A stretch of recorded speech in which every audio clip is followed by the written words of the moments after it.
America, I gave my best to you. One night after Joe Biden stood before a raucous crowd, the torch has been passed, with Vice President Kamala Harris set to hold her own rally on the same site of the RNC convention as thousands of delegates prepare to send Harris over the top in the delegate count.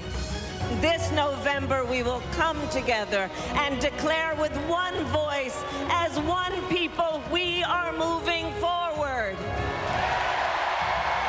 All that is major names within the Democratic Party, including Bernie Sanders, Governor J.B. Pritzker, Michelle and Barack Obama prepare to hit the stage. Let us always remember, when we fight, we win. All that and much more tonight from Chicago on a special edition of ABC News Live Prime, the second night of the Democratic National Convention, and it starts right now.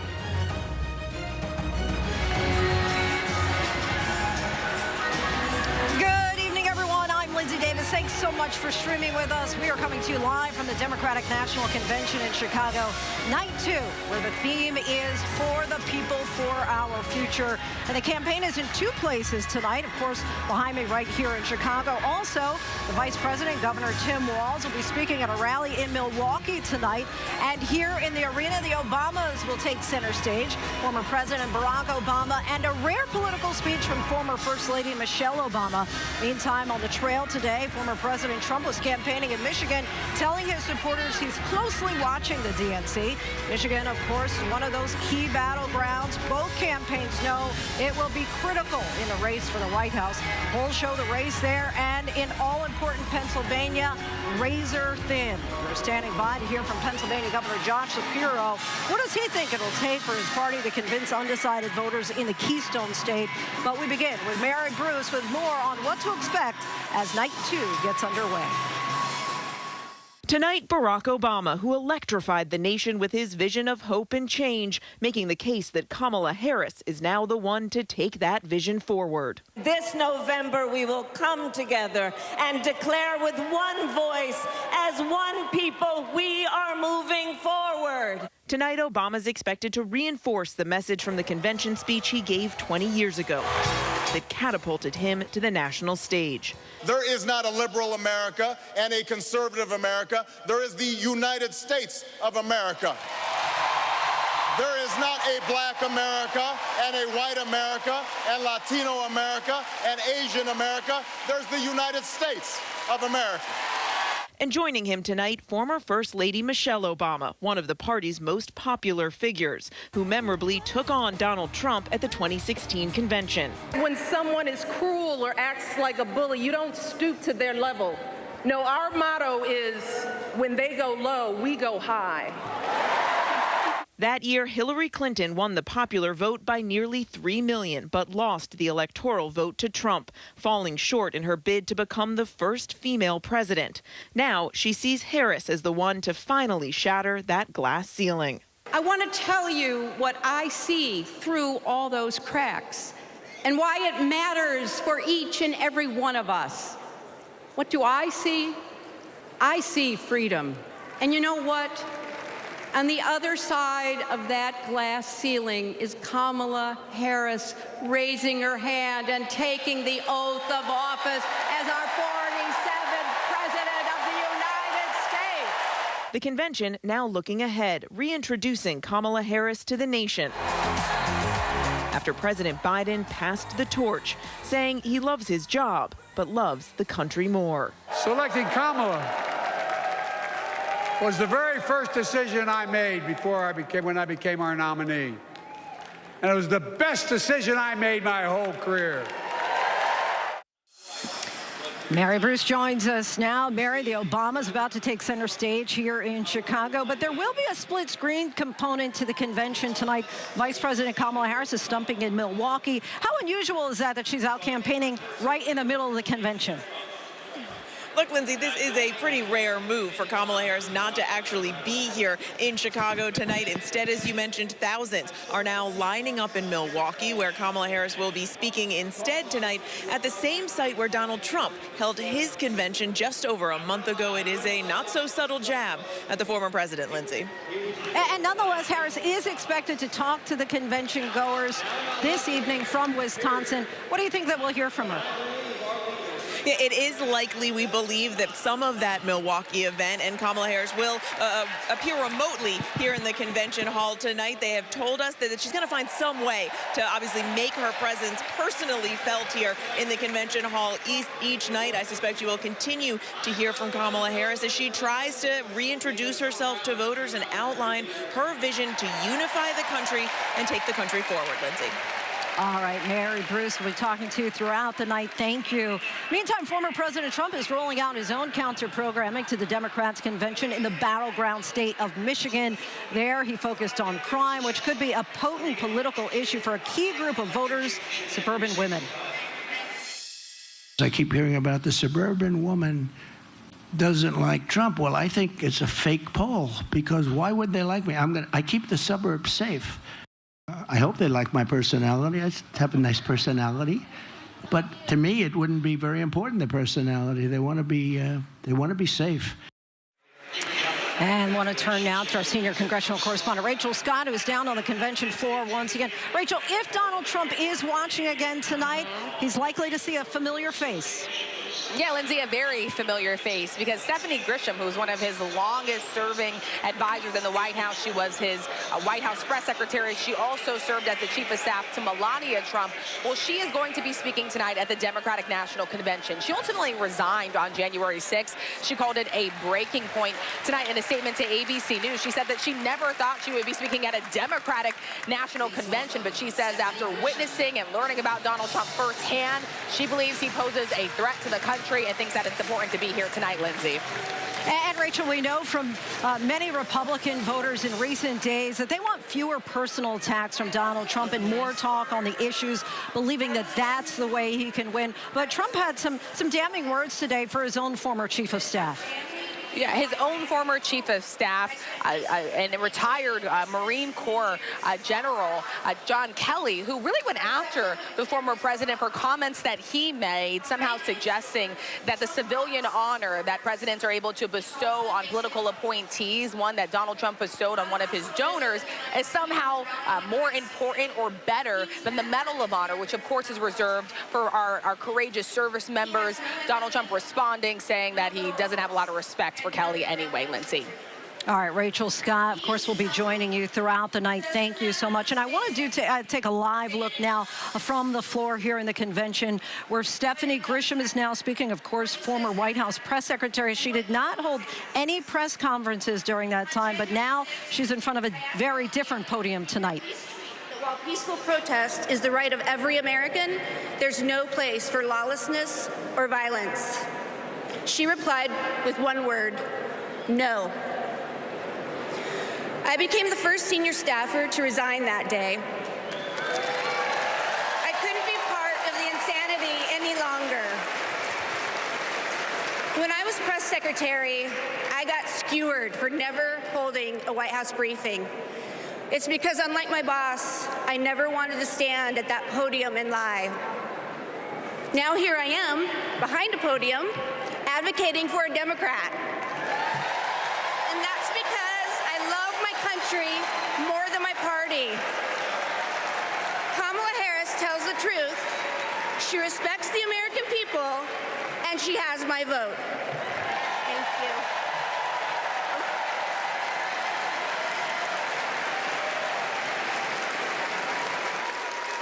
Very short but sweet there from Stephanie Grisham, saying, I love my country more than my party, and that she will be voting for Kamala Harris in November. I want to bring in Trump campaign senior advisor Jason Miller. Jason, thank you so much for joining us. Just want to immediately get your reaction to Stephanie Grisham actually speaking out here at the DNC. Yeah, quite frankly, Linsey, I didn't know what Stephanie's voice even sounded like. I mean, she never gave a press briefing during her entire time with the administration. But putting aside the thoughts of a disaffected rogue staffer, if you want to talk about defections, let's talk about the 17% of African-American voters who are rejecting Kamala Harris and the Democrats and going with President Trump because they believe that he can actually make an improvement in their daily financial lives. And to paraphrase former President Obama, we don't have a black America, we don't have a white America, we have a broke America right now. Everybody is suffering under this administration, and they want to change. And President Trump, of course, was in Michigan today. Walk us through your counter-programming plan during the DNC.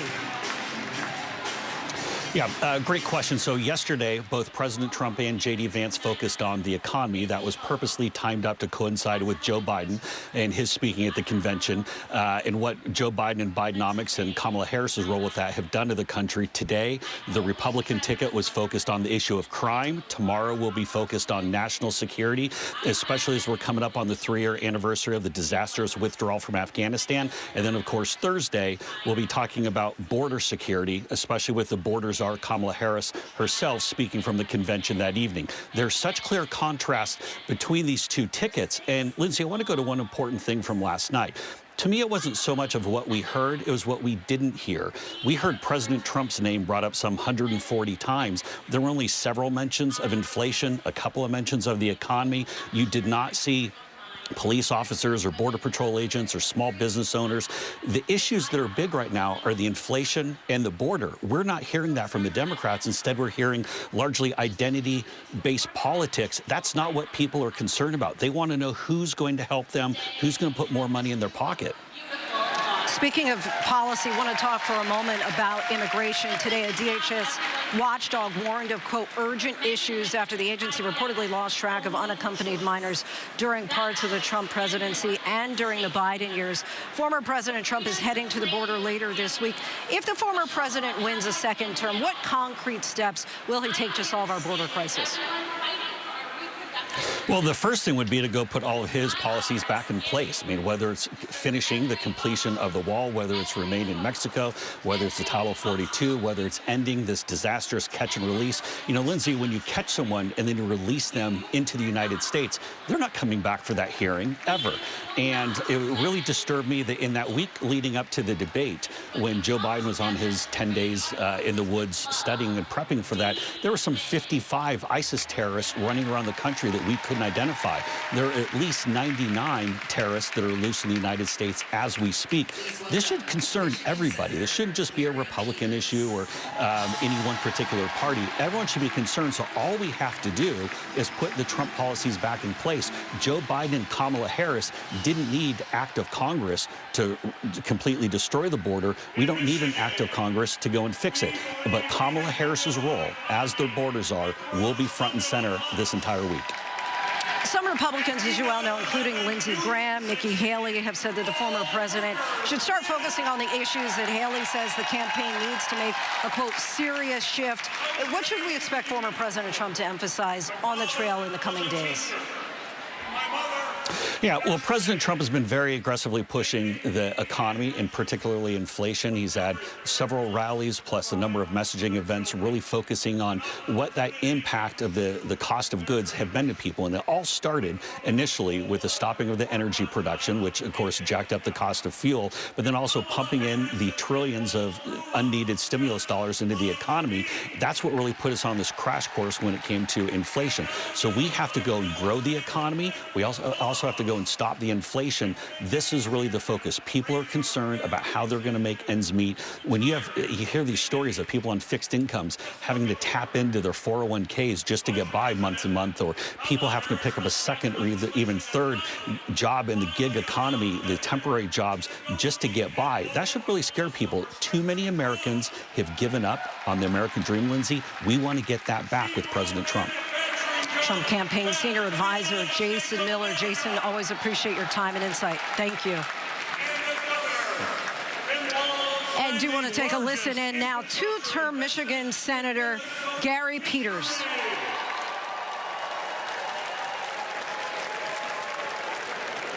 And on the other hand, we have Donald Trump and J.D. Vance. And let's be clear, if they win, working people like my friends here from the Teamsters will pay the price.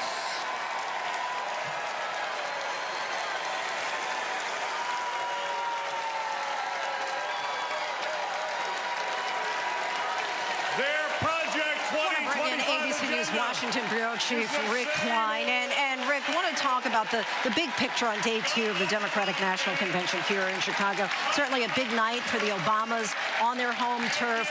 What are you looking to hear tonight? This really has a lot to do with the Obama coalition, the Obama relationships, and Barack Obama is a huge presence here in Chicago and throughout the Democratic Party. Of course, Joe Biden selected as his vice president. Kamala Harris, someone who cited Obama as inspiration for her run. Of course, the barrier that he broke back in 2008 is an important one as she seeks to break even more barriers now. But I think more relevant for the discussion of this campaign going forward is what that Obama coalition looks like. And check out the numbers in our latest poll, Lindsay, because this tells you about some of the inroads that Kamala Harris has already made with key groups of voters. Look at this. Younger voters, Joe Biden was up only 2. Now it's Harris plus 20. Black voters, a healthy margin of plus 60, but that's now jumped up to Harris plus 72. Even among independents, that is a striking turnaround because of how much Trump was able to peel these off. Harris now leading by 11. That's the momentum that she's going to want to keep going all the way through November. And Rick, do you just want to bring in that question that Jason Miller just said, that what he's not hearing here is enough on policy? Your thoughts on that? Well, I think you're starting to see policy roll out, but he's got a point about the lack of policy, relatively speaking. We still are waiting for policy positions, even on a website. But it's worked so far for Kamala Harris, and their point back is that Trump, his popularity really isn't tied to policy. It's about his personality, and I think a lot of people know what the contrasting messages are. At our debate in a couple of weeks, you'll start to see more on it, and I think you're going to see a lot from Harris and her team, especially as they try to draw distinctions between the Harris policies that she's proposing versus things that Biden himself has done as president with Harris as vice president. Lindsay. All right, Rick Klein, our thanks to you as always. Still much more to get to here on this special edition of ABC News Live Prime, the Democratic National Convention here in Chicago. Tonight's theme, bold vision for the future. A major topic tonight is one often associated with the Windy City, crime and safety. We ask young activists here if they believe Harris's policies could turn things around for their city if she's elected. That's up next, as well as more analysis and coverage of the day's events as we're live here in Chicago, day 2 of the Democratic National Convention. And a DNC fact up on the screen for you as we head to break. We'll be right back.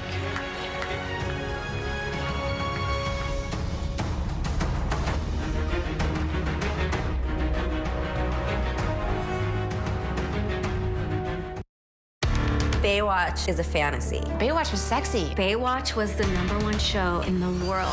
When you hear that theme song, I had no idea how much fun I was going to have. It was addicting. People were just eating that stuff alive. It was a wild time, and I was a wild chick. Jason Momoa exploded. Carmen was a bombshell. Pamela Anderson was an icon. Pamela was the sweet girl from Canada who came to get the American dream. I'm really proud of everything I've done. Almost. Baywatch was a whirlwind of epic highs and bitter lows. It was a lot of pressure. Everybody was disposable, and if you didn't fit into their brand, you were gone. Greed, lust, fame. Everyone likes to watch sexy things. Nightline, the stories that shape your world, that shape your life. Dramatic, stunning, empowering, jaw-dropping. The most powerful stories of our time. Nightline, on right after Kimmel and streaming on Hulu. Now streaming on Hulu. I'm a rock and roll star. I'm not a saint. I'm John Bon Jovi. John Bon Jovi. The new special, what you have not yet seen. John Bon Jovi with Michael Strahan. Now streaming on Hulu. They both want to be your next president. Now finally, Donald Trump. We will soon be a great nation again. Kamala Harris. Do we believe in the promise of America? Face to face, historic. The ABC News presidential debate, moderated by David Muir and Linsey Davis. Tuesday, September 10th, live on ABC and streaming on ABC News Live, Hulu, and Disney+. The ABC News presidential debate. Betrayal is one of the hardest types of trauma to overcome.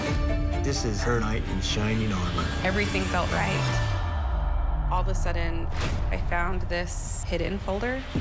I opened it. I don't think I can say it. I'm sorry.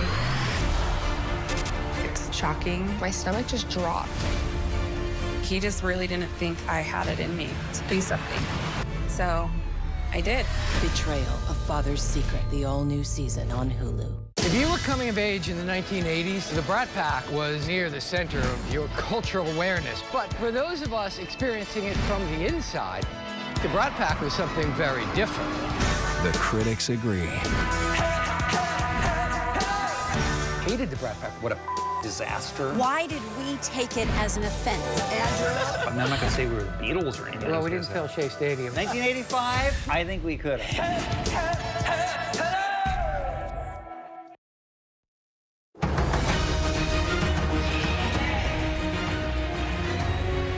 Welcome back, everyone. We're live from the Democratic National Convention. Thousands are here in Chicago as the party lays out its platform. One key talking point tonight, crime and safety. It's certainly a topic many politicians often bring up when they mention Chicago. But what do residents and officials believe the city really needs? And do they think Kamala Harris's policies could make a noticeable difference, not just here in the Windy City, but also across the country? Liz Nagy from our partner station WLS in Chicago takes a closer look. The sanctuary of St. Sabina on Chicago's south side has long been a safe haven, a shelter from the violence surrounding streets plagued by generations of gun violence. Father Michael Pfleger, or simply Father Mike, is a constant here. The number one victim of this country is our children. A constant resource and mentor, and a relentless advocate against Chicago's persistent gun problem. I stand out in the street with it at different times on the corner. Father Mike has been around long enough to hear the campaign promises on gun crimes and the deafening silence, he says, often follows. I've done 140-some children's funerals. In the heat of Chicago's historically violent summer months, Democrats are now descending on Chicago with a renewed sense of vigor. It's a city Republicans have pinpointed as an example of failures in the criminal justice system. When you have 20 people killed, 22 people killed in one weekend in Chicago, and you have 88 shootings, it's not even conceivable. With a former inner-city prosecutor suddenly at the top of the ticket, anti-violence activists are hoping Vice President Harris elevates that fight for criminal justice reform. Do you think that violence prevention and policing is something important enough that you'd like to see it as a platform that they campaign on? 100%. What do you need to hear from Kamala Harris and Tim Walz on the campaign trail to make you believe that this is a priority to them? I'm hoping to see some of the same things we've seen through the past administration when it comes to the Office of Violence Prevention in the White House, as well as them passing the Bipartisan Safer Communities Act. Building off the Safer Communities Act, billed as the most significant gun legislation in 30 years. So that was a check on the balances, right? Vice President Harris oversees the White House Office of Gun Violence Prevention. It places executive watch over prosecuting gun traffickers and improving mental health access to students traumatized by gun violence. We're dealing with so much gun violence that's affecting predominantly young people when you really think about it, who are the future of America. So I would like to see Kamala's take on what she's going to put in place, not only to give us the resources and funds we need to create community spaces for violence prevention, but also how we're going to educate law enforcement to work in hand with those community organizations. Kamala Harris, Kamala Harris, District Attorney of San Francisco. Elected in 2003, Kamala Harris began her political career as the first person of color to serve as District Attorney in San Francisco. The same was true when she became California's Attorney General in 2011. Keeping with a campaign promise, then DA Harris declined to pursue the death penalty against a man convicted of killing a San Francisco police officer, enraging the law enforcement community. As California's Attorney General, Harris tried to increase funding to seize illegal guns off the street and lobbied for laws that would help prevent potentially dangerous people from having guns. Kamala Harris was a prosecutor who was ahead of her time. Just a few miles from where Kamala Harris will accept her party's presidential nomination, Cook County State's Attorney Kim Foxx welcomed a new class of prosecutors. Harris's future policies could affect their work. I was a little nervous. If I'm here, you here. You belong here. Come on. You got it. Tell me about what you make of Kamala Harris's prosecutorial record. This notion of the progressive prosecutor has come about in the last 8 or so years. But she was in office almost 20 years ago on a theory of what she called being smart on crime, about making sure that using her limited resources to go after those who were committing violent offenses and finding ways to give people who were deserving second chances for low-level offenses. As San Francisco's district attorney, Harris started the Back on Track program, aimed at reducing recidivism for juveniles, and California eventually used it as a model statewide. Her job was to put people who caused harm in prison, some of those people for a very long time. But she also was one who was thoughtful and realized that not everyone deserved to be in prison, that there were some people who needed rehabilitation, who needed a second chance, and so she did that. You have often been criticized by people here in the city of Chicago of being soft on crime yourself, pretrial release, electronic monitoring. So do you view yourself as soft on crime? I view myself as the vice president, smart on crime. I find that the narrative of soft on crime tends to happen for people who are different in these roles. Vice President Harris was the first Black woman to serve as the district attorney of San Francisco, much like I was the first Black woman to serve here in Cook County. I don't find it unironic that some of the same criticisms that she faced many years ago were some of the criticisms that I face now. In the wake of George Floyd's murder, then Senator Kamala Harris supported the George Floyd Justice in Policing Act. It would have banned chokeholds, no-knock warrants, established a federal database of police misconduct complaints, and cleared the way for the Department of Justice to more easily investigate potential civil rights violations. Despite Senator Harris's support, the bill was never even brought to the floor for a vote. There are things you can enact in other ways, like mobilizing the ATF to create a national police database where we have these huge red flags saying, hey, this guy was fired from this department, this department, this department, this department. He has this complaint, this complaint, this complaint. He's a no hire. In every police station, there should be a counselor for police officers. 100%. Because the things that they see, if I had to go to therapy for one thing I've seen, I could imagine the things they see on a daily basis. I've seen the consequences of firearm violence up close in the lives of the patients I've cared for over the years. In June, the federal government declared gun violence a public health emergency. And the Centers for Disease Control now labels guns as the #1 cause of death for children under 19. If there is substantial progress that we can point to and say this person cares about us, that will energize even more people to care. It's not just statistics. For these young activists, it's reality. I don't expect to live to see the ending of gun violence. But maybe if I have grandkids, they will, if we can continue to have this energy going. So I will hope they don't squander the moment. Our thanks to Liz Nagy for that. Still much more to get to here on this special edition of ABC News Live Prime, the Democratic National Convention. If elected, Vice President Harris would make history, and it could be seen as following the footsteps of tonight's keynote speaker, former President Barack Obama, who became the nation's first Black president in 2008.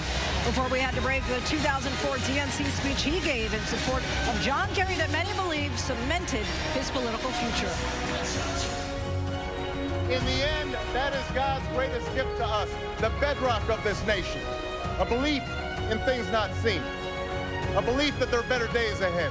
I believe that we can give our middle class relief and provide working families with a road to opportunity. I believe we can provide jobs to the jobless, homes to the homeless, and reclaim young people in cities across America from violence and despair. I believe that we have a righteous wind at our backs, and that as we stand on the crossroads of history, we can make the right choices and meet the challenges that face us.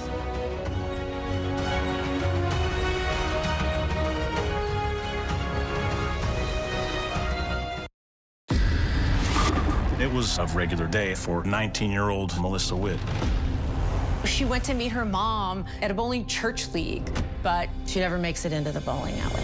My gut knew this was not a young girl who just ran away. New information, pools of blood were found by detectives. I'd just love to have her back more than anything in the world. It is a heart-wrenching day for the family of Melissa Witt. Police found the body in the Ozark National Forest. You had several suspects. All these kinds of leads. A known serial killer in your area. Could he be involved? Or actually finding key evidence that could have slipped through the cracks. You're looking for that game-changing piece. Her last hours on this earth were probably the most horrific a person can experience. This beautiful young girl. Police will find out what happened. At Wit's End, the hunt for a killer, only on Hulu. Let's go. The ship is incredible. It feels like living in a science fiction movie. We just saw what no one has seen before.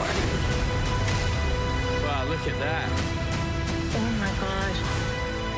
Well, dead ahead. Tag on! We are heading into the unknown. Hammer, hammer, hammer. It doesn't get any more cutting edge than this.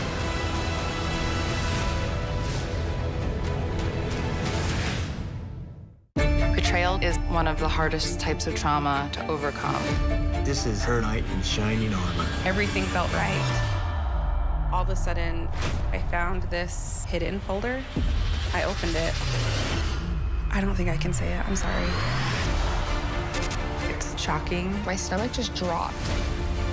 He just really didn't think I had it in me to do something. So I did. Betrayal, a father's secret. The all-new season on Hulu. GMA surprised people across the country, helping find thousands in unclaimed money. This really is a big check. Yeah!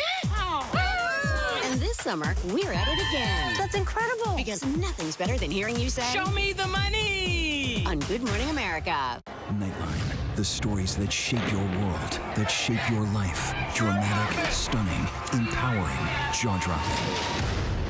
The most powerful stories of our time. Nightline, on right after Kimmel and streaming on Hulu. They both want to be your next president.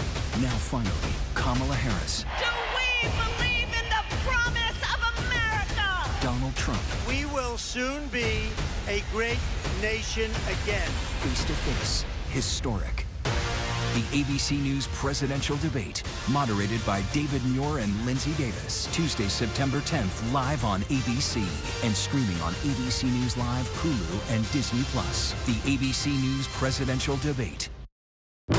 It's lunchtime in America, so what are we serving up? Well, how about everything you need to know? Give it to me. Your health, your money, breaking news, pop culture, with the biggest stars, music, trends, and of course, good food. It's all coming up on GMA 3. You're gonna love it. We'll see you then. GMA 3, what you need to know. A third hour of GMA in the afternoon. So join us, afternoons. For everything you need to know. I love Give that. it to Me too. Reporting from the Normandy coast for the 80th anniversary of D-Day, I'm David Muir. Wherever the story is, we'll take you there. You're streaming ABC News Live.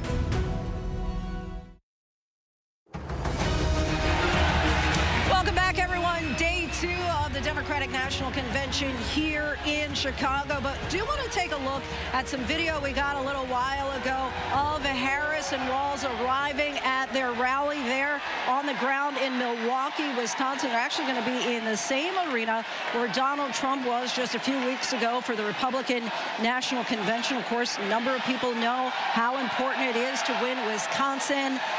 But perhaps the most pivotal state in all of this, deemed must win for Kamala Harris and Tim Walz, is Pennsylvania. And joining us now is the Pennsylvania Democratic Governor, Josh Shapiro. Thank you so much, Governor, for joining us. Great to be with you. Thanks. So we just talked about how important your Keystone State is. Right. Donald Trump was there over the weekend. Kamala Harris was there over the weekend. What's it going to take for Pennsylvania voters in November?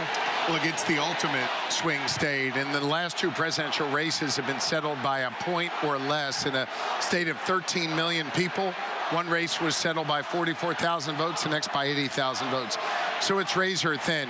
Here's what I'm seeing on the ground, though. Incredible enthusiasm for Kamala Harris and Tim Walz. A real movement in the polls and effectively a tied race, right? A point or two here or there. But importantly, Kamala Harris is showing up in communities that are oftentimes ignored and left behind, sending a message to Pennsylvanians. She cares about them. She's focused on the economy. She's focused on their communities. And I think as this race progresses, you're going to continue to see real momentum on her part. Former President Trump out on the campaign trail himself today. He has said that he's been watching the DNC at least the first night so far. And he told his supporters he watched last night in, quote, amazement as they tried to pretend that everything was great. The crime was great. The border was great. There wasn't a problem at all. No inflation, no nothing. What do you think about his assessment about what he's hearing? Well, I'm glad Donald Trump is spending his time on the couch watching the DNC, because if he's watching, clearly he's going to see an incredibly energetic, diverse group of not just speakers, but an incredible crowd here as well, talking about issues that matter most to Pennsylvanians and all Americans. Look, let's not forget what life was like under Donald Trump. To put succinctly, it was more chaos, less jobs, and a whole lot less freedom when Donald Trump was in charge. And I'll tell you what, we do not want to go back to that chaos. We do not want to go back to losing our freedoms. Think about it. On Donald Trump's watch, millions of women across this country lost the fundamental freedom to be able to make decisions over their own bodies, and he's promising to restrict more of our freedoms going forward. It is now day 30 of Kamala Harris's race. Her website still does not have a policy page just yet. She hasn't sat down for a sit-down interview or done a press conference. There are those who say that as a result, she doesn't want to, that she's hiding from voters, that she doesn't want to actually confront her record. What do you say to that criticism? Well, if it's day 30, I take your word for it. It feels, by the way, sometimes like it's been 300 days and other times like it's been 3 days. But what I've seen is Kamala Harris out in the community, I think pretty much every day, making sure that she's meeting voters where they are. When she was in Beaver County, Pennsylvania, which for those who don't follow Pennsylvania politics, pretty rural county in southwestern Pennsylvania, she was there talking about economic issues, how she would lower costs for families. She was doing the same thing in North Carolina, I believe, if I'm not mistaken, the day or a couple days before. So she's out talking about these issues, making sure she's meeting voters where they are and laying out her vision. I'm sure she'll continue to do that over the next 30 days. Of course, you made it to the final round of the VP selection. Once again, over the weekend when Donald Trump was in Pennsylvania, he said they turned him down because he's Jewish. Your reaction to that? Look, Donald Trump has absolutely no credibility to speak on that issue. He is someone who has injected consistently division into our politics, pitting one against another, separating people out, and engaging in anti-Semitic tropes and other forms of hatred and bigotry during his time in office. Remember, this is the person who, when a mob was marching in Charlottesville carrying tiki torches, yelling, "Jews will not replace us," this is the same guy who said there are fine people on both sides.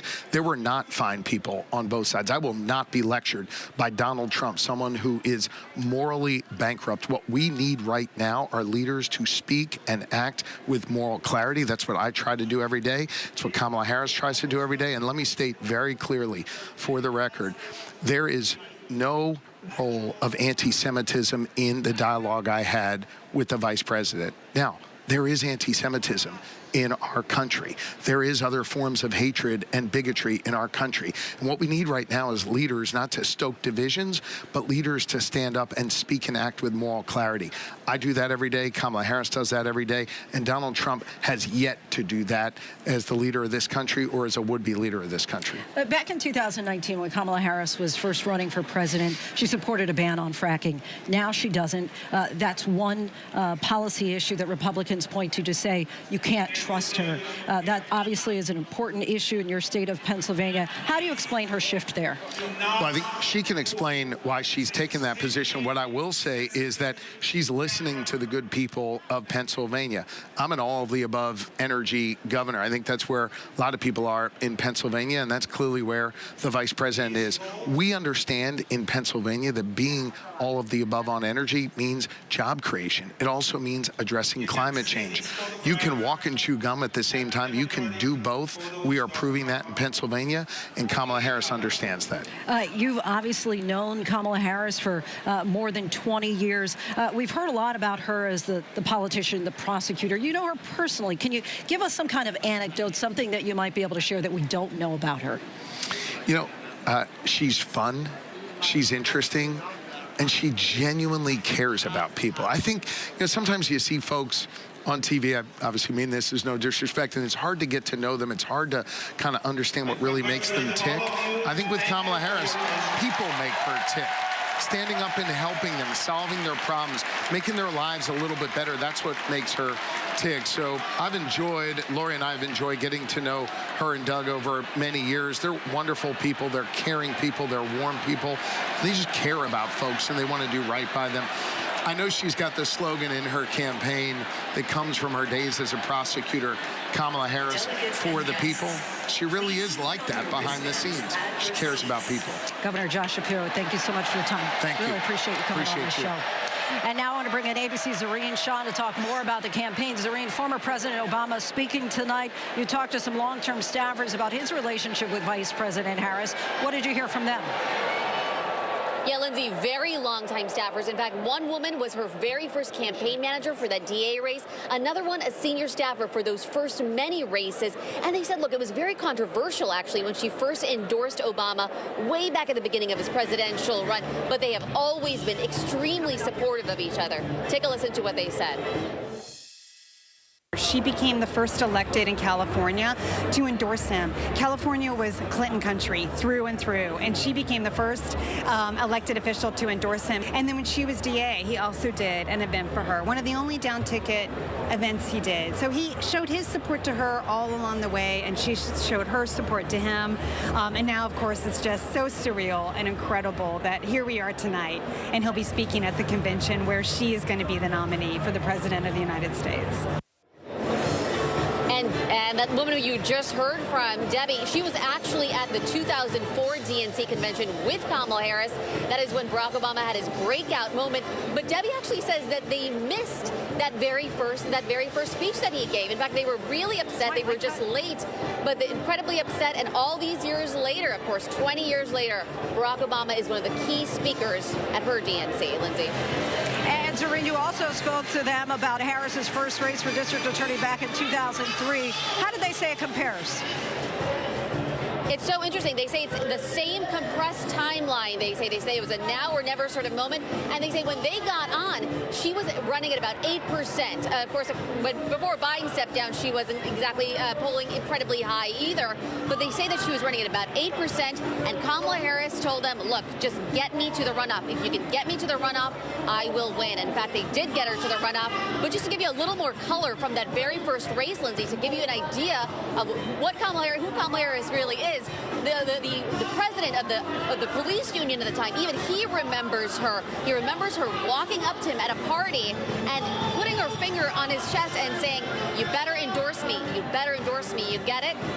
She eventually got that police endorsement, the police union endorsement, Lindsay. Zareen Shah, our thanks to you as always. So much more to get to here on this special edition of ABC News Live Prime, the Democratic National Convention. While the party is casting its hopes on the future, we're seeing some notable faces from the past. Former Secretary of State Hillary Clinton spoke last night. Later this week, we'll hear from her husband, Bill Clinton, as we had to break a look back at the first time he accepted the Democratic nomination for president back in 1992. If you're sick and tired of a tax system that's stacked against you, if you're sick and tired of exploding debt and reduced investments in our future, or if, like the great civil rights pioneer Fannie Lou Hamer, you're just plain old sick and tired of being sick and tired,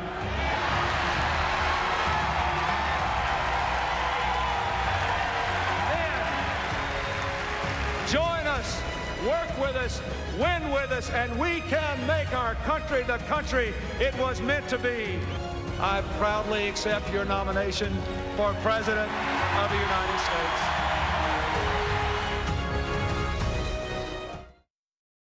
There was a specific moment during our wedding. I looked at Jason and I realized this was real. This was our family. This is her knight in shining armor. Everything felt right. All of a sudden, I found this hidden folder. I opened it, and I don't think I can say it. I'm sorry. She put her hand to her mouth and, gasped. Jason would kill me before he would let me tell anyone this part of him. He's in so much freaking trouble. I remember just feeling like, what the hell? That was my dad. What is going on? That's when that fire inside of me shifted to like a flame. I was like, it's on. The Betrayal is one of the hardest types of trauma to overcome. He didn't think I had it in me to do something. So I did. Betrayal, a father's secret. The all-new season, only on Hulu. It was a regular day for 19-year-old Melissa Witt. Something terrible had happened to her. You had several suspects. All these kinds of leads. A known serial killer in your area. Could he be involved? We're actually finding key evidence that could have slipped through the cracks. Her last hours on this earth were horrific. This beautiful young girl. Police will find out what happened. At Wit's End, the hunt for a killer, only on Hulu. I've covered so many stories, hundreds of them, but this one really stuck with me. Everybody's jaw dropped. No one really believed he was responsible. I did not kill Devin. I've never forgotten my interview with Anthony. I speak with him again as a grown man.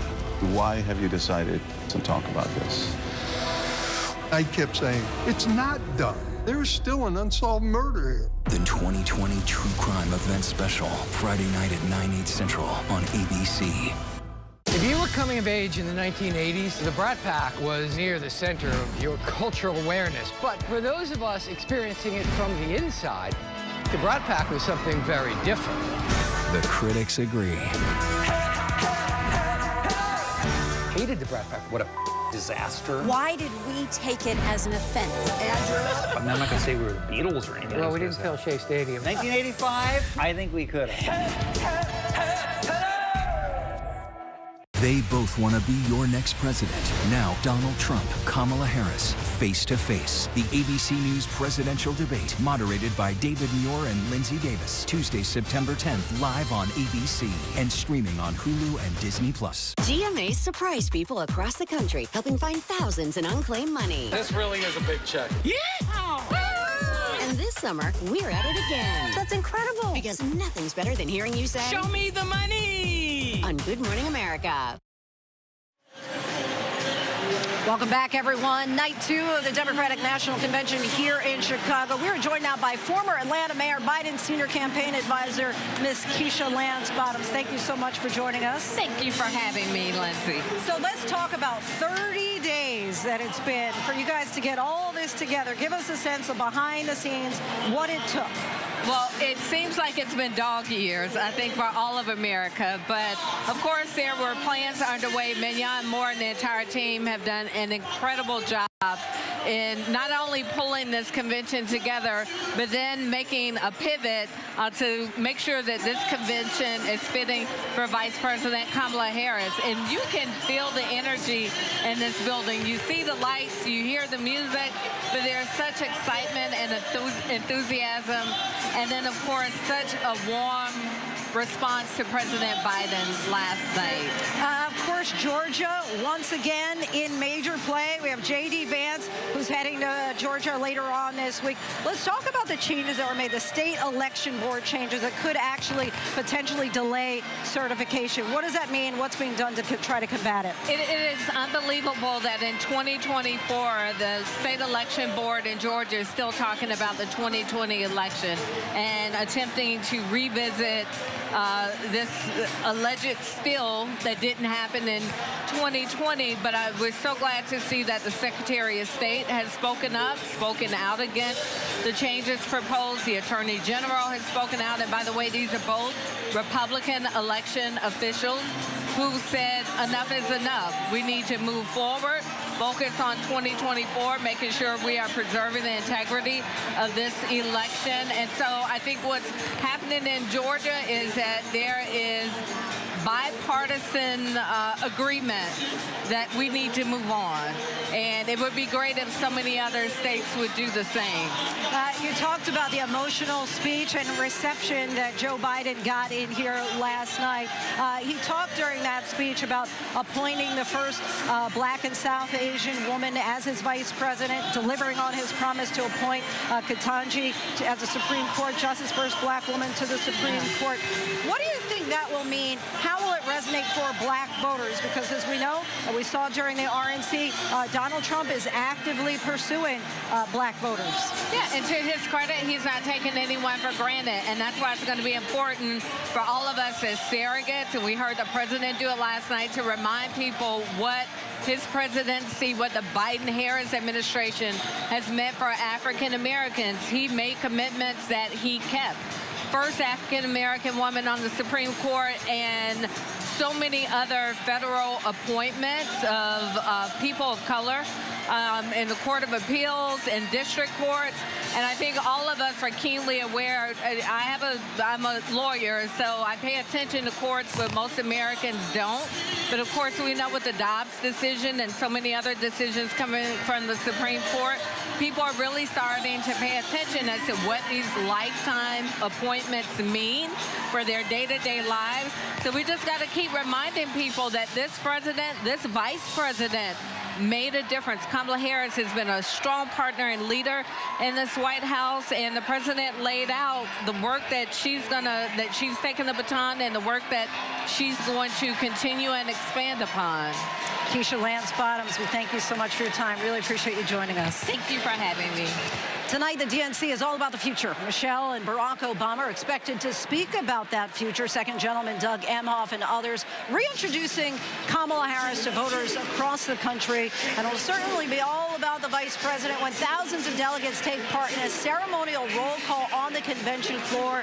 That's expected in just a few minutes. ABC's Jay O'Brien is here with us in Chicago on the floor. Jay, walk us through what we're expecting to see and hear in just a few minutes.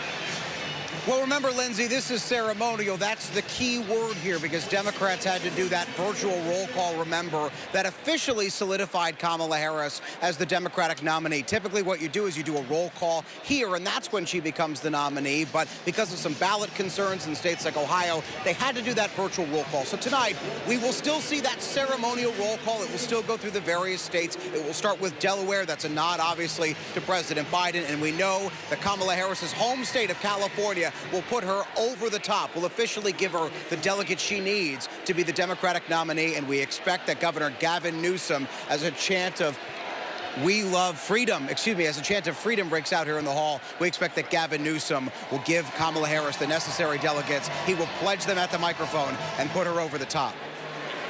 All right, Jay O'Brien for us out on the convention floor here in Chicago. Thank you so much, as always. Joining us now is 538 senior editor and senior elections analyst Nathaniel Rakich. Thank you, Nathaniel, so much for joining us. Okay, so we've been talking a lot about the polls, the battleground states.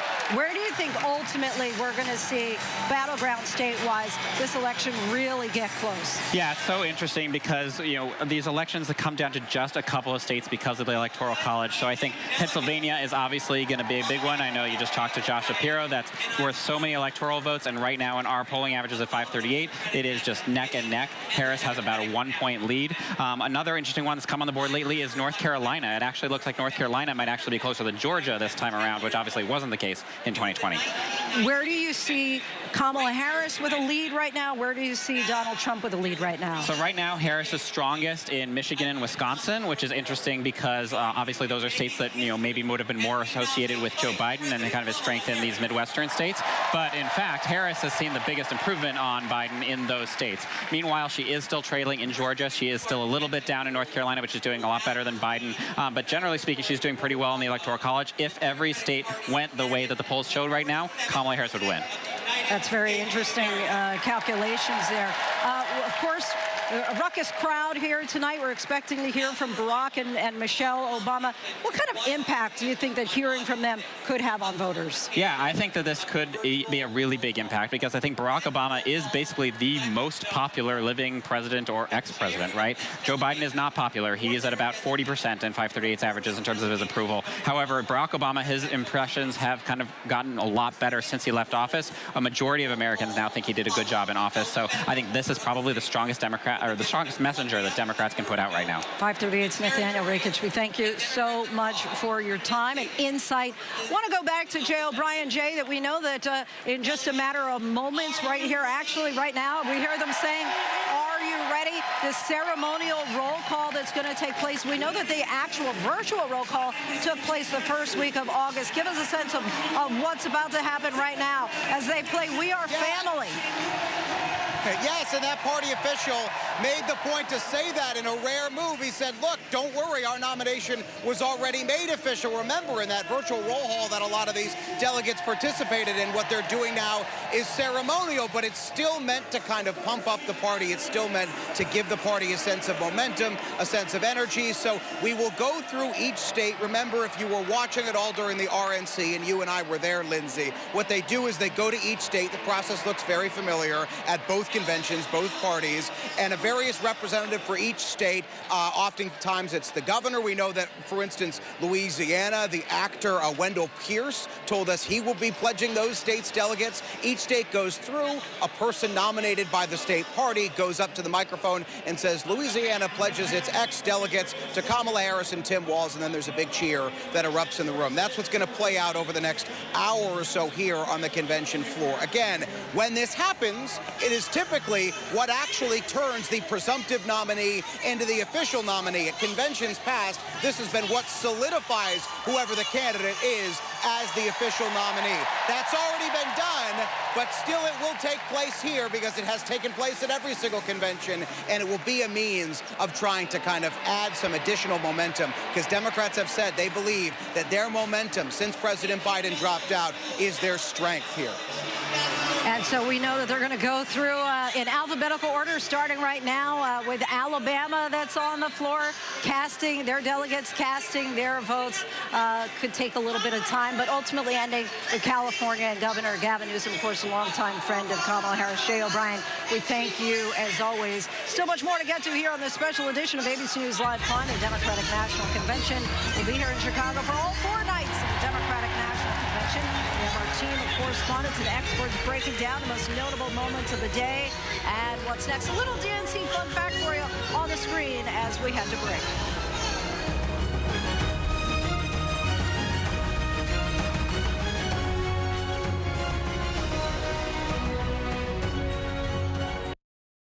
Let's go. The ship is incredible. It feels like living in a science fiction movie. We just saw what no one has seen before. Wow, look at that. Oh my gosh. Well, dead ahead! Turn on! We are heading into the unknown. Hammer, hammer, hammer. It doesn't get any more cutting edge than this.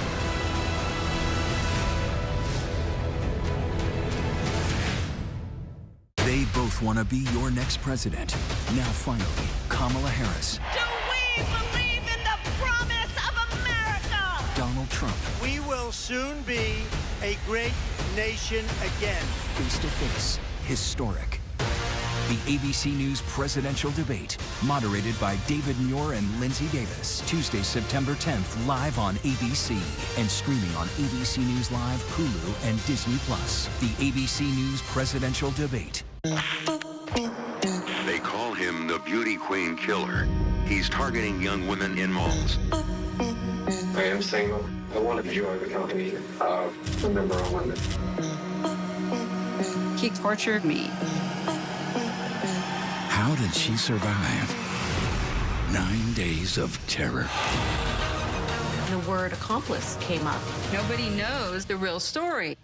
The Beauty Queen Killer, only on Hulu. Baywatch is a fantasy. Baywatch was sexy. Baywatch was the #1 show in the world.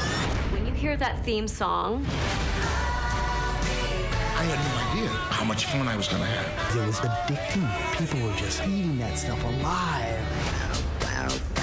it was a wild time, and I was a wild chick.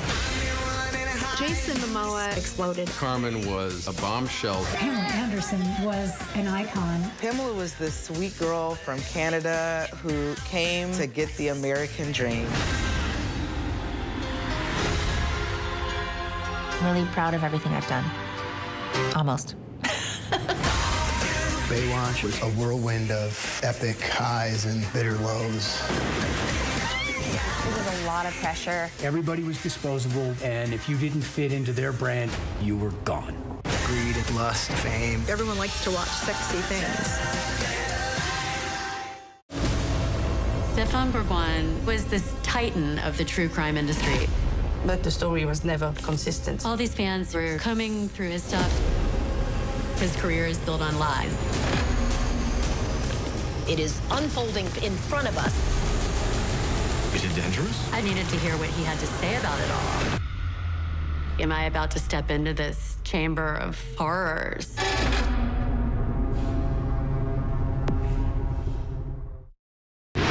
Reporting from Monterey Park, California, I'm Robin Roberts.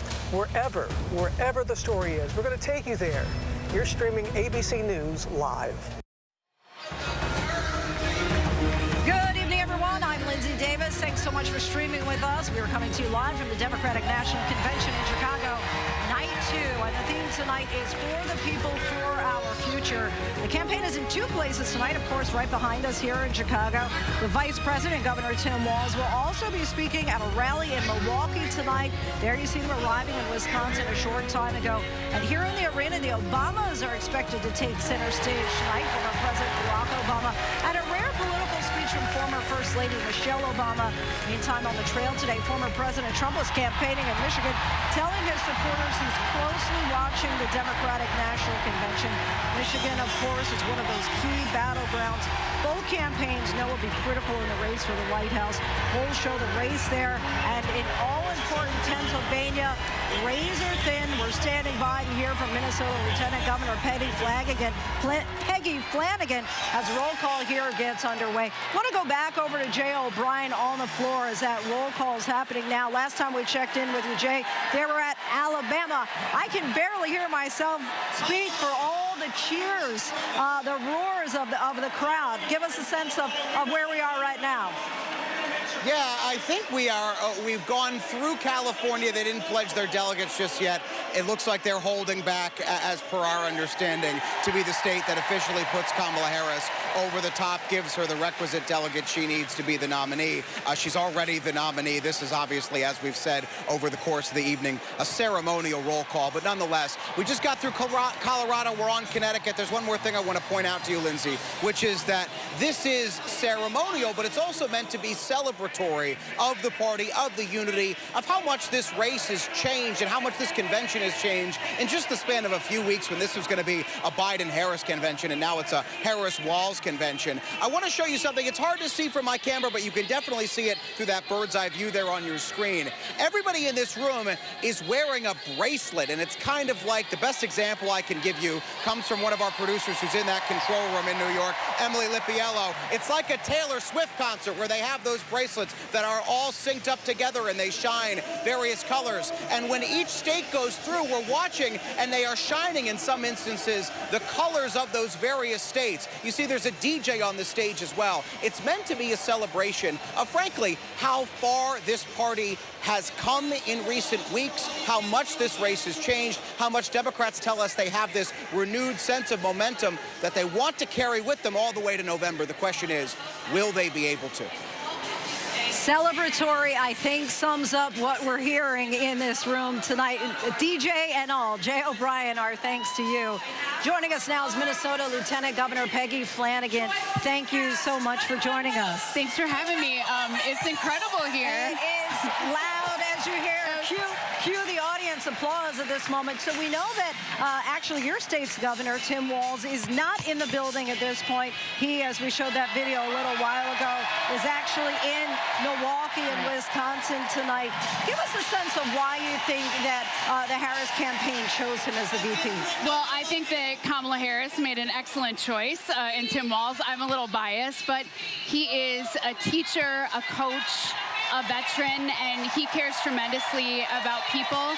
The good work we've been able to do for middle-class families in Minnesota, I think, is valued by Vice President Harris, and I think that's what you see is on display in her choice, and has been yesterday, and I think in today and throughout the rest of the week. And of course, she calls him Coach Walz, soon to be, as she describes, Vice President Walz, if they have any luck in November. I'm curious if you have any kind of anecdotes. You know him beyond the governor of Minnesota, have a personal relationship with him. Anything that you could share with him as far as his character, the type of man that he is? Absolutely. I will tell you, I have known him for almost 20 years. We've been friends. And through that time, I've just watched him care tremendously about people. And everyone is seeing right now this big dad energy that folks are talking about. I can tell you, I was having a problem with my car. The engine was making a funny noise. He said, put that on speaker, hold it up to the engine. Literally told me what part I needed to go buy at Napa. Like, what you see, what America is experiencing right now is exactly who he is. Based on hearing the engine, he could tell you That's what you correct. needed. That's fascinating. How do you think this pick is resonating with residents in the state of Minnesota? I mean, you know, in Minnesota, we grow good vice presidents. We have Hubert Humphrey, Walter Mondale, and I think in that sort of happy warrior that Governor Tim Walz is, the state of Minnesota is proud. And I think even folks on the other side of the aisle can puff up a little bit because our state has been chosen because of the good work that we do. We take care of each other. We look out for each other. And I think that's what we're celebrating. When's the last time you spoke with the governor? Can you share a little bit about what that conversation was like? Sure. So we are in constant communication, but I will tell you the day that he was selected and it was announced, we had a very giddy conversation, and he said, you know, I'm excited, but we still just do the work. We do what's right in front of us. And, you know, he is having a lot of fun, and it's such a joy to watch him on the campaign trail. He has earned this, and I'm so excited. Tomorrow night, of course, we're expecting to hear, and what a party that's happening throughout the arena here. Lots of excitement. I think that may be Little John on the stage right now, going through the crowd, actually. But tomorrow we're expecting the governor of Minnesota, Tim Walz, to give perhaps the political speech of his life. What do you think that he's going to try to convey to America as he really introduces himself on the national stage? You know, I think that he will absolutely tell the story of growing up in rural Nebraska and how, you know, that taught him the value of family and caring for each other. I think he's an incredible partner to women leaders, I know from experience. And so I think he's going to lift up Kamala Harris. She is ready for this, and I hope talk more about the economic agenda that they just rolled out that is focused on middle-class families with children, down payment assistance, a child tax credit, helping out families with infants. In a moment when oftentimes you have the least amount of support, they are going all in to help families. I hope that is what is showcased tomorrow night, and he's an incredible messenger for all those things. Of course, we've been talking to a lot of governors from battleground states. I'm just curious about Minnesota. Are you concerned at all about that going blue in November? I think we are solidly purple, but I also think that the pick of Tim Walz, I think he resonates with a lot of people in the Midwest and in swing states. I think their different lived experiences but shared values are a really powerful ticket, and I think that is one of the reasons why he is chosen and what you'll see on full display. Lieutenant Governor Peggy Flanagan, we thank you so much for your time. As we just heard the crowd chant, "We ain't going back," led by Little John there. Quite a party and festive atmosphere here. So appreciate your time, Lieutenant Governor. Thank you so much. And joining us now is senior White House correspondent Selena Wang. Selena, we've been watching the ceremonial roll call of delegates, really this party that continues in between states announcing their delegates in support for Kamala Harris and Tim Walz. Explain once again for us why this is merely ceremonial. Yeah, this is an unusual convention because Harris was already officially nominated in a virtual roll call earlier this month to get around those ballot access rules in states like Ohio. But nonetheless, this virtual roll call, this real in-person roll call is symbolic. It is important. It is a celebration of the transformation of the Democratic Party and the real energy shift. You see the massive energy behind me here in Battleground, Wisconsin, here in Milwaukee. That energy and party vibe you're seeing there at the DNC, it is being brought here in Milwaukee. People here are energized and they are revved up. This is the transformation that's really being celebrated through that virtual roll call that's happening right there in Chicago. All right, we're going to stand by. Selena, stay with us for a moment as we just take a little bit of a time to hear and listen into the roll call. Our state was the first to pass universal health care for all and target 100% renewable energy. Our state is the birthplace of Barack Obama. Our state shares the values of Kamala Harris, and we cast 6 votes present and 23 votes for Kamala Harris. First woman president.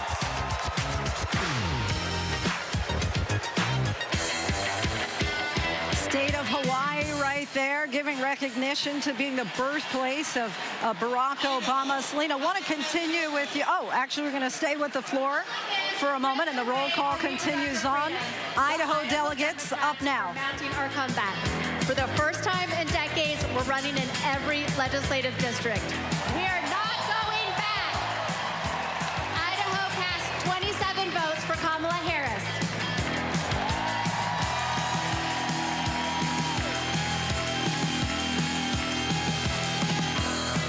DJ continues to play as I think we're heading over to Illinois next. Of course, the state where we are right now for the Democratic National Convention. Chicago, are you ready?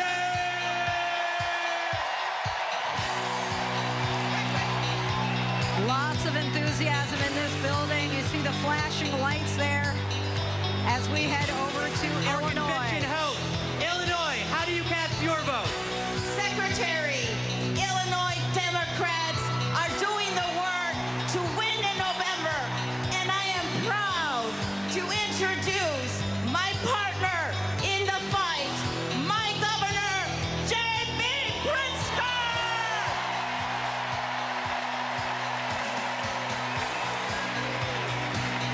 J.B. Pritzker there. The great state of Illinois, the prairie state, home of 4 presidents, including President Barack Obama. The birthplace of skyscrapers and the adopted home of Superman. The cornerstone of the Midwest Blue Wall. The first state to ratify the 13th Amendment ending slavery. And the 19th Amendment granting women the right to vote. Illinois cast 1 vote present and 176 votes for the next president of the United States, future Madam President Kamala Harris.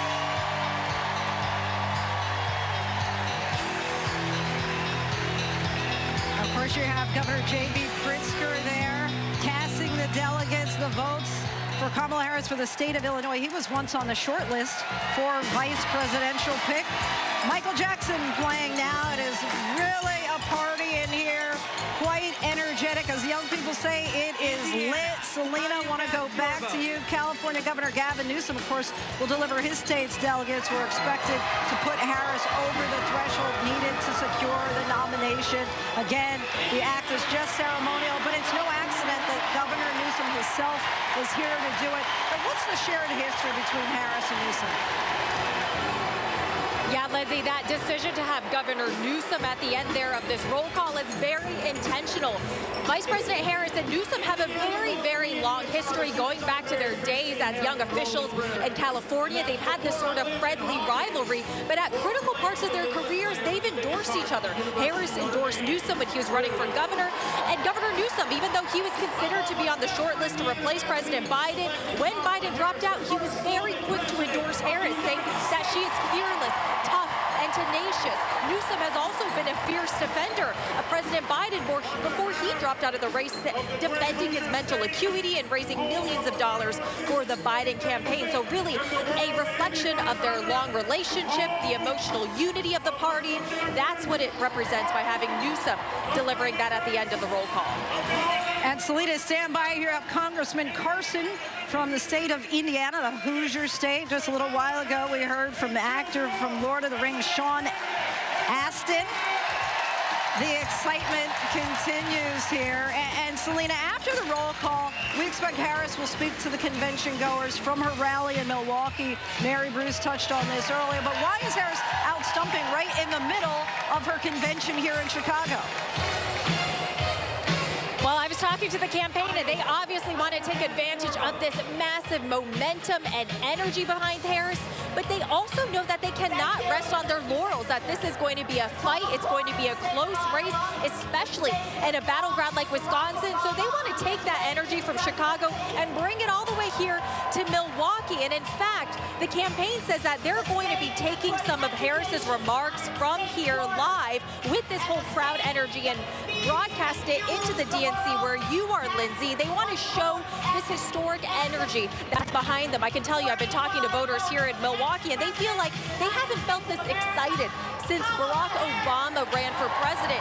So this is the kind of energy that they want to show, they want to take advantage of, and they want to bring it right to where you are, Linsey.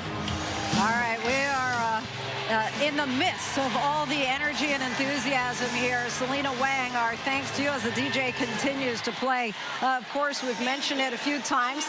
Tonight's headlining speaker will be former President Barack Obama. Joining us now is White House correspondent Mary Alice Parks. And Mary Alice, Harris has talked about it before being an early supporter of Obama's 2008 candidacy, actually door knocked on his behalf.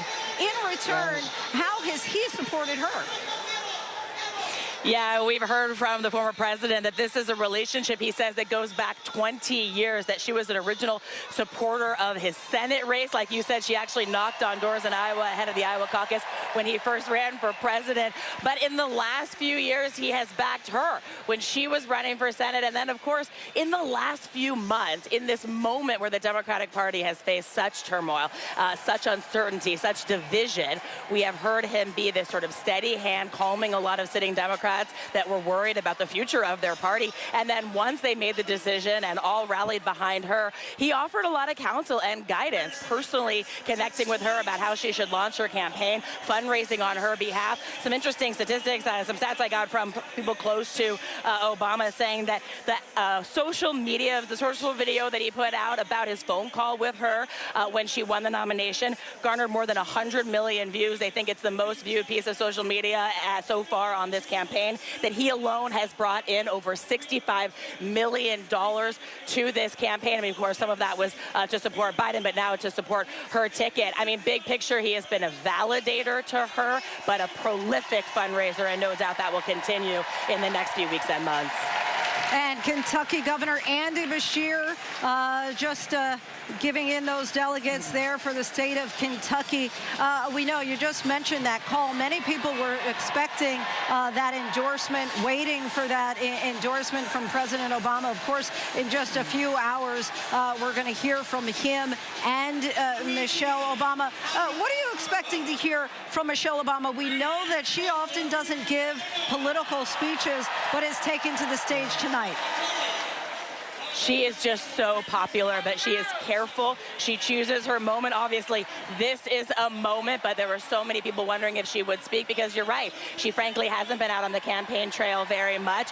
Look, we know that she's going to talk about wanting to turn the page from hate, from divisiveness. She's going to talk about the work she's actually done on a nonpartisan level, trying to encourage civic engagement and voter registration, especially working with young people to try to inform them about how to register to vote. She's She's been working with companies to try to eliminate barriers to voting, making sure people have rides to polling locations. It's interesting, Linsey, up here, way up from our vantage point, we can see they're starting to pass out signs that say vote for delegates and supporters in the crowd to hold up. So I imagine that'll continue to be a riff we will hear tonight, not only from the former First Lady as she talks about voting rights, talks about people exercising that right to vote, but of course, it's a riff we often hear from Barack Obama himself, too. In his campaign speeches, he's quick to tell the crowd, don't boo, but vote. I imagine that we're going to see everyone using these signs in just a few hours, Linsey.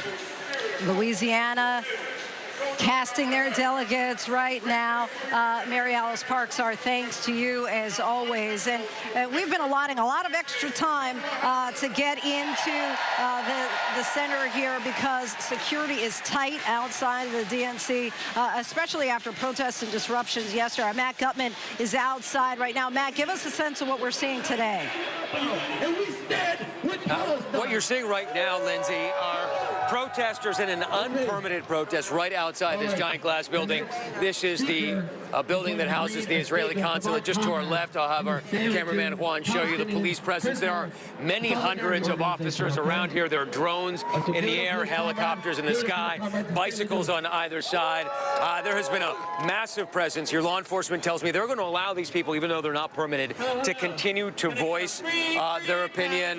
They're saying they want to shut down the convention for Gaza as long as it takes until it gets violent. At that point, they'll shut it down. Obviously, this comes on the heels of yesterday's protest, which got out of hand. Protesters flooding this hard barrier, dismantling it before hundreds of riot police came and pushed them out, arresting 4 people. But it was a bit of a surprise, I think, to law enforcement how easily those protesters were able to dismantle that hard barrier right outside the DNC. So they remain vigilant right now, and right now they're just seeing how this plays out, Linsey. But this is one of dozens of actions that we've been seeing this week, and they'll continue through Thursday, Linsey. And Matt, I'm curious, is it clear that there are thousands more protesters at the DNC here than what you saw out on the streets of the RNC?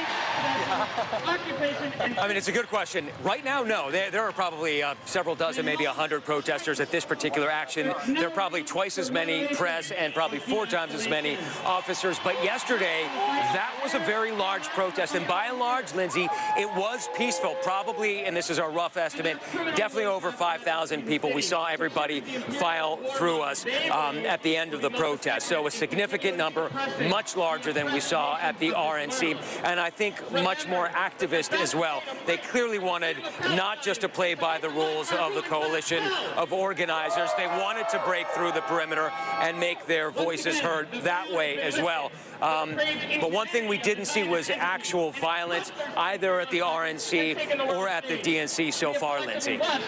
Glad to hear that. All right, Matt Gutman, thank you. Want to go to the floor right there? You see Governor Wes Moore of Maryland standing alongside the First Lady of Maryland.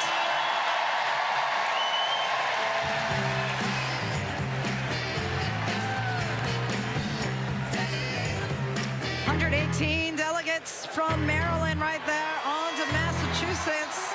Let's go back over to Jay O'Brien on the convention floor. Jay, I think that if we were to sum it up in one word, the crowd here is hype. Certainly a very different convention than that of 2020. Yeah, they are hyped. I mean, they're playing Shipping Up to Boston when they go to Massachusetts. Every single state here has had its own hand-picked song that have relations to those various states. And one of the things we just saw with Wes Moore and Maryland just moments ago, a thing to keep an eye on, is that Wes Moore is so often talked about as the future of the Democratic Party, a possible presidential candidate in the future. The cheer Wes Moore got in this arena was one of the biggest cheers we've heard so far of the night. So something to just chew on over the course of, the rest of the next few years. But another thing to point out, when we look forward, let's look back here, because Democrats have not had an in-person roll call like this in 8 years as we go to Michigan with some M&M here. They had an in-person roll call in 2016. They did not have an in-person roll call in 2020. They did that virtual roll call, remember, where each delegate and state was at its live location at their various states, and they went around the horn and cut to live shots in those various states, you know, socially distant, COVID, etc. It's a demonstration of just how much this race has changed, certainly, but also just how much this country has changed since the last election, Linsey. And we'll listen in right now, as you've mentioned, that Eminem playing for the state of Michigan. We're getting it done in Michigan. And I'm Governor Gretchen Whitmer. We cut taxes. We protected freedoms. We brought manufacturing home, and we know how to win. This November, we're marching together.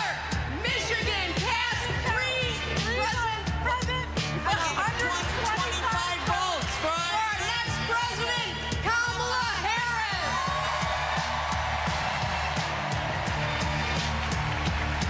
Big Gretch, as they call her, Governor of Michigan. Now we are on to Minnesota. Let's take a listen. Prince, of course, I got to play Prince. Minnesota, how do you cast your vote? Mr. Secretary, the great state of Minnesota, home of Vice President Hubert Humphrey, Vice President Walter Mondale, and the next Vice President of the United States, Tim Walz.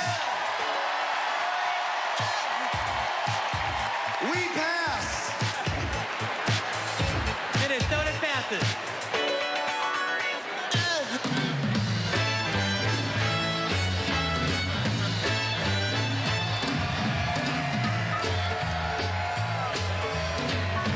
Mississippi, how do you cast your votes? Mr. Secretary, I'm State Chair Shaq Taylor from the home of magnolias and mockingbirds, from the great state of Mississippi, from the red clay hills to the Mississippi River. To our Gulf Coast, we're proud of our heroes such as Fannie Lou Hamer and our special guest, Mr. January 6th, the Honorable Benny D. Thompson. With great joy, Mississippi delivers 40 votes for our future president, Miss Kamala Harris.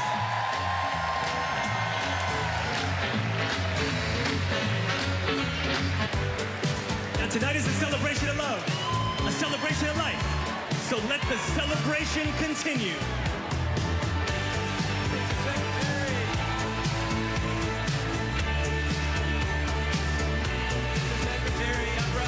Missouri, how do you cast your vote?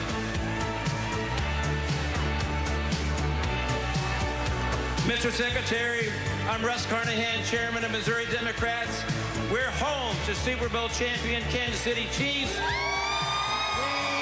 are home to common sense leaders like President Truman, Senators Eagleton, Carnahan, McCaskill, and we will fire Josh Hawley and hire Maureen Bader and Lisa Spoon.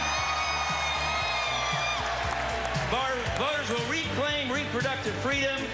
Kamala Harris has sent a lightning bolt of energy and hope across this country, and we proudly cast 2 votes present and 68 votes for Kamala Harris and our Midwestern friend, Tim Walz.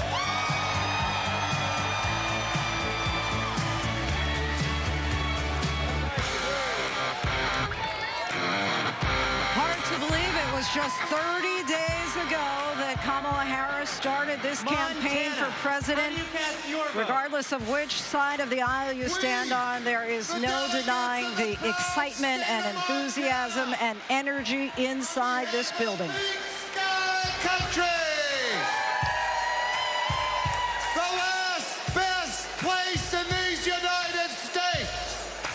I'm grateful for the beauty of our land and determined to protect it for future generations.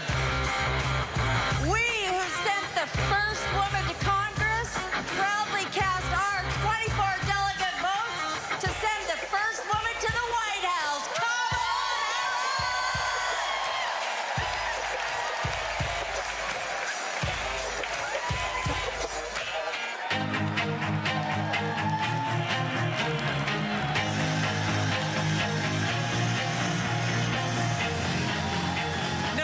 Nebraska. How do you cast your vote?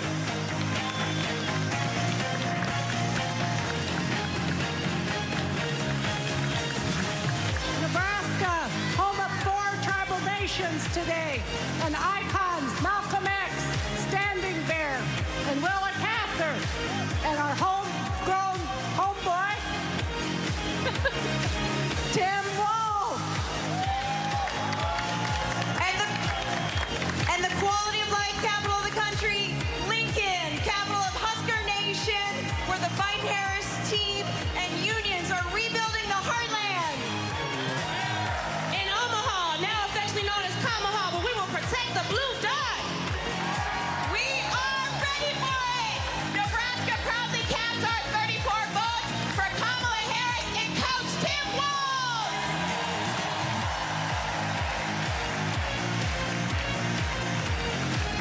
We're about halfway through the roll call here in the state of Nevada.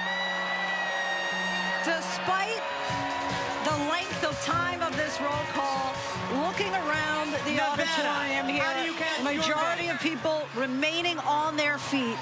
So much excitement. As a survivor of the largest mass shooting in modern American history, I'm voting for Kamala Harris because America is done running from gun violence.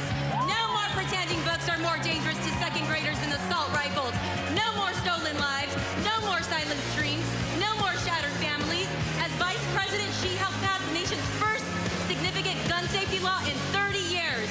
Nevada is the battle-born state, and Kamala Harris was born for this battle. Now our chairs and Yo Moreno. Nevada is the most diverse battleground state in the country, home of the late great Senator Harry Reid, the only Latina ever to serve in the U.S. Senate, Catherine Cortez Masto, and we are the first and only women majority state legislature. As Nevada's first black woman chair, I proudly deliver the Silver State's 48 votes for the next president of the United States of America, Kamala Harris.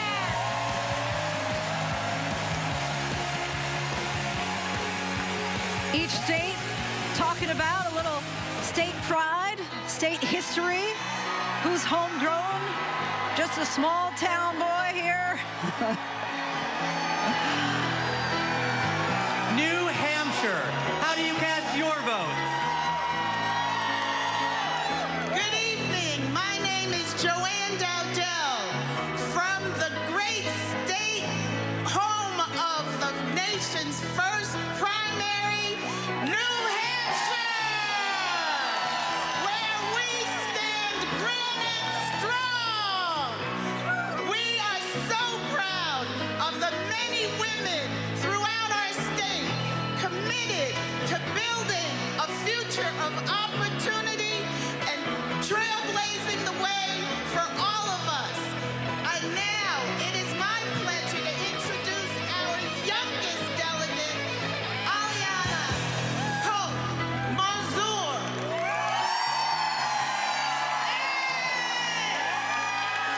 Don't Stop Believing, playing now. Heidi Heitkamp, want to bring you in here. State of New Hampshire. Give us a sense of what you're witnessing here inside the room right now. There is so much excitement. Today, someone said, describe it in one word. And I said pride. I mean, they are so proud of this ticket. They're proud of themselves because they believe they're making history. They're proud of their history. So there's just a pride, and now you're hearing pride in their state, right? Well, speaking of that, we're in the ends. We're about to get to North Dakota. So no matter who you are, no matter where you are, represent your state with pride as we unite for the future. But of course, New Jersey first. Bruce Springsteen. New Jersey. Who How else? fun is that? Your Who vote. else would you play for New Jersey? They had to play the boss. Yeah, you could, but honest to God, look at this enthusiasm. They're just doing a roll call and just everybody cheering for everybody else. It's so much fun. We're having fun. Heidi, gotta ask, because about 30 days ago, there was was a question. Of course, you have the governor of New Jersey right there, Governor Murphy. 30 days ago, there was a concern in the Democratic Party ranks that there was going to be division, that people were anticipating at the convention that it might be a repeat of what we saw in 1968. Of course, when Lyndon B. Johnson announced he was not going to run for a second term. Could you have predicted this just a month ago? Yes, absolutely. I think that when Joe Biden made the decision and then it so quickly turned to Kamala as the nominee, I thought this is going to be an event that will unite the party. The party was never that divided, I don't think, Lindsey. What they were was discouraged.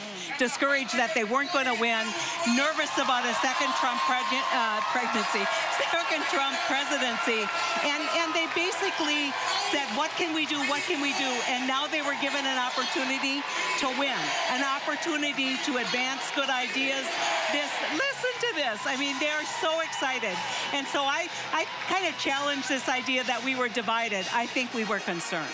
Jay O'Brien, I'm kind of looking from above at what's happening on the ground. Give us a little bit of color of what you're experiencing in real time as we go to New Mexico. Lots to experience down here, Lindsey, that is for sure. So, yeah, there's a lot of enthusiasm. There's a lot of momentum. When the songs change, the crowd cheers. Each state gets a big cheer. We've seen huge cheers for some Democratic notables like Wes Moores, we were talking about earlier, but also Gretchen Whitmer. The arena erupted for Gretchen Whitmer, as we talked about earlier. And it's tough to see through my camera lens, but you can definitely see it in the feed of what's happening there. See those those red and yellow dots? Each attendee here is wearing a wristband. They were on their seats when they walked in. The goal tonight was to have everyone put those wristbands on. They're controlled somewhere else. They all have chips in them that controls their various lights, and to put on a light show. As Heidi just talked about, roll calls don't have to be this way. They didn't even have to have this roll call. This is ceremonial. Kamala Harris has already been named the nominee in a virtual roll call because of some concerns about state ballot measures, as we hear Jay-Z play as we go to New York here. But they had this roll call anyway, and they turned it into a celebration in this goal of trying to make this pitch to the country for the Harris-Walz ticket. And really, there's kind of this disco-like ambiance. There you see film director Spike Lee. The kid, that's fitting to have those headphones on for anybody. Let's listen to Spike Lee. Mr. Secretary, my name is Henry Garrido. I am from the great state of New York. Unions not only built the Empire State, they built a strong middle class across this country. That is why I'm so proud to introduce the governor of the greatest labor state of the country, Governor Kathy Hochul. As governor of the greatest state that ever existed. Hey, for New Yorkers, get used to it. From Seneca Falls, the birthplace of the women's rights movement, to Stonewall, the birthplace of the LGBTQ movement, to Stone King Mountain, the birthplace of the environmental justice movement, and the birthplace of the labor movement. We are also not just the birthplace of great progressive movements, we are the birthplace of Shirley Chisholm. Of Geraldine Ferraro. And we are the home of Hillary Clinton.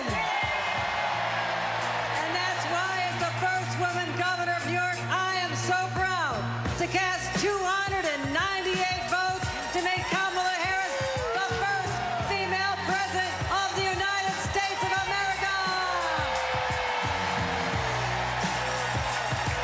Kathy Hochul, one of only 12 female governors. People took issue when she said it was the greatest state. Have you ever seen anything like this? No. I mean, usually it's kind of this state, we're going to brag, and everybody's kind of talking behind. Nobody's really paying attention. They are all so celebratory. You cannot fake those smiles, Lindsey. You cannot. People are joyful, they're excited, and they're ready to go to work. And normally, as you say, go to work. Normally, this is all business. Yep. This is almost just this is really putting boring. a stamp on the paperwork. The interesting thing about this is that the real official virtual. This is the youngest state party chair, by the way, who we're hearing from right now.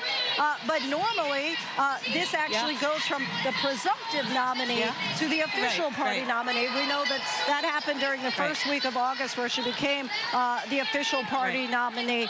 But look at the enthusiasm as we hear the people speak. This is so exciting. And I can't wait for North Dakota. It's coming up. It's coming up. We're hanging in there during the ends. I think North Dakota's coming up. Yeah, we have to wait for North Carolina. Always. Oh, here we go. No deck. Oh, what happened to North Carolina? There we go. North Dakota, how do you cast your vote? Mr. Secretary, the Democrats of North Dakota, the Peace Garden State, are proud to cast our 17 votes for Vice President Kamala Harris and the best neighbor you could ever hope to have, Governor Tim Walz, for President and Vice President of the United States of America. Let's go! Only 17 delegates, small but mighty. Small but mighty. That's right. You know, but they came here to work. I was at a rural caucus today, and the room was full, Lindsay, because rural Democrats really want to show in this election. It's so important, and they think now with Tim Walz, they have a real chance of winning back some of those rural votes. You know, he is of them, right? I want to go over now to Mary Alice Parks as we take a look at the screen here. I am struck, Lindsay, by the diversity that we're seeing on screen. This is something that the Democratic Party wanted to project to the country. They've made it very clear they want to show that they are the party that represents the country, and we are seeing that reflected in these state party delegations. They want to make a point of showing that they are trying to build a multi-generational, multi-racial coalition, and I think about it too, especially with Barack Obama speaking tonight, right? That is so much of what Democrats think of with his race, with his historic race. He was able to build that kind of diverse coalition, ethnically, racially, generationally. Of course, Kamala Harris and Democrats now looking to repeat that, but especially too in this moment where they are countering Trump. They want to show that they are a party that looks and sounds different, and I think that's part of what they are celebrating here tonight. And Ohio, now we're slowly making our way through the 50 states. Jay O'Brien, I want to go back to you because, again, we were talking about that Empire State of Mind. We heard that Jay-Z song just a little while ago. I know you just talked to Senator Chuck Schumer from New York. What did he tell you? I just did. He was coming off the floor right behind me, Lindsay, and I asked him how he was feeling about tonight, how he feels about the momentum Democrats now have with this change at the top of the ticket. He was walking off the floor. It was very brief, but he put his fists up, as Chuck Schumer so often does on Capitol Hill with reporters like me. He looked me in the eye and said, "We are going to win," and then he lit up a big smile on his face. That's noteworthy because Chuck Schumer, we know from our reporting at ABC News, was one of those Democratic leaders who privately said to Joe Biden that they just didn't think he could beat Donald Trump, that he would be a drag on some of those more vulnerable Senate Democrats in competitive races and some of those House Democrats also in competitive races. And what a change this race has seen in just the last few weeks, and what a change in the way some of those top Democratic leaders feel now about their chances, Lindsay. All of that summed up in just those few words from Chuck Schumer. And as we make our way through Oklahoma, Jay O'Brien, our thanks to you. We're looking at this in real time, literally as a split screen. And I do want to go now to a literal split screen outside with Matt Gutman, where we're seeing a different storyline play out from the enthusiasm and excitement inside this building. Lindsay, absolutely. Lindsay, just over the past couple of minutes, we have been watching as that protest, which we went to you before, people were sort of chanting and speaking in a corner, and then they tried to cross this intersection. And that is when police officers in riot gear, as you see, batons at the ready, helmets on, moved in with ferocity and very, very quickly pushing everybody back. They've made a number of arrests, and if I can wheel our cameraman Juan in, you can see where they've made some of those arrests, and the sheer number of officers here also just beyond us. They said that their tolerance for violence or for crossing a certain threshold was very low. This was an unpermitted protest right outside the Israeli consulate in that building. That is also the terminus of multiple train stops. It is one of the largest train stations in the city, and shutting this area down wreaked havoc during rush hour in this city. And that's something that police officers said they were not going to tolerate, and they moved in here very, very quickly. I don't know how many arrests they made, but you might be able to see the lights down there. That's where they took some of the people that have been detained so far in this protest. We don't know what's going to happen now. There are still protesters around scattered. I think they're still trying to make arrests, but this is something that they have been concerned about really since last week about this particular protest outside the Israeli consulate. They said they would have very little patience for it, Lindsay. And so the issue, Matt, just to be clear, it's not because of violence, but it's because they did not have permits.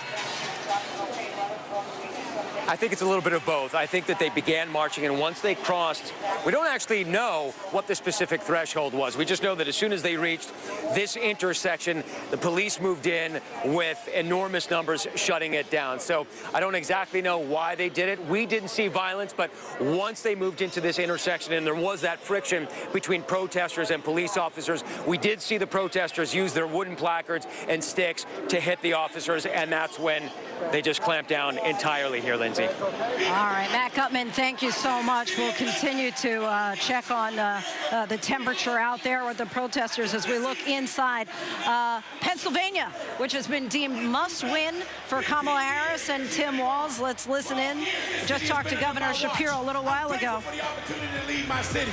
I'm grateful for the state of Pennsylvania. God bless everyone in this room. I love this state. Thank you. Governor Shapiro. I'm Governor Josh Shapiro. What an eruption.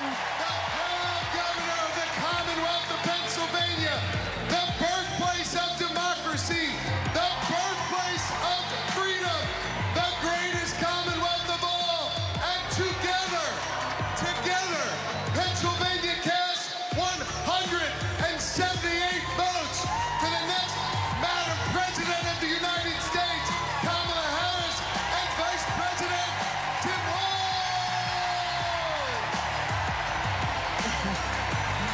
Mayor of Philadelphia right next to him.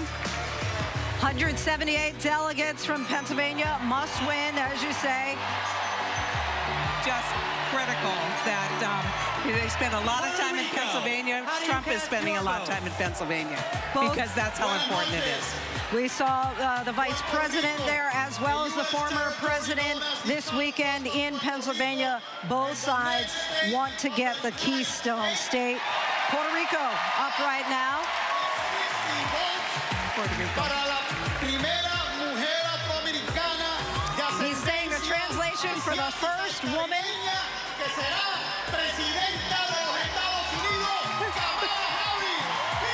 president of the United States of America, Kamala Harris. You just can't fake this. You can't. DNC, let's go! Roll call, keep it coming, keep it coming now.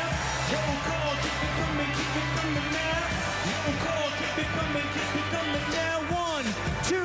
1, 2, 3, let's go!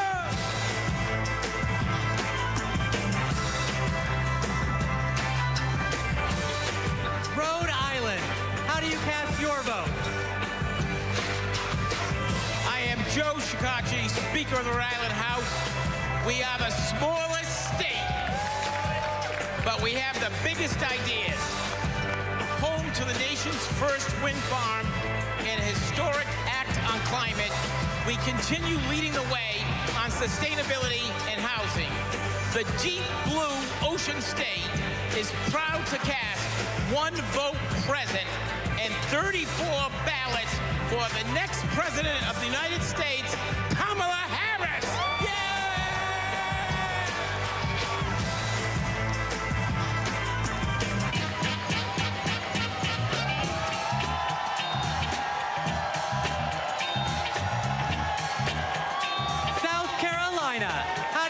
cast your vote. I'm Crystal Spain. I'm Crystal Spain, chair of the South Carolina Democratic Party. Hello from the great state of South Carolina, where we pick presidents. The home of the DNC chair, Jamie Harrison. The home of the first Black Panther, Chadwick Boseman. The home of the national basketball champions, the mighty Lady Gamecocks. I'm Senator Margie Bryant Matthews, one of the sister senators, and John F. Kennedy Profiles in Courage Award winner. We stopped the total abortion ban in South Carolina. Like us, Kamala has proven that she has the courage to fight and will fight for all Americans. South Carolina is not going back.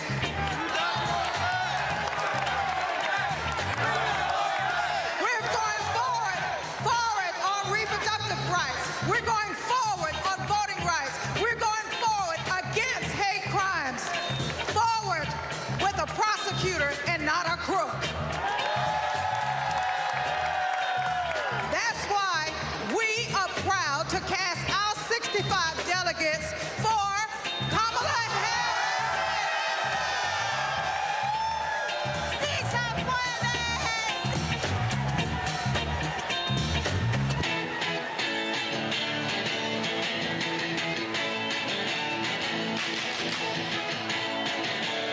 South Dakota, how do you cast your vote? How mitakiapi, chante washte na bechuzapalo. In my beautiful Lakota language, that means hello, my relatives. I shake your hand with a happy heart. That is the spirit of my beloved South Dakota. My name is Chante Redis, and I want to say that my people, the Ocheti Shakoan, are still here. The 7 council fires are still here. Let me tell you what a Kamala Harris presidency will mean for me, my friends, and my community. More importantly, more opportunities, more good-paying jobs, better access to health care, and a quality education. That is the future we deserve, and it is the future we will win on November 5th when we elect Kamala Harris. Thank you, Mr. Secretary. The state of South Dakota is proud to be part of such a historic moment in our country's history. We are a land that is proud of our hardworking farmers and ranchers, that celebrates 9 tribal nations and their incredible cultures, where natural beauty can be seen from the Big Sioux River to Mount Rushmore. South Dakota is honored to cast all 20 of our votes for Vice President Kamala Harris, who will soon be known as Madam President.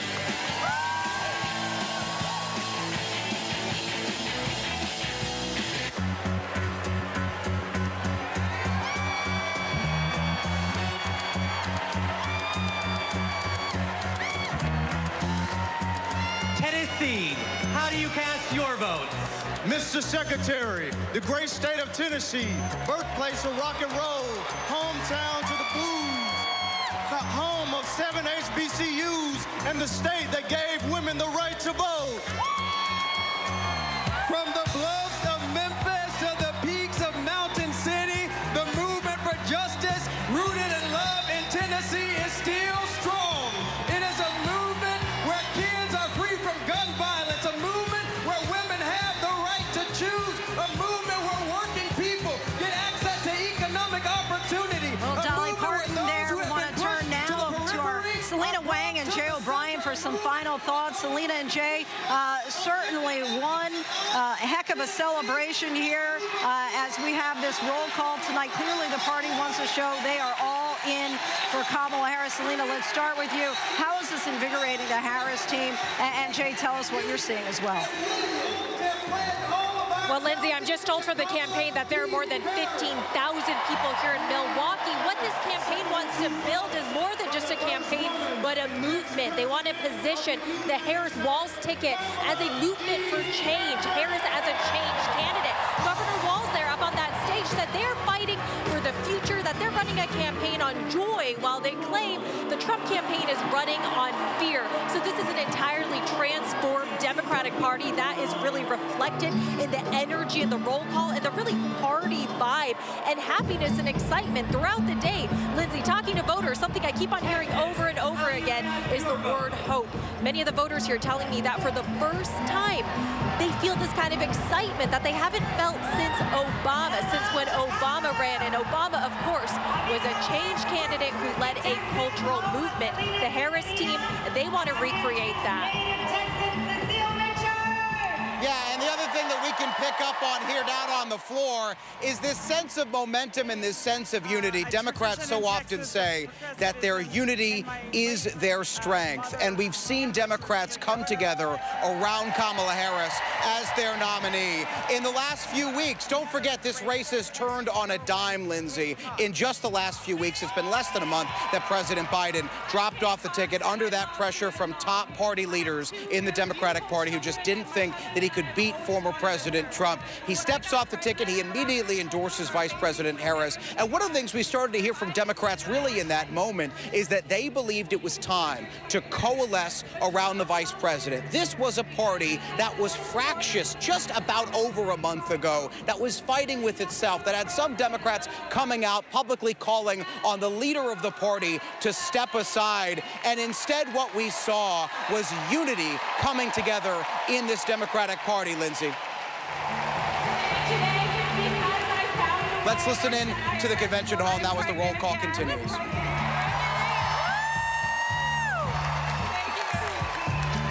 And my baby is due in January, just in time to see Kamala Harris sworn in as President of the United States. Mr. Secretary, my name is Gilberto Hinojosa, chair of the Texas Democratic Party, and as the nation's biggest battleground state with 40 electoral votes on behalf of 30 million Americans. Texas cast 3 votes for president and 263 votes for freedom, for the future, for the first woman to serve as the next president of the United States, Kamala Harris.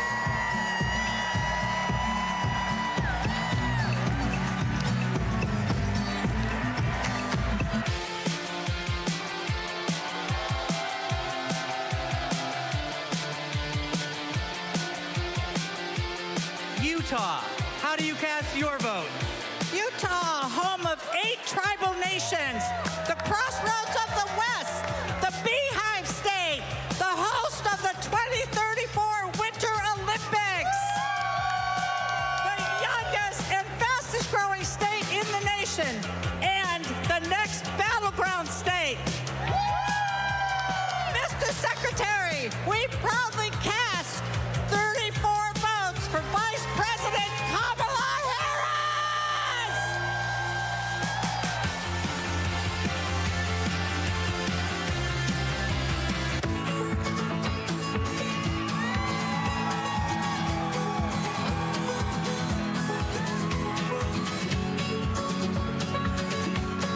Vermont, how do you cast your vote? Vermont knows the value of public education. We even have a teacher as our congresswoman. And in 1777, we were the first state to place public education in our Constitution. As someone with significant learning disabilities, I know the value of investing in every single child. We are proud to call Vermont home, and we are proud to cast our 24 votes for Kamala Harris because we are not going back.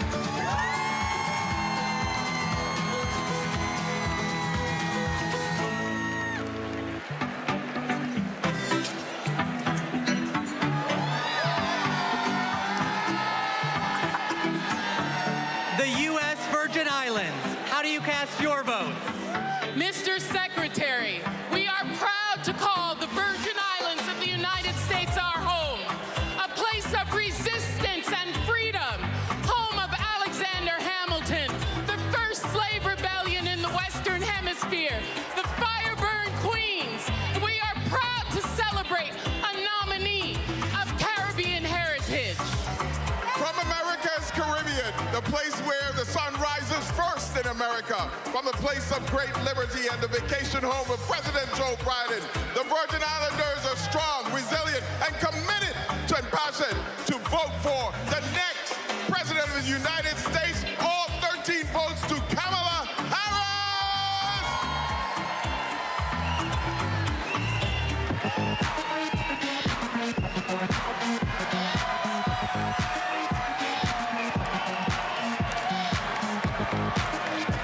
Commonwealth of Virginia. How do you cast your votes? Mr. Secretary,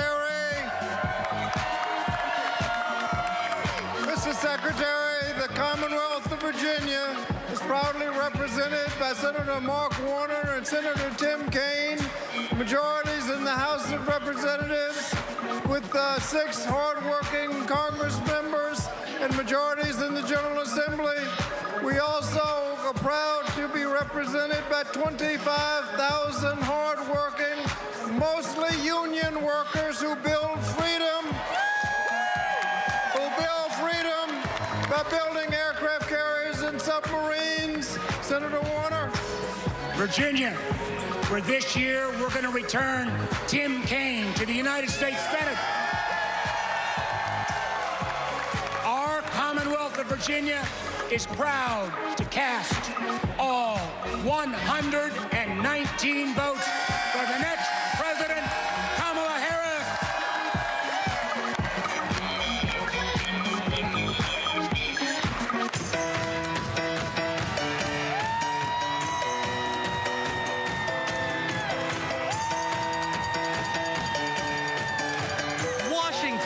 How do you cast your vote?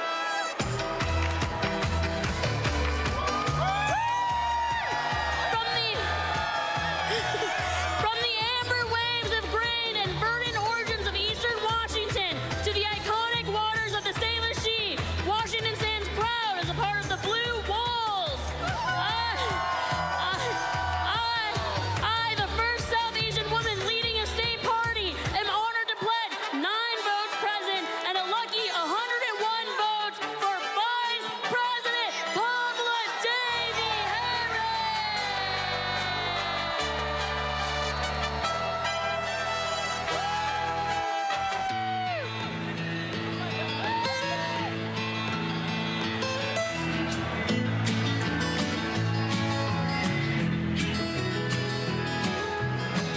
West Virginia. How do you cast your votes? My name is Jean Evans-Moore, and I'm 83 years old.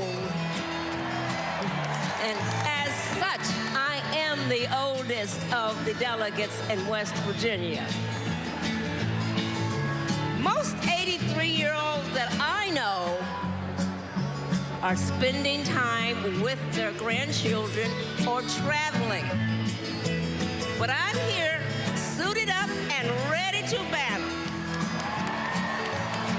Because I will not, I repeat, I will not let everything I've fought for be taken away by Donald Trump.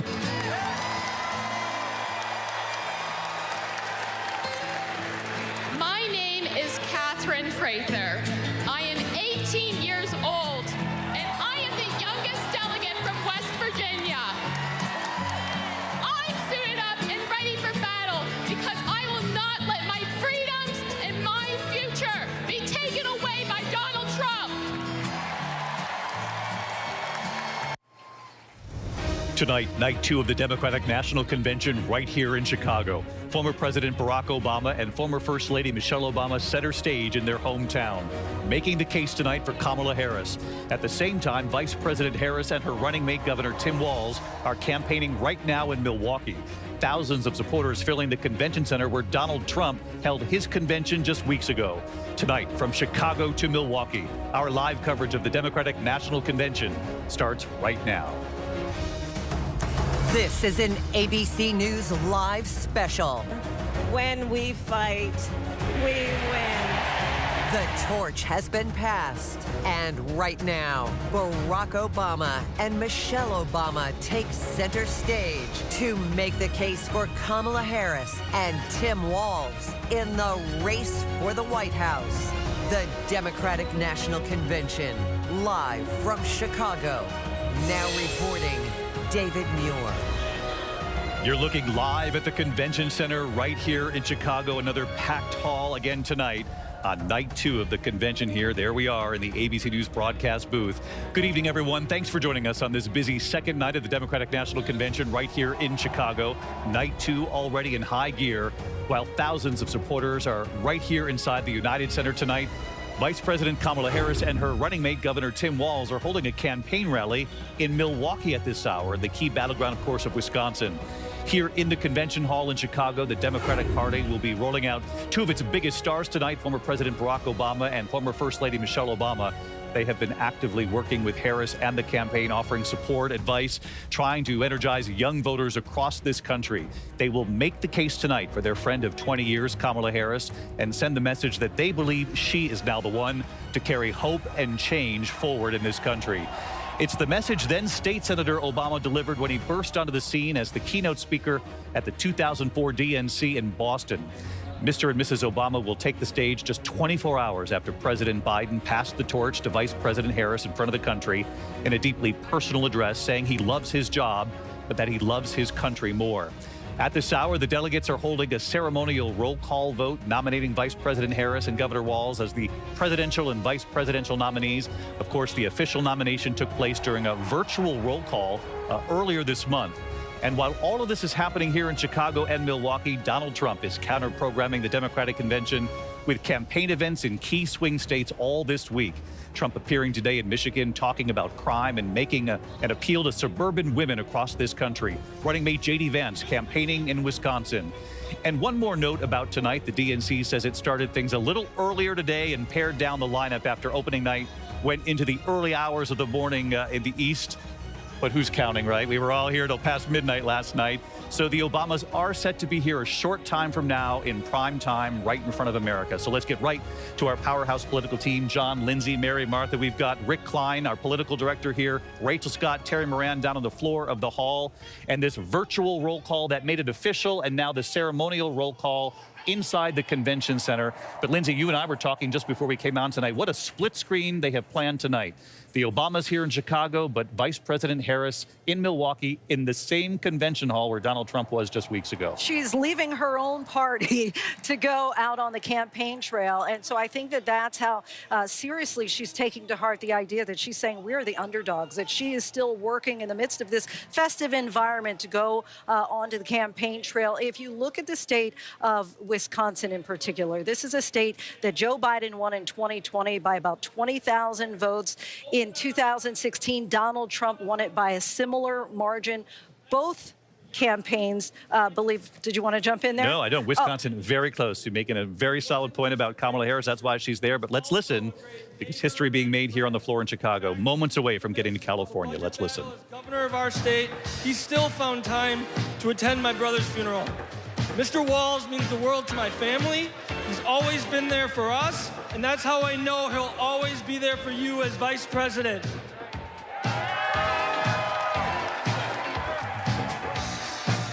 Thank you, Hans. Minnesota, let me hear you. There you go. 14 years in the National Football League taught me a lot about leadership. A good leader cannot be selfish. He has to look out for his team. Coach Walz is unselfish as they come. He has led Minnesota with honesty and integrity. And in November, Minnesota is going to send Tim Walz and Kamala Harris to the White House. Let's go! I'm Amy Klobuchar, the senator from the great state of Minnesota, where nearly everyone votes and purple reigns. And I'm Tina Smith from the great state of Minnesota, the home of the next Vice President of the United States, Tim Walz. Minnesota, we cast 10 votes present, and we deliver 81 votes for Kamala Harris and Tim Walz. There you have it, Tim Walz's home state of Minnesota, where he is the governor. And next up, California, where they will make it super official. They made it official with the virtual roll call. Now Governor Gavin Newsom of California will make it official for Kamala Harris. the great state of California. How do you cast your vote? My name's Governor Gavin Newsom. From the great state of Nancy Pelosi. I come from a state, like our nation, of dreamers, of doers, of entrepreneurs, of innovators, that prides itself on being on the leading and cutting edge of new ideas. California is the most diverse state in the world's most diverse democracy. And we pride ourselves on our ability to live together and advance together and prosper together across every conceivable and imaginable difference.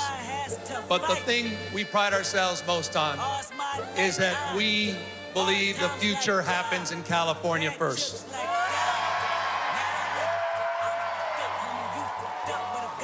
And Democrats, I've had the privilege for over 20 years to see that future taking shape with a star in Alameda courtroom by the name of Kamala Harris. I saw that star fighting for criminal justice, racial justice, economic justice, social justice. I saw that star get even brighter as Attorney General of California, as a United States Senator, and as Vice President of the United States of America. Kamala Harris has always done the right thing. A champion for voting rights, civil rights, LGBTQ rights, the rights for women and girls. So Democrats and independents, it's time for us to do the right thing, and that is to elect Kamala Harris as the next president of the United States of America. California, we proudly cast our 482 votes for the next president, Kamala Harris.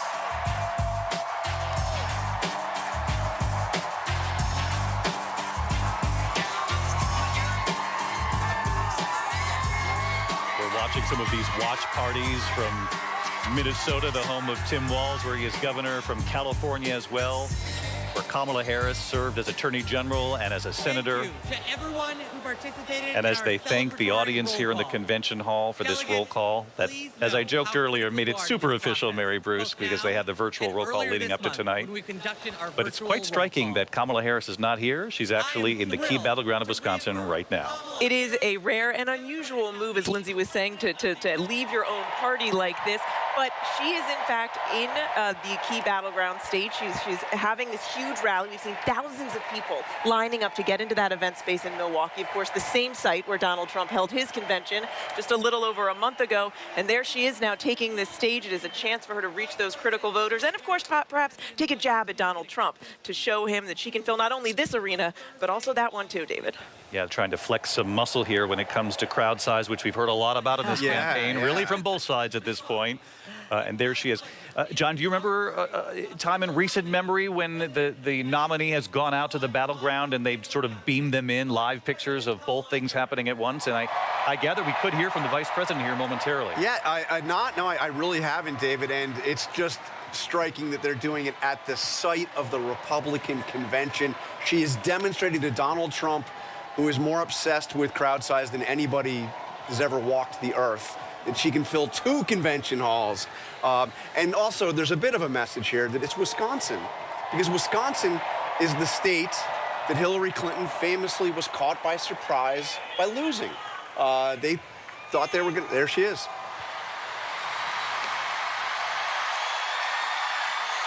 And hello to everyone joining us from exciting Chicago. The delegates at the Democratic National Convention, well, they just completed their roll call. And they have nominated Coach Walz and me to be the next Vice President and President of the United States of America.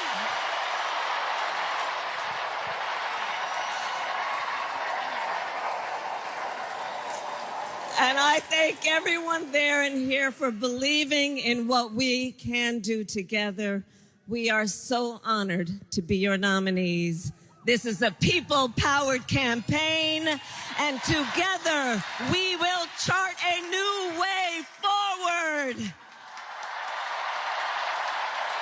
A future for freedom, opportunity, of optimism and faith. So to everyone in Chicago and across America, thank you. Thank you. Thank you. And you're going to hear from our wonderful second gentleman shortly. I'll see you in 2 days, Chicago.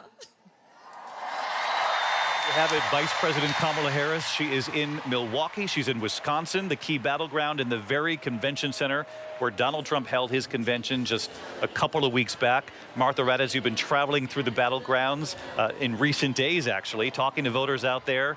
You saw it firsthand how close this race is. It is an extremely close race. No one is taking anything for granted, but you saw such enormous enthusiasm. And when you think back a month ago at that Republican convention, when you had Donald Trump, who had survived an assassination attempt and came out and raised his fist, fight, fight, fight, and you heard in this convention the Democrats and Kamala Harris saying, when we fight, we win. But an enormous amount of enthusiasm up there. They said it's like a huge tidal wave, and especially women.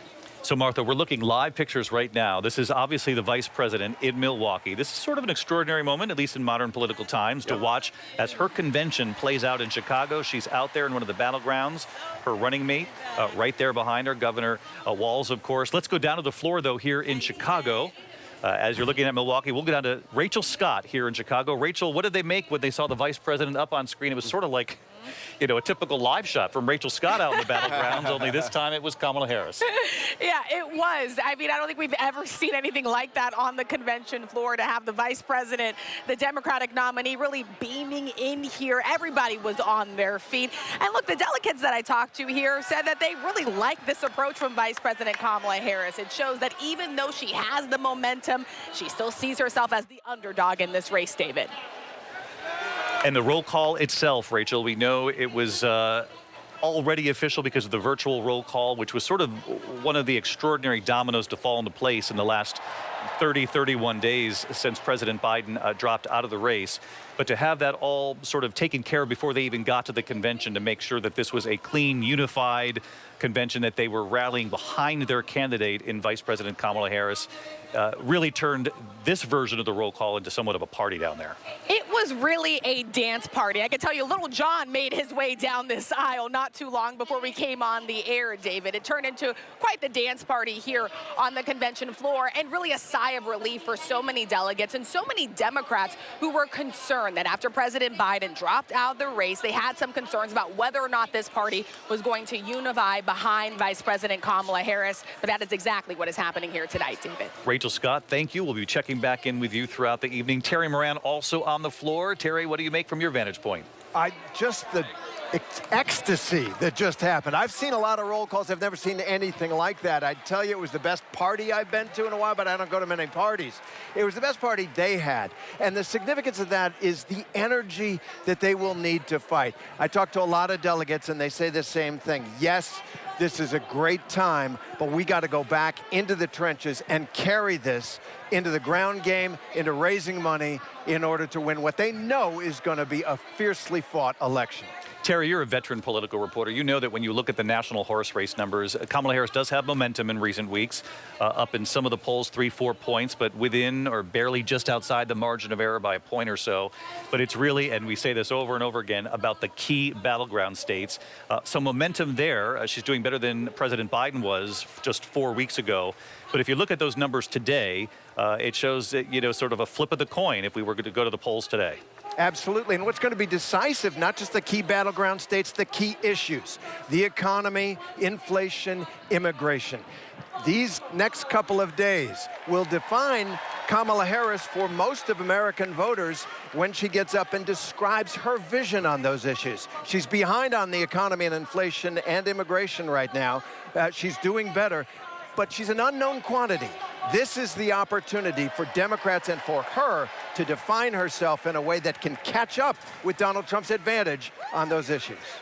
Well, let me ask you, Terry, because you talk about some of these issues where she's polling still behind Donald Trump: economy, immigration, inflation.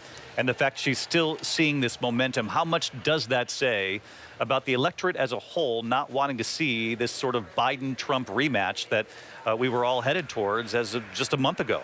I think that's a great point, David. It's a point that Nikki Haley made when almost desperately she told the Republican voters during the debates, the first party that doesn't nominate Biden or Trump is going to win this election. And she may be right. Terry Moran with us on the floor. Terry, we'll be checking back in with you often throughout the night. You heard Terry talk about how close this is in the battleground. So let's go to our political director and our Washington bureau chief, Rick Klein, who has the numbers. Literally, he holds them in his iPad often when we go to him. I don't know if you have it right now, Rick. I've got it. Yeah, I'm sure you do. I'm sure you do. So take us through, give us the horse race, the national picture, and then break it down battleground by battleground for us. David, our latest poll with the Washington Post and Ipsos has a 4-point lead for Kamala Harris, 49-45. That is a big shift from before and after the Republican convention. In both cases, we saw Trump with a narrow edge, and it has spilled over into the battleground states. Right now, Kamala Harris with an edge in 4 out of the 7 big battlegrounds and leading, just trailing just narrowly in 2 of the others. This race looks so much different than it did a month ago, David.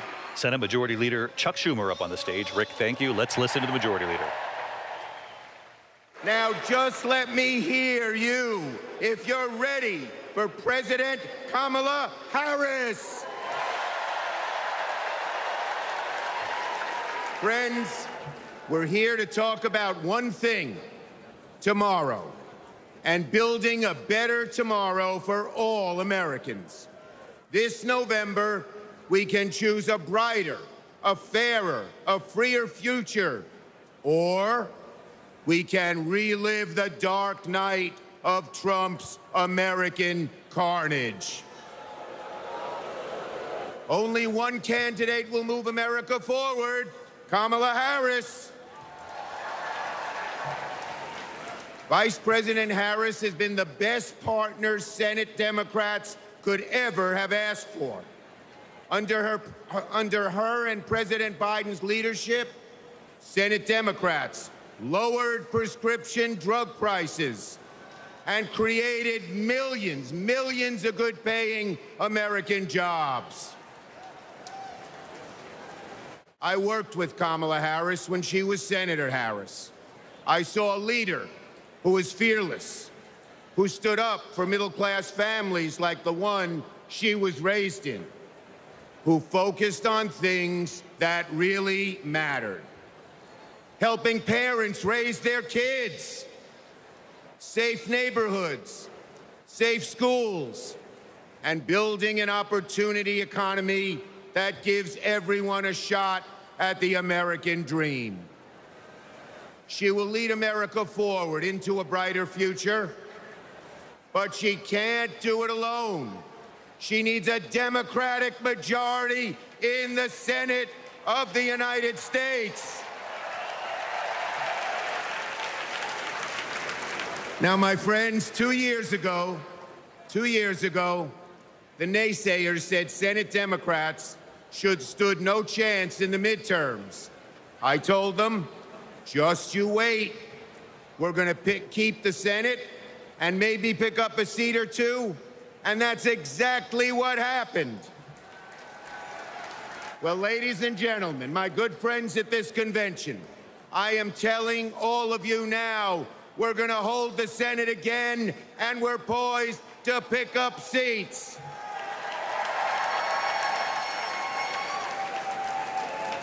A Democratic majority to create good-paying jobs and lower costs, to defend a woman's right to choose, to deliver for communities back home. Our senators are doing it, like Jackie Rosen, delivering high-speed rail for Nevada. John Tester, bringing high-tech jobs to Montana. And Bobby Casey and Sherrod Brown and Tammy Baldwin and Martin Heinrich fixing bridges in Pennsylvania and Ohio and Wisconsin and New Mexico. We also have amazing candidates.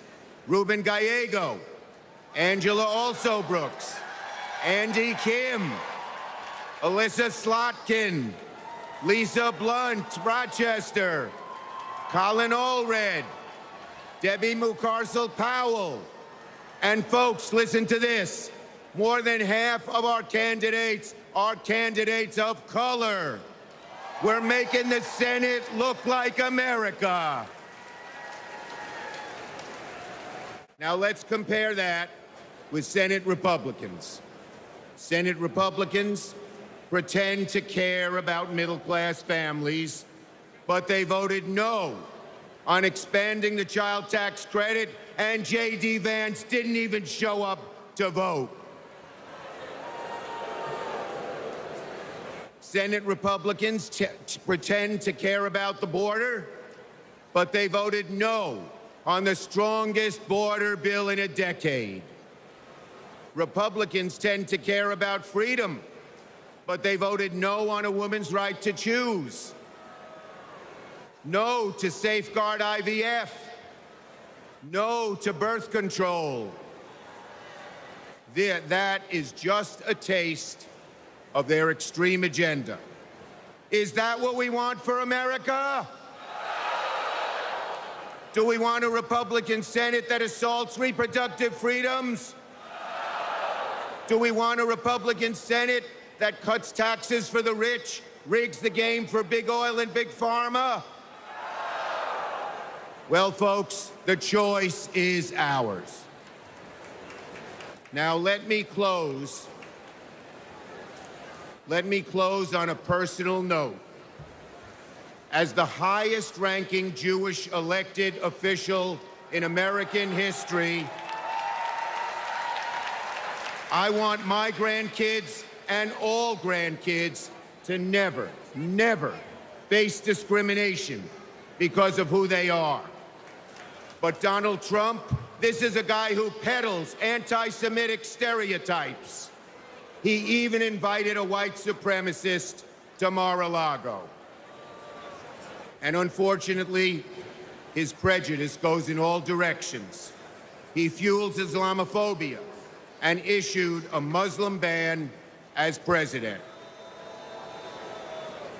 Tonight, folks, I am wearing this blue square to stand up to anti-Semitism, to stand up to all hate.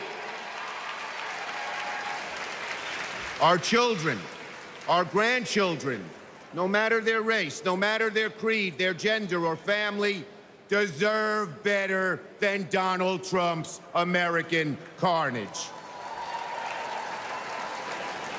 So, are you ready to make sure Donald Trump never, ever gets near the White House again?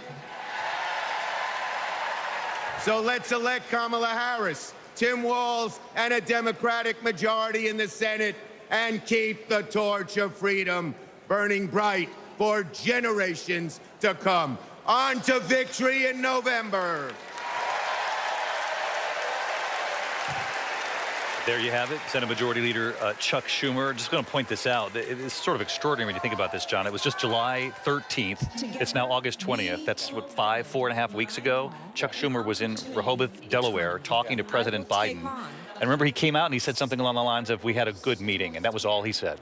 It was a one-sentence statement, David. We met in Rehoboth, Delaware. We had a good meeting. And we reported first in a studio that looked just like this. Only a different convention. In Milwaukee.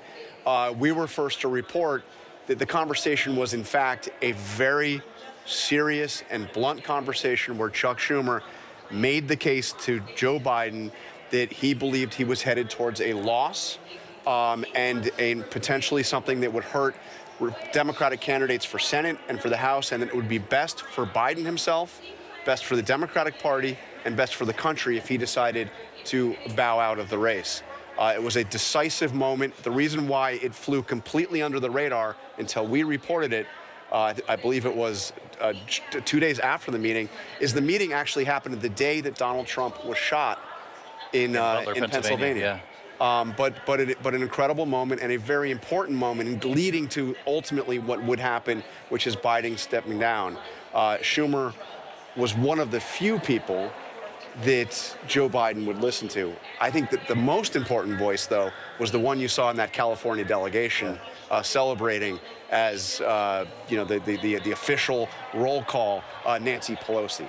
No person more than Nancy Pelosi is responsible for what we're seeing here right now. Yeah, and we took note last night too, John, all of us here actually, when she was holding up, "Thank you, Joe." Yeah. And I'm not sure that the two of them have even spoken yet, have they? My understanding is they still have not spoken, which is an extraordinary thing. By the way, they are not, new political allies. They have been political allies, close political allies for decades. Yeah, for and decades. The idea they worked hard on Obamacare in recent times, and in all the legislative achievements of the Biden administration worked very closely together too. Of the Biden administration and the Obama-Biden administration, where Biden was the primary liaison between the White House and Congress.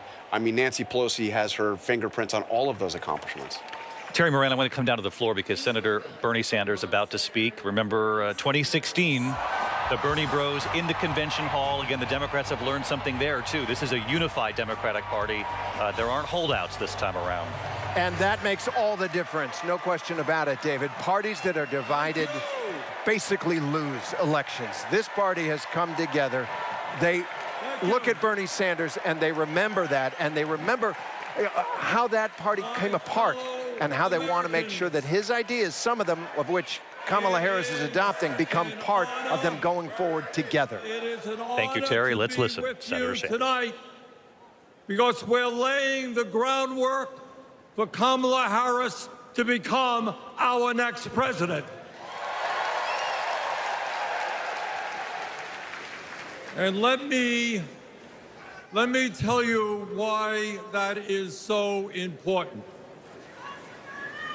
I want you all to remember where we were 3.5 years ago. We were in the midst of the worst public health crisis in 100 years and the worst economic downturn since the Great Depression. 3,000 Americans were dying every day, and our hospitals were overwhelmed with COVID patients. All across the country, businesses were shutting down. Unemployment was soaring. Workers were losing their health insurance. Schools were closing. State and city budgets were running out of money. People were being evicted from their homes. Children in America were going hungry. That was the reality the Biden-Harris administration faced as they entered the Oval Office. A nation suffering, a nation frightened, and people looking to their government for support. And within 2 months of taking office, our government did respond.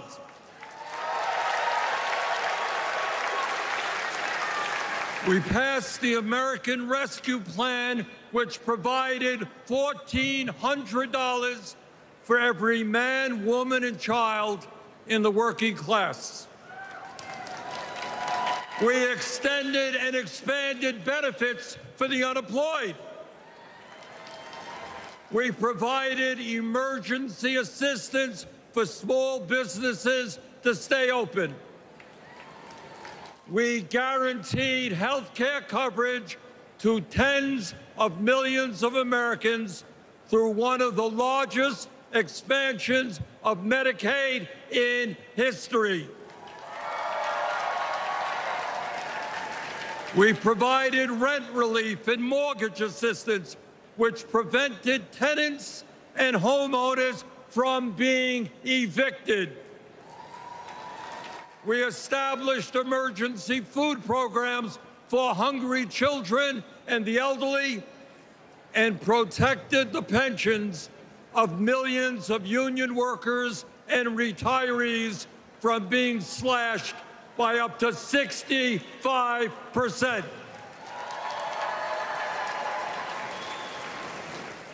Oh, and by the way, we cut childhood poverty by over 40% through an expanded child tax credit. Thank you, President Biden. Thank you, Vice President Harris. Thank you, Democratic Congress. Now, I say all of this not to relive that difficult moment, but to make one simple point. When the political will is there, government can effectively deliver for the people of our country. And now we need to summon that will again, because too many of our fellow Americans are struggling every day to just get by, to put food on the table, to pay the rent, and to get the health care they need. Brothers and sisters, bottom line, we need an economy that works for all of us, not just the billionaire class.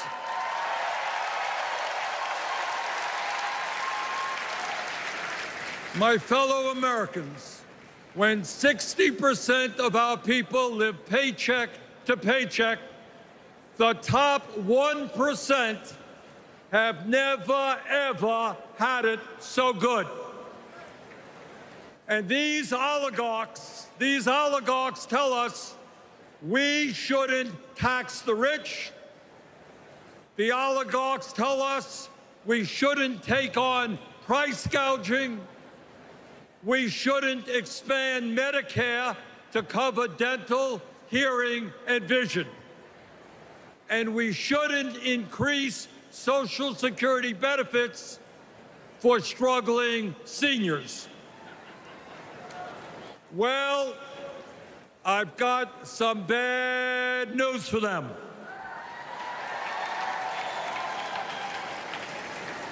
That is precisely what we are going to do.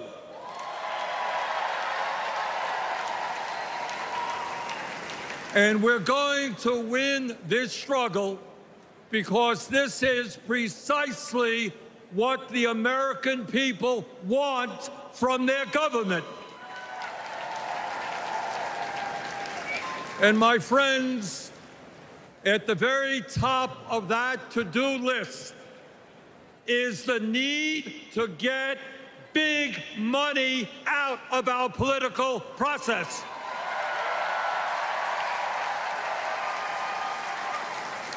Billionaires in both parties should not be able to buy elections, including primary elections.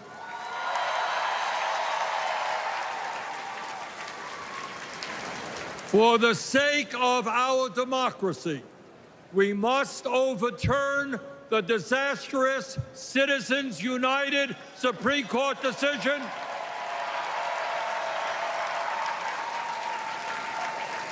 and move toward public funding of elections.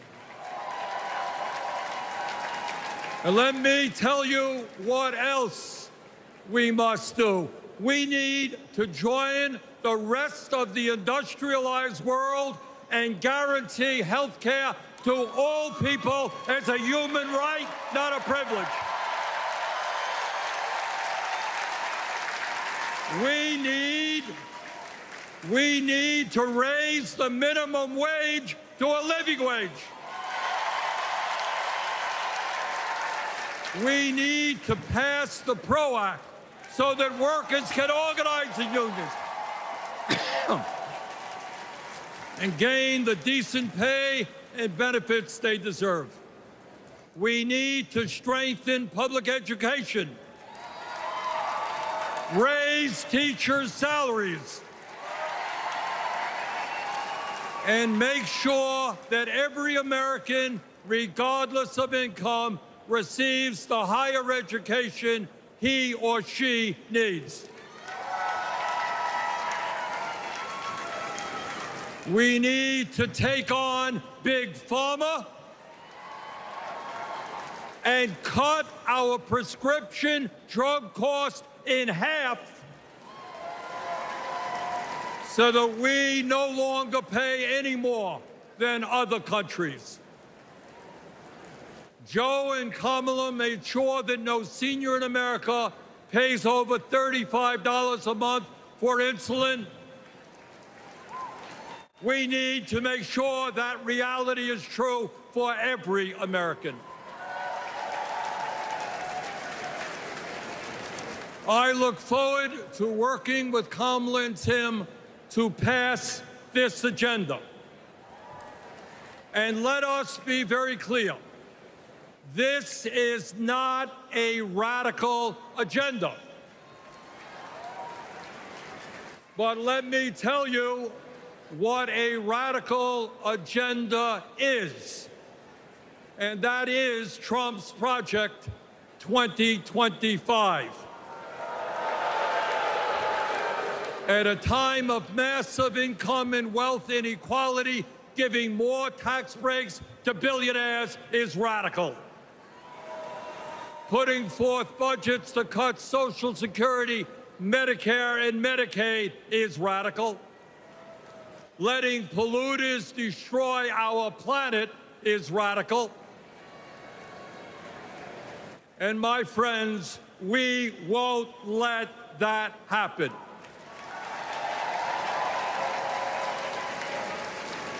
Fellow Americans, in the last 3.5 years, working together, we have accomplished more than any government since FDR. But much, much more remains to be done. We must summon the courage to stand up to wealth and power and deliver justice for people at home and abroad. Abroad, we must end this horrific war in Gaza.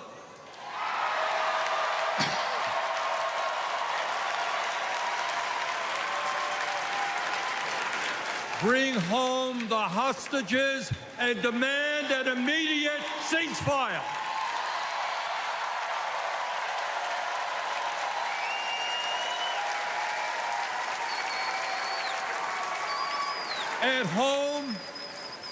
At home right here, we must take on Big Pharma, Big Oil, Big Ag, Big Tech, and all the other corporate monopolists whose greed is denying progress for working people.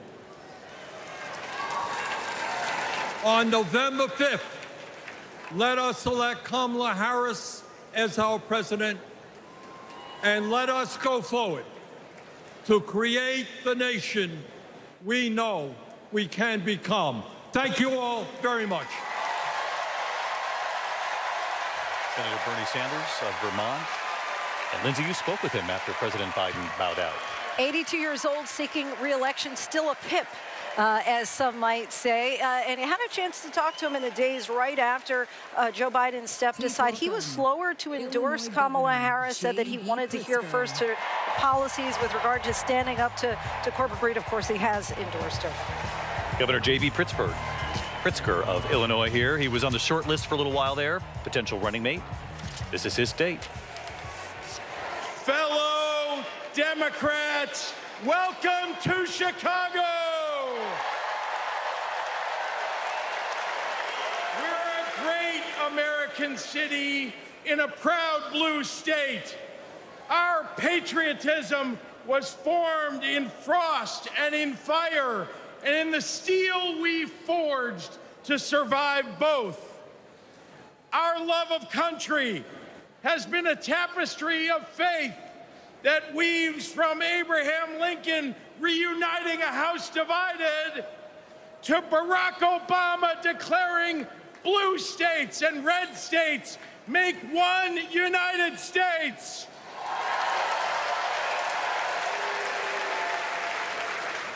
Now, Illinois' presidential pedigree is unmatched.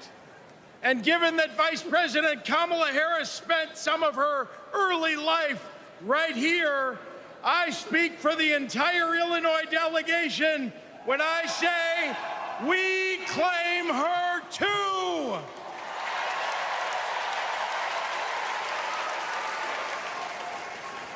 Now, one president we will never claim is the con artist the Republicans nominated in Milwaukee last month. Donald Trump once called Chicago embarrassing. To quote a great Chicagoan who won 6 world championships on these very grounds, we take that personally.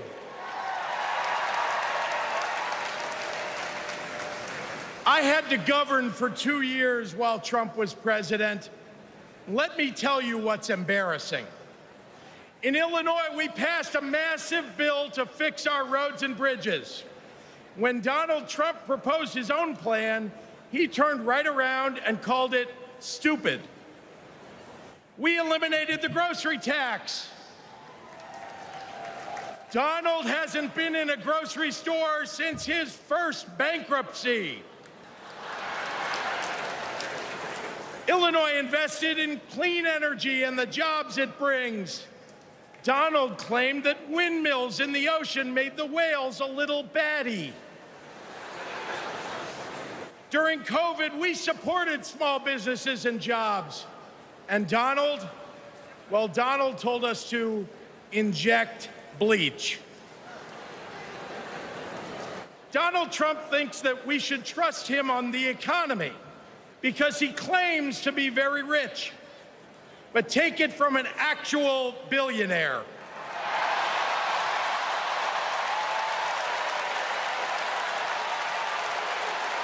Trump is rich in only one thing: stupidity.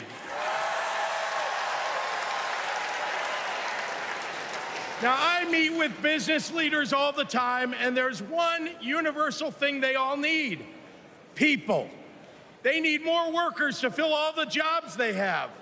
But the anti-freedom, anti-family policies of MAGA Republicans are driving workers away. Here's the thing. Americans don't want to be forced to drive 100 miles to deliver a baby because a draconian abortion law shut down the maternity ward. Americans want the hope of giving birth through IVF, not the fear that it might be taken away. Americans with LGBTQ kids don't want them facing discrimination at school because the state sanctioned it. Americans want to go to their neighborhood grocery store and not have to worry about some random guy open carrying an AR-15.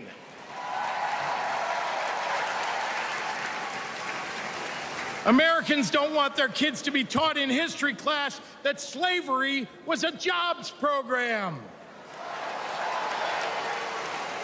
And if Americans are black or brown, they want to get promoted at work without being derided as a DEI hire for the sin of being successful while not white.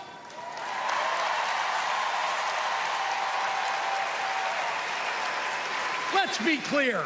It's not woke that limits economic growth. It's weird. And these guys aren't just weird, they're dangerous.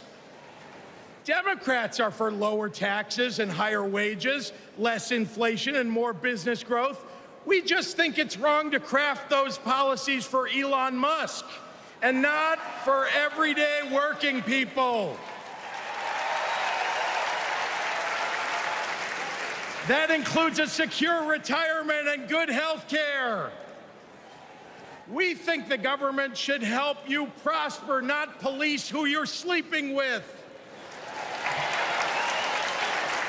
More than anything, Democrats want economic policies that are kind, not cruel.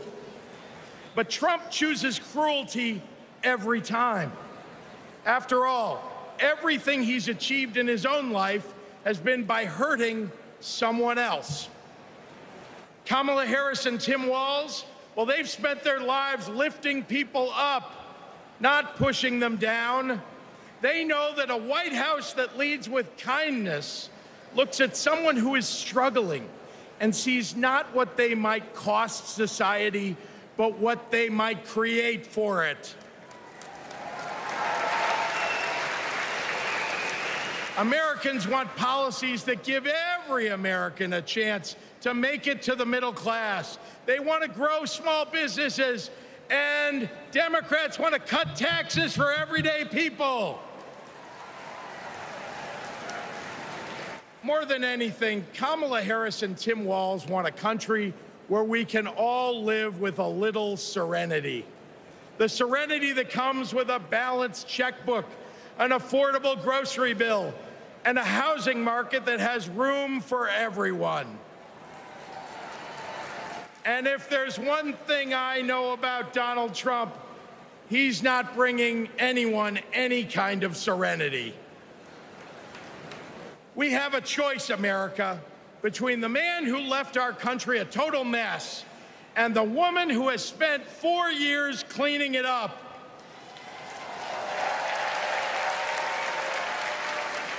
And I think it's time we stop expecting women to clean up messes without the authority and the title to match the job.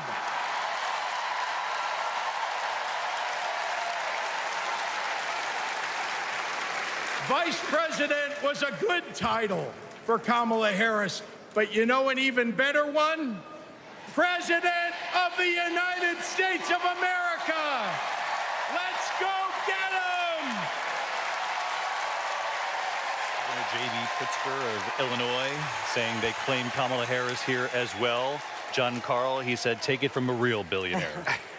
You know, by the way, you have to like the Democrats, how they stack the speakers. Yeah, Bernie Sanders. Go from Bernie Sanders to an actual billionaire to take on the, you know, person who describes himself as a billionaire on the Republican side. But that was quite an applause line in this hall. Also at the very end, he said we've got to stop expecting that women clean up other people's messes without the title that they've earned. Yeah, and he said Vice President was a pretty good title, but how about we make it President? Let's listen to Ken Chenault. America currently has thousands chairman of a venture capital great firm, obviously once CEO more of American than Express. Any other Let's listen. nation in the world. And that's not by accident. The United States is the best place in the world to do business because of the values on which our country was built. Democracy, the rule of law, free and fair elections, the peaceful transfer of power. As a business leader, I have seen firsthand why democracy is so important. Democracy provides the foundation upon which American business and our economy depend. Character and values matter. In business, nothing is more important than trust. In America, we have to trust our president will protect democracy. We have to be certain they'll follow the law and serve the nation, not themselves. Business requires stability and certainty that our democracy will endure. Our economy and democracy are tightly linked. Both only grow stronger when Americans, despite our differences, are willing to work together. At this moment, when our politics pits one group against another, that's what's remarkable about Kamala Harris. She is for all Americans. She understands it's possible, in fact necessary, for a president to be both pro-business and pro-worker. Kamala Harris understands that government must work in partnership with the business community. She knows that a market-based economy needs a strong and effective government. Kamala Harris understands that we need to help entrepreneurs turn good ideas into thriving companies, that we can create good-paying jobs by helping manufacturers expand. Kamala Harris believes in growing the economic pie for the benefit of current and future generations. Unlike her opponent, she knows the way not to build an advanced economy is a broad tariff that would only raise prices, hurt consumers and businesses, and cost jobs. She knows the way not to do it is to give people like me a tax cut when that money should be invested to grow the middle class. If you want to lead, you have to be willing to serve. Kamala Harris's vision for the economy serves us all. She has demonstrated throughout her career that she wants to serve all people and wants all Americans to have the opportunity to work to achieve their own share of the American dream. Our economy goes up and down, but the reason America is the strongest nation in the world is because of her commitment to something bigger than ourselves, our commitment to each other, to democracy. That's what this election is about. It's more than a choice between two parties or sets of policies. It's a choice about who we're going to be as a country. In his words and actions, Kamala Harris's opponent has shown us that he does not believe in our democratic values, and he will seek only to serve himself and his desire for vindication and vengeance. Kamala Harris will face the facts. She will navigate this country, the greatest country in the world, through the inevitable challenges, while also leading with the hope and values that America was founded on.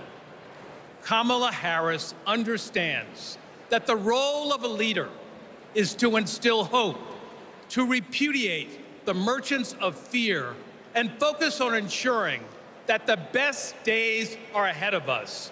She believes in America, its principles, the hopes and dreams of our people, and the promise of our future.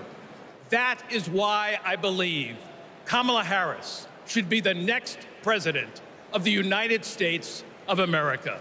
God bless America. One of the first African Americans to become the CEO of a Fortune 500 company.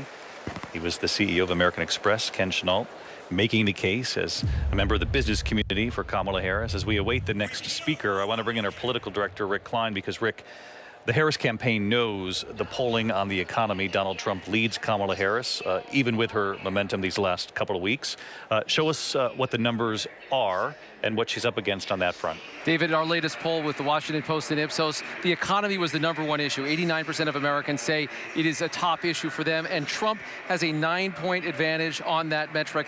That means people just trust him more, even with a Harris lead in the national polling on the issue of the economy and handling inflation in particular. This is, to me, a telling statistic. Again, this is that 9-point lead that we were just talking about, but 16% of Americans says they don't trust either one of them. That means these are the kind of double haters in the prism of the economy in particular, people that don't have a particular trust for either one of the candidates. Harris is winning this group overwhelmingly. So it says, to me at least, that there's an opportunity here for her to make a case to voters. Maybe don't associate her with the Biden economy. Give her some separation and let her make a case that you can start to trust her and earn that vote. Rick Klein, our political director. Rick, with the numbers on the economy. Thank you. Governor Michelle Lujan Grisham taking the stage right now. She was elected governor of New Mexico in 2018, re-elected. She's been talked about a possible running mate as well. But let's listen. I'm Michelle Lujan Grisham, governor of the great state of New Mexico. And in my state, we like things spicy. A little chili on everything. A little kick in our campaigns. And let me tell you, we are feeling en fuego right now. We are fired up to elect Kamala Harris President of the United States. This election is about protecting our democracy and securing our freedoms, including the right to affordable, quality health care. Now, this issue is personal to Vice President Harris, whose mom passed away after a battle with colon cancer. And it's personal to me. At 2 years old, my sister was diagnosed with a tumor that was incurable and made her uninsurable by the time she was 3. And it's personal to Americans across the country who know what it's like when someone they love gets sick. Donald Trump and J.D. Vance want to dismantle our healthcare system, repeal the Affordable Care Act, and eliminate protections for pre-existing conditions. Either these guys don't get it, or they just don't care. You know who gets it? Kamala Harris gets it, and she cares.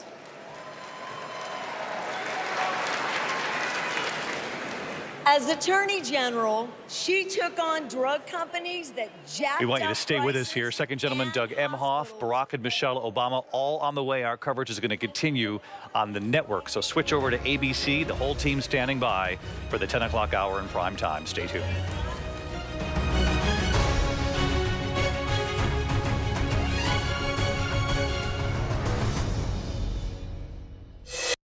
I've covered so many stories, hundreds of them, but this one really stuck with me. Everybody's jaw dropped. No one really believed he was responsible. I did not kill Devin. I've never forgotten my interview with Anthony. I speak with him again as a grown man. Why have you decided to talk about this? I kept saying, it's not done. There's still an unsolved murder here. The 2020 True Crime Event Special, Friday night at 9/8 Central on ABC. Stefan Bourgoin was this titan of the true crime industry. But the story was never consistent. All these fans were combing through his stuff. His career is built on lies. It is unfolding in front of us. Is it dangerous? I needed to hear what he had to say about it all. Am I about to step into this chamber of horrors?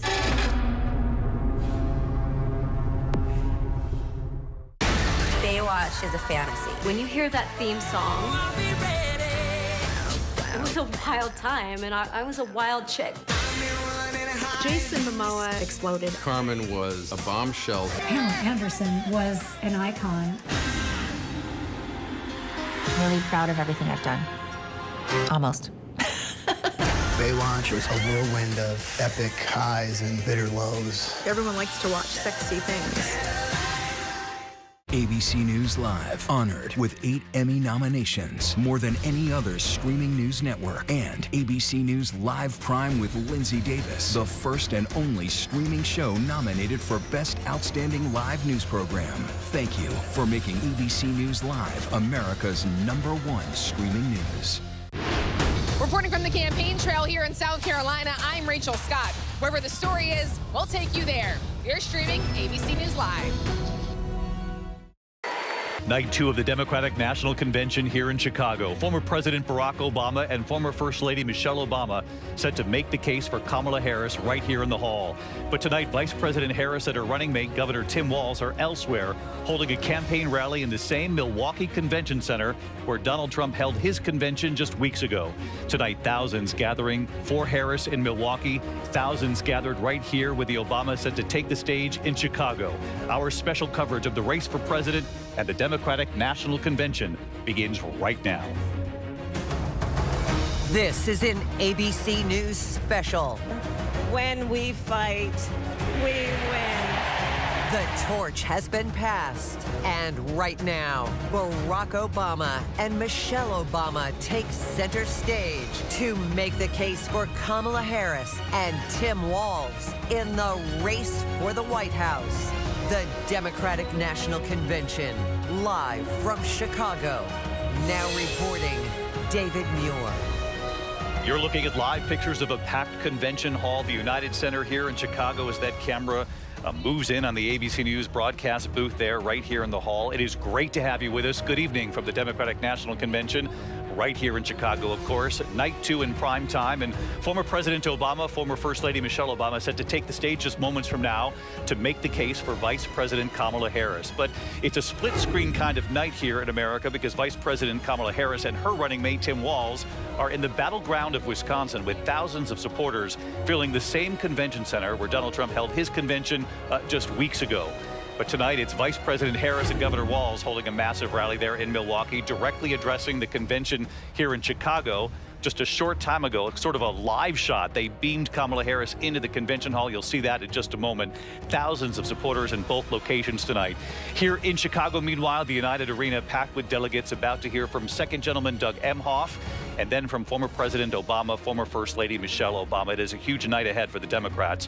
Tonight, a ceremonial roll call vote nominating Kamala Harris and Tim Walz as the party's presidential and vice presidential candidates. California Governor Gavin Newsom putting Kamala Harris over the top from California. Their nominations confirmed earlier this month, of course, in a virtual roll call. The vice president's husband, Doug Emhoff, and the Obamas, again, just minutes away, live here on ABC.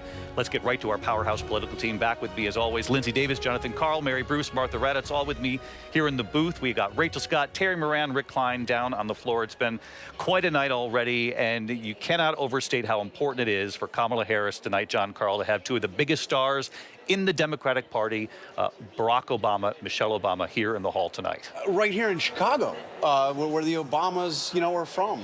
This is a huge moment. Absolutely a huge moment for Kamala Harris. And David, it's more than just taking two of the biggest, maybe the biggest Democratic stars, putting them on the stage, enthusiastically making the case for her candidacy.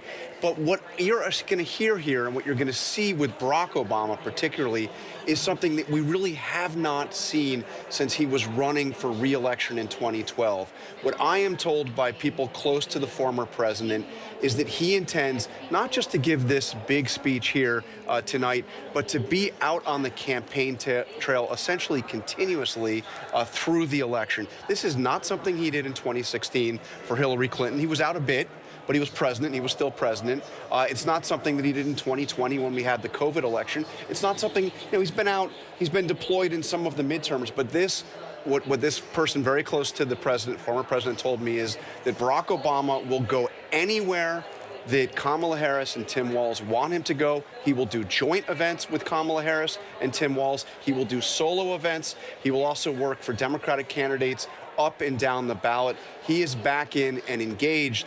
Michelle Obama, this is her first event of this cycle, and she's arguably more popular than Barack Obama. We'll see how much she's out on the trail, but this is a big statement by Barack Obama here tonight. Stay tuned here. Live coverage on ABC. The Obamas here moments from now in Chicago. A little earlier, this was sort of an extraordinary thing we all took note of here as well. Not only to have the convention playing out here in Chicago, but to have Vice President Kamala Harris choose not to be here for her own party, as we've been saying here, but instead to be in Milwaukee, Wisconsin, of course, key battleground there. But not only in Milwaukee, she decided to go back to the convention center where Donald Trump was just weeks ago for the Republican convention. Of course, both of these campaigns showing that they can draw huge crowds, and Kamala Harris's campaign has said they've been drawing 15,000, in some of these key cities in the key battlegrounds. And again, tonight they're saying, what, Mary, about 15,000 people in Milwaukee? Yeah, exactly, David, about 15,000 people there. It is an incredibly unusual move not to be here in person. The Harris campaign wanted to find a way, of course, for her to have that role every night. So today, beaming in here behind us. Yes, it is a chance to showcase, of course, the huge enthusiasm that we are seeing in this race, that Obama era level of enthusiasm, but also a chance to maybe perhaps send Donald Trump a not so subtle message about their crowd. Mary, thank you. Let's go right down to the floor. Angela Alsobrooks, she's running for Senate in Maryland. Of course, she's up against Larry Hogan, the one-time popular Republican governor. Let's listen to the candidate, Angela Alsobrooks. People like me, stories like mine don't usually make it to the United States Senate, but they should. I'm the proud granddaughter of a housekeeper, Sarah Daisy, who raised her 3 children in a 1-bedroom apartment. It was her dream to work in government to help people. That meant taking a typing test. But she didn't know how to type, and she couldn't afford a typewriter. So she put a white piece of paper on the refrigerator and drew a keyboard on it. And every night, she stood in front of that refrigerator and taught herself to type.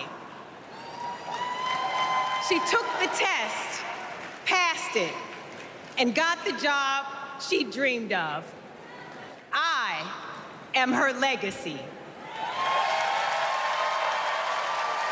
And tonight, I am a candidate for United States Senate from the great state of Maryland.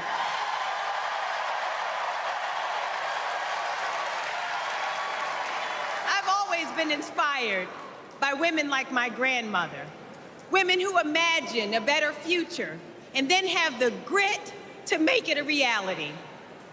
One of those women is a friend, a mentor, and a role model. That woman is Kamala Harris. Let me tell you about the Kamala I've known for 14 years. I first heard about her in 2009 when I was running for state's attorney in Prince George's County, Maryland. I read a story in Essence magazine about a district attorney in San Francisco using new ideas to keep her community safe. Few had a better record prosecuting violent crime.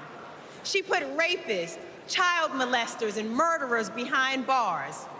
But what she knew was that violent crime accounts for about 30% of all crimes. For the 70% that are nonviolent, she created a first-of-its-kind program called Back on Track.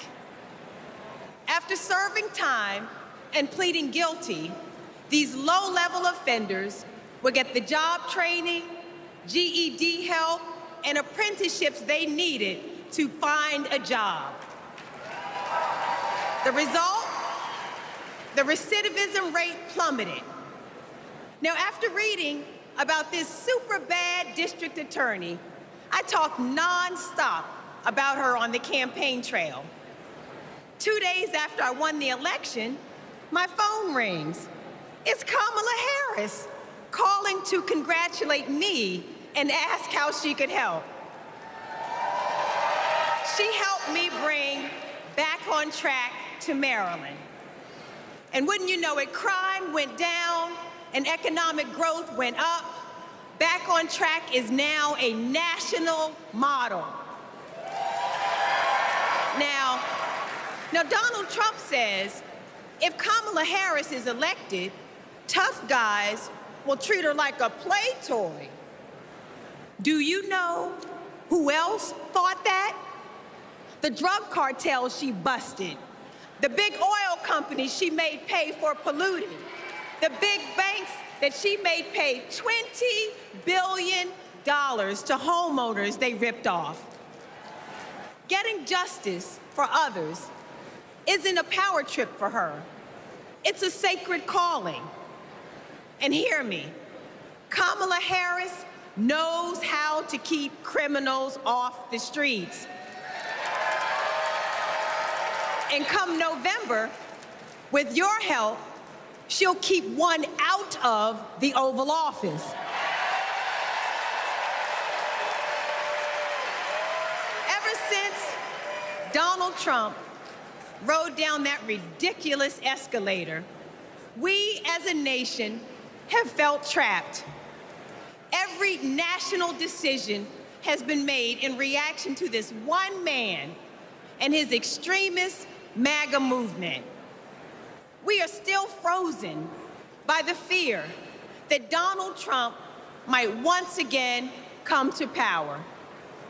And it's not just our politics that have been trapped, it's our imagination. And then Kamala came along. Kamala has reminded us that we don't need to fear anything. Not the future, and certainly not that man.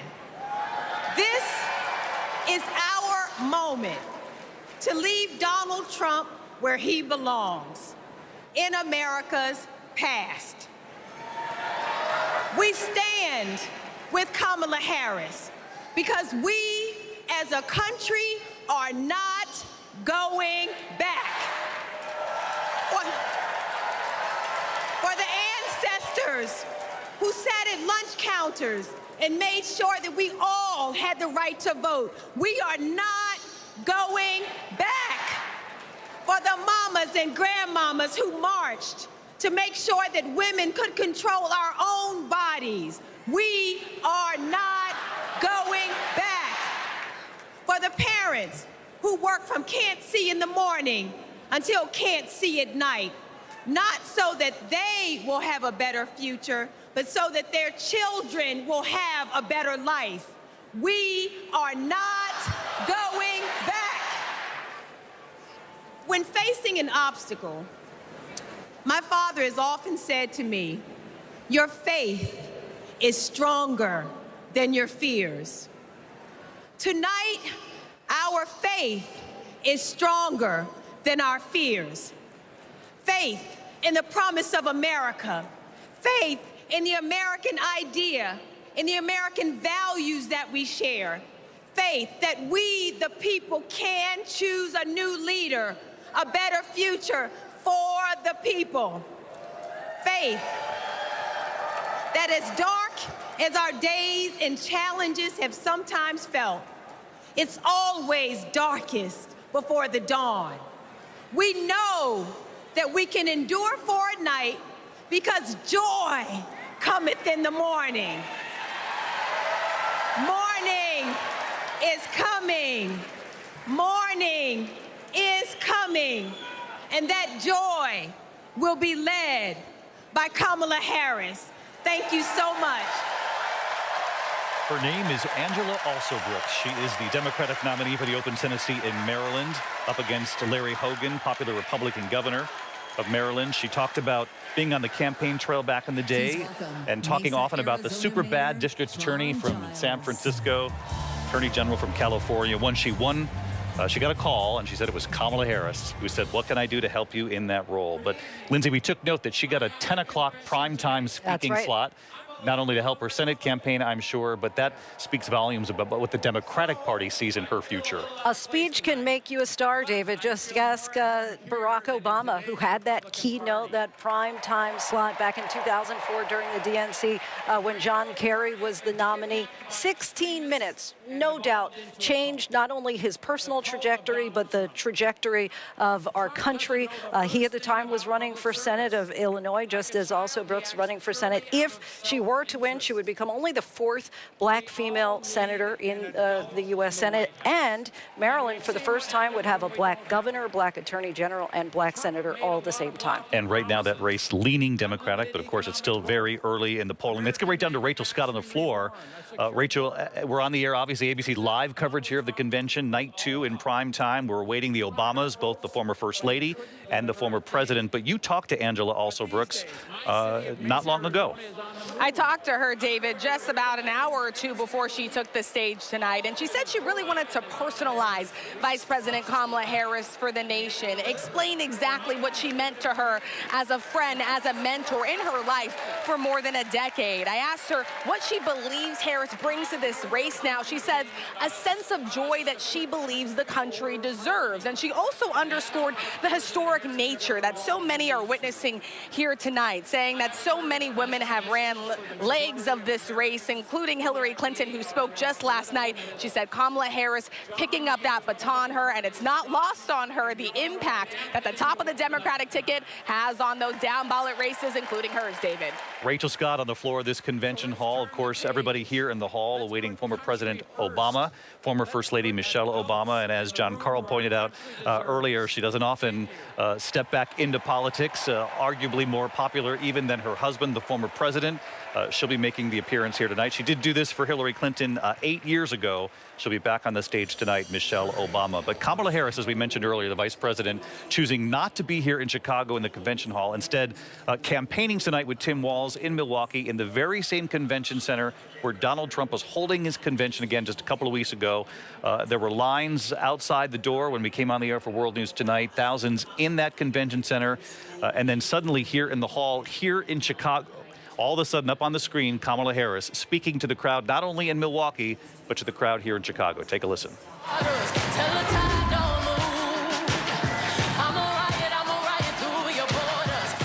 Together, we are so honored to be your nominees. This is a people-powered campaign, and together we will chart a new way forward. A future for freedom, opportunity, of optimism and faith. So to everyone in Chicago and across America, thank you. Thank you. Thank you. Vice President Harris thanking the people of Milwaukee, of Chicago, those watching around the country. Senator Tammy Duckworth, moments away here from hearing from her. Donna Brazil, Democratic strategist, ABC News consultant and analyst. And Donna, with just a few seconds here before we hear from the senator, what do you make of this sort of split-screen night with Kamala Harris in Milwaukee and the convention here in Chicago? Well, as you well know, David, this is pretty much a 30-day campaign, and she has a lot of ground to make up. I'm glad she's in Wisconsin today. And look, she was in Pennsylvania 2 days ago. We know that there are 5 or 6 states that will determine control of this election. So she has to make up significant ground. But let me just tell you, I went on the podium. I had an opportunity to listen to all of my colleagues from across the country. What a glorious night. To see Angela also Brooke, one of my former interns on Capitol Hill back in the day, and of course to hear Barack Obama, who, as you well know, electrified this party back in 2004. So I'm excited. This has been a great evening once again. I went to war Senator Tammy Duckworth on the stage. Thank you, Donna. And freedoms. So I take it personally when a 5-time draft-dodging coward like Donald Trump tries to take away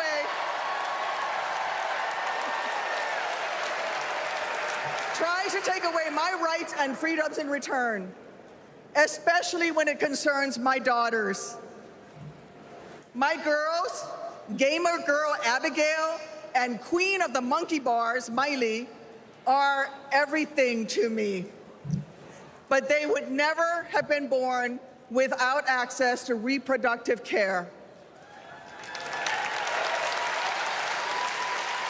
Because after 10 years of struggling with infertility, I was only able to have them through the miracle of IVF. But now, Trump's anti-woman crusade has put other Americans' right to have their own families at risk. Because if they win, Republicans will not stop at banning abortion. They will come for IVF next. They'll prosecute doctors. They will shame and spy on women. And if you think that's far-fetched, just look up what happened in Alabama last year. So let me say to every would-be parent, I see you, I'm with you.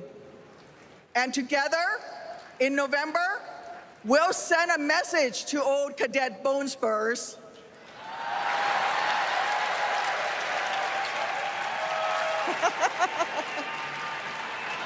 Stay out of our doctors' offices, and where you're at it, out of the Oval Office too.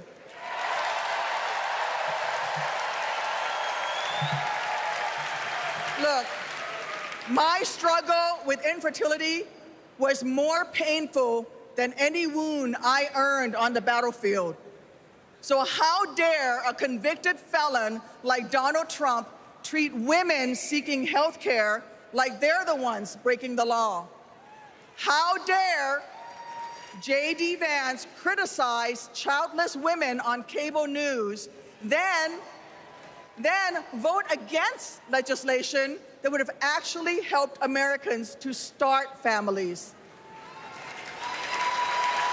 How dare the GOP endanger the dreams of countless veterans whose combat wounds prevent them from having kids without IVF, punishing our heroes for their willingness to serve?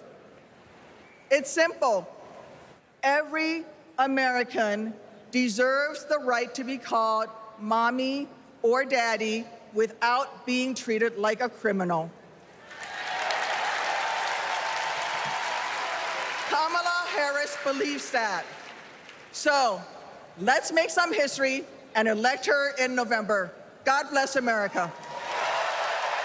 Very popular Senator Tammy Duckworth. And Martha, you interviewed her this Sunday. I did, and I asked her about Donald Trump's comments about the Medal of Honor comments that he had made. She, of course, lost her leg, was wounded in Iraq in 2005, was a combat helicopter pilot. She said the comments he had made were disgusting, David.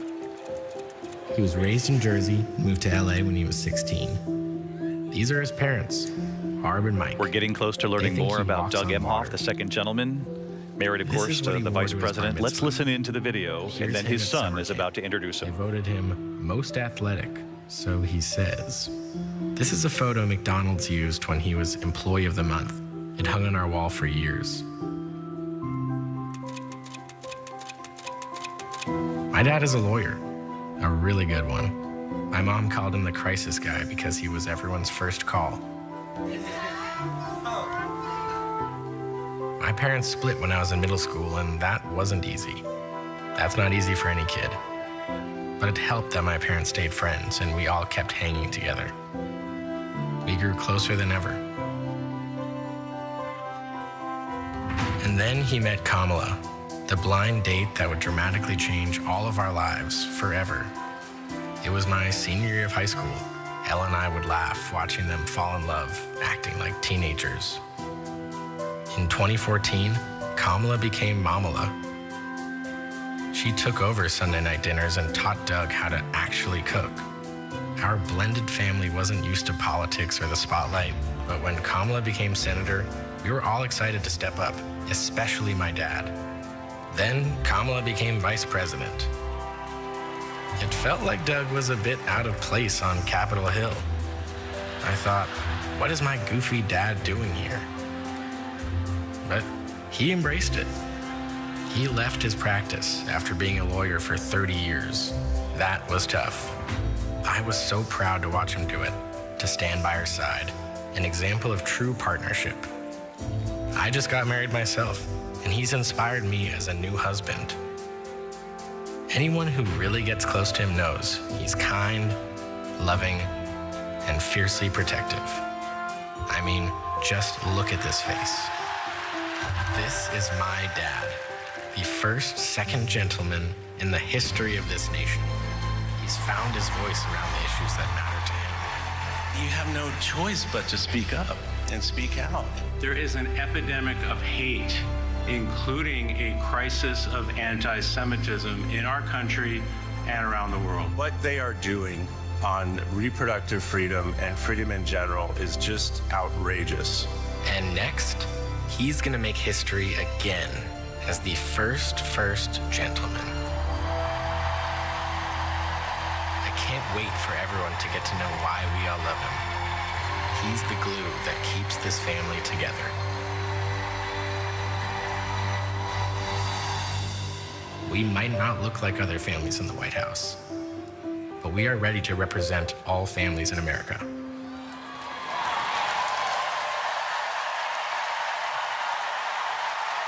Paul Emhoff, Please the son of the welcome second gentleman. my dad, the second gentleman of the United States, Doug Emhoff. Hard to imagine what this moment must be like, Mary Bruce, for Doug Emhoff, who has supported his wife, gave up his career and his law practice to be the vice president's husband, supporter, second gentleman, trying to make history again. I'm fairly certain this is not where he thought he would end up. He is the affable, oftentimes goofy, but fiercely loyal cheerleader, her biggest cheerleader. That blind date changing his life forever. And David, it is their 10-year wedding anniversary on Thursday. They'll be celebrating it here with all of us. The first Jewish spouse of an American president or vice president making history. Give this speech. He just... Thank you. Thank you so much. Hello. Thank you. Hello to my big, beautiful, blended family up there.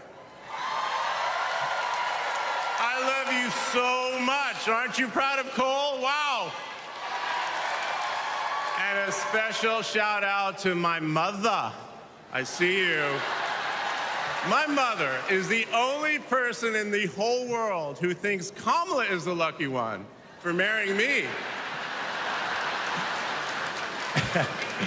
And to Kamala, who, well, we just saw where she is. She's out on the trail listening to and talking with voters.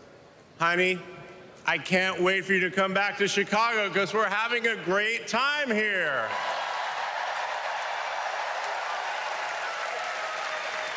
I love you so much.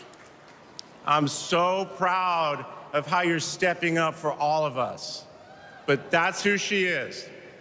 Wherever she's needed, however she's needed, Kamala rises to the occasion. And she did it for me and our family. And now that the country needs her, she's showing you what we already know. She's ready to lead. She brings both joy and toughness to this task, and she will be a great president we will all be proud of. Now, I'm the son of two Brooklynites, Mike and Barb. They've been together almost 70 years. My dad worked in the shoe business in Manhattan, and he moved our family out to New Jersey. Where's New Jersey? I see you out there. When I was a little kid. And in a lot of ways, I had a typical Jersey suburban childhood. I biked around the neighborhood. I took the bus to Hebrew school. And I rode to Little League practice in the way back of my coach's wood-paneled station wagon. And if we did well, we got to have a Slurpee after. In my neighborhood, everyone left their garage door open. Wherever you ended up at dinner time, that's the family that fed you. Everyone took care of everyone else. And the guys I grew up with are still my best friends. The group chat is active every day, and it's probably blowing up right now, guys. When my dad had to get a new job, we moved across the country to LA. Money was tight. Hey, California.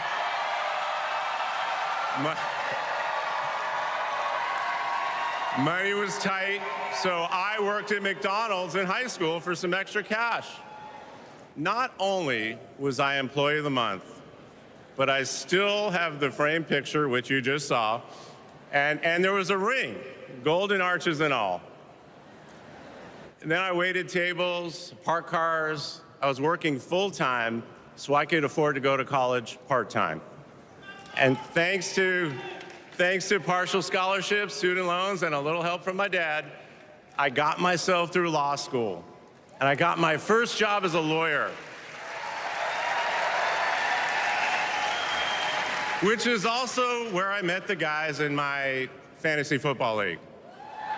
And a lot has changed in our lives since the early 90s, but my team name is still Nirvana.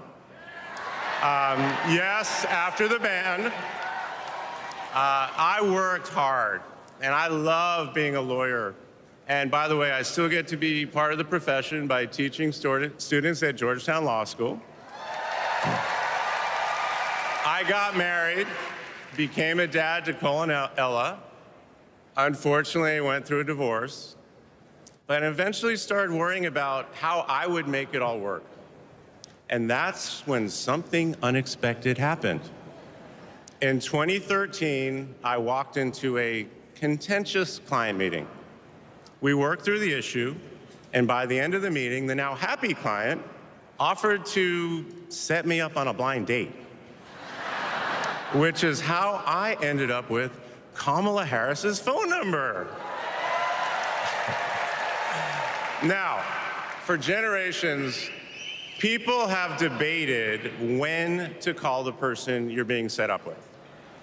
And never in history has anyone suggested 8:30 a.m. And yet, that's when I dialed. I got Kamala's voicemail, and I just started rambling. Hey, it's Doug. I'm on my way to an early meeting.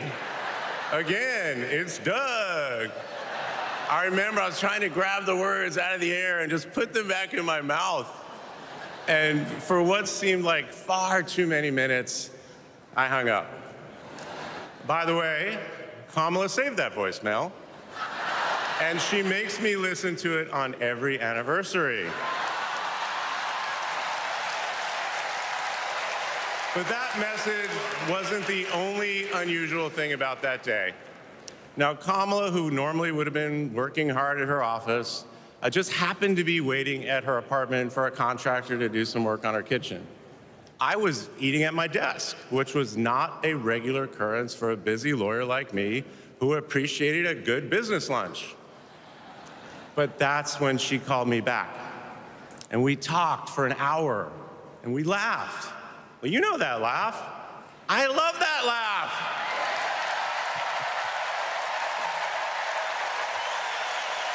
And maybe that counted as our first date.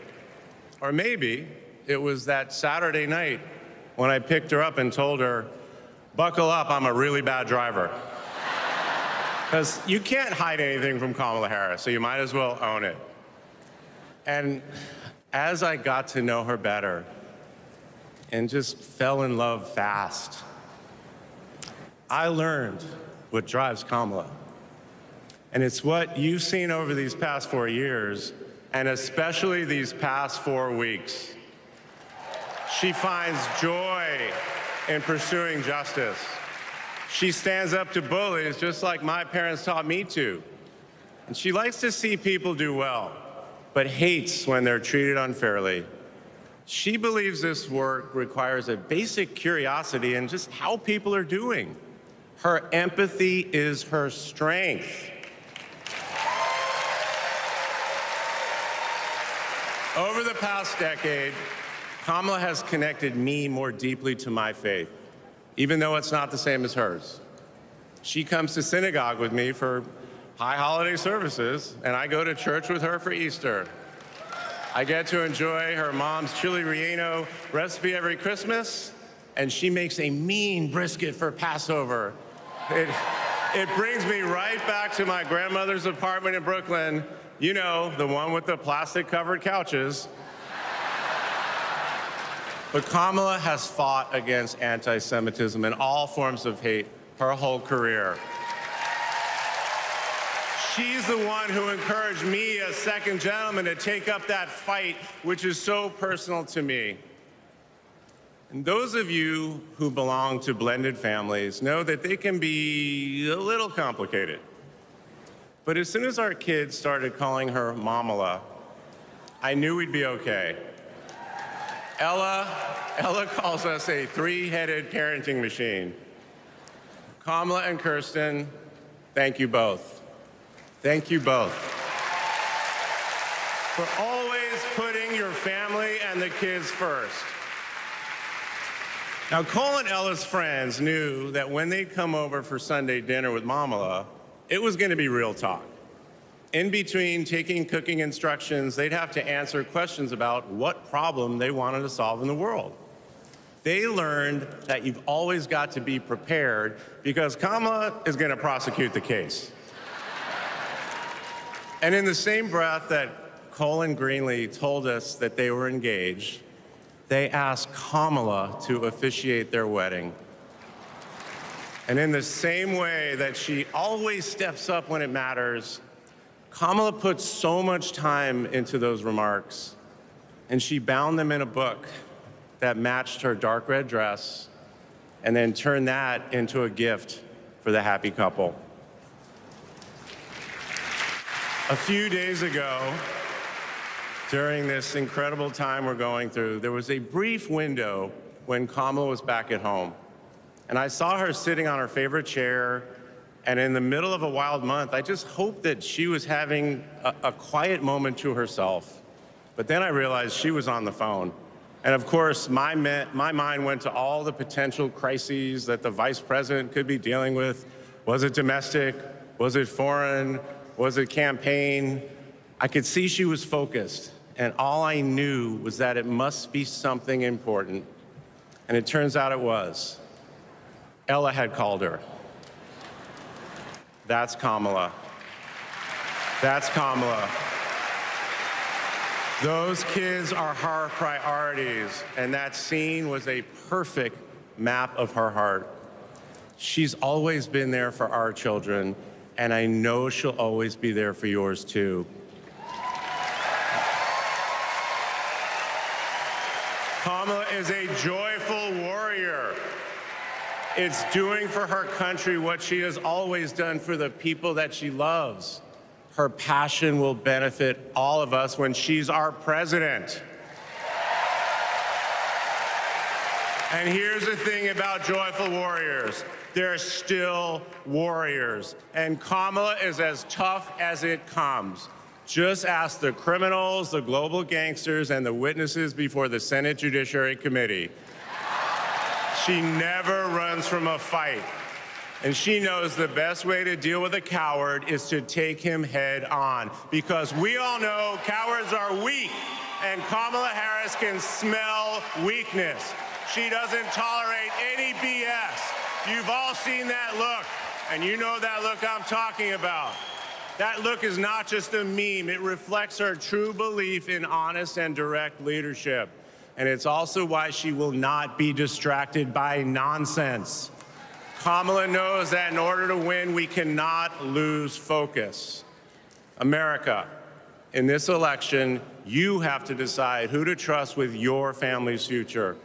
I trusted Kamala with our family's future. It was the best decision I ever made. This Thursday will be our 10th wedding anniversary, which I know it means I'm about to hear that embarrassing voicemail again. However, that's not all I'll be hearing. That same night, I'll be hearing my wife, Kamala Harris, accept your nomination for President of the United States. And with your help, she will lead with joy and toughness, with that laugh and that look, with compassion and conviction. She'll lead from the belief that wherever we come from, whatever we look like, we're strongest when we fight for what we believe in, not just against what we fear. Kamala Harris was exactly the right person for me at an important moment in my life. And at this moment in our nation's history, she is exactly the right president. Thank you so much. Second gentleman, Doug Emhoff, making the case for his wife. Their 10th anniversary is this Thursday when she accepts the nomination here in Chicago. He said, "My wife knows cowards, they're weak, she can smell weakness." And about her famous laugh, he said, "I love that laugh." Described his wife as a joyful warrior, Lindsay. And we see Ella there. She pretty much was tearful throughout the whole thing as his daughter listened to Doug. Basically the #1 surrogate for Kamala Harris make the case, talking about in particular the map of her heart. Former First Lady Here we go. Former First Lady Michelle Obama making a return to politics at the convention stage here in Chicago.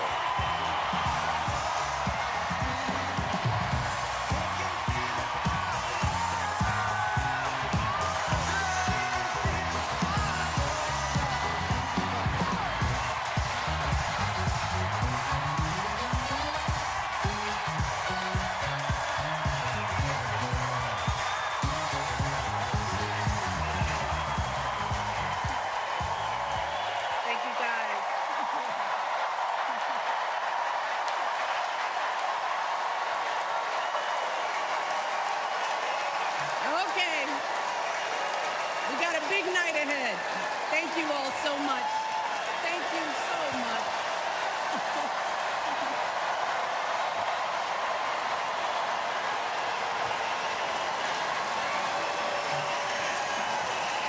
Okay.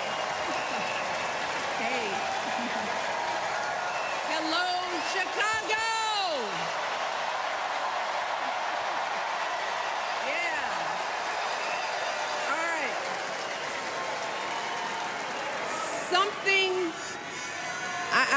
Something wonderfully magical is in the air, isn't it? Yeah. You know, we're feeling it here in this arena, but it's spreading all across this country we love. A familiar feeling that's been buried too deep for far too long.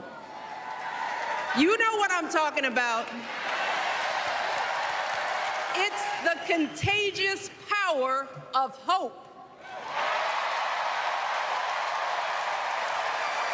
The anticipation, the energy, the exhilaration of once again being on the cusp of a brighter day. The chance to vanquish the demons of fear, division, and hate that have consumed us and continue pursuing the unfinished promise of this great nation, the dream that our parents and grandparents fought and died and sacrificed for. America, hope is making a comeback.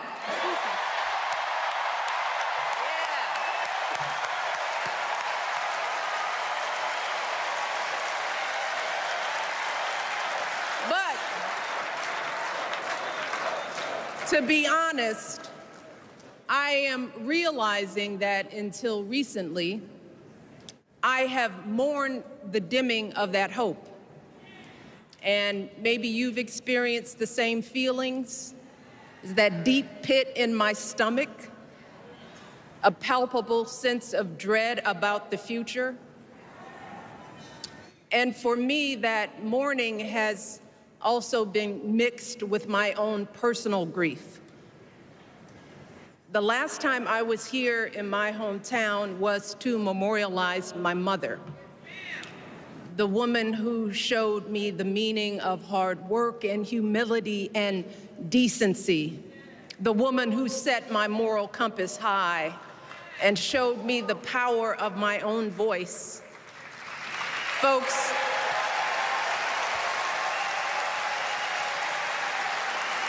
I still feel her loss so profoundly. I wasn't even sure if I'd be steady enough to stand before you tonight, but my heart compelled me to be here because of the sense of duty that I feel to honor her memory and to remind us all not to squander the sacrifices our elders made to give us a better future. You see, my mom, in her steady, quiet way, lived out that striving sense of hope every single day of her life. She believed that all children, all people have value, that anyone can succeed if given the opportunity. She and my father didn't aspire to be wealthy. In fact, they were suspicious of folks who took more than they needed. They understood that it wasn't enough for their kids to thrive if everyone else around us was drowning. So my mother volunteered at the local school. She always looked out for the other kids on the block.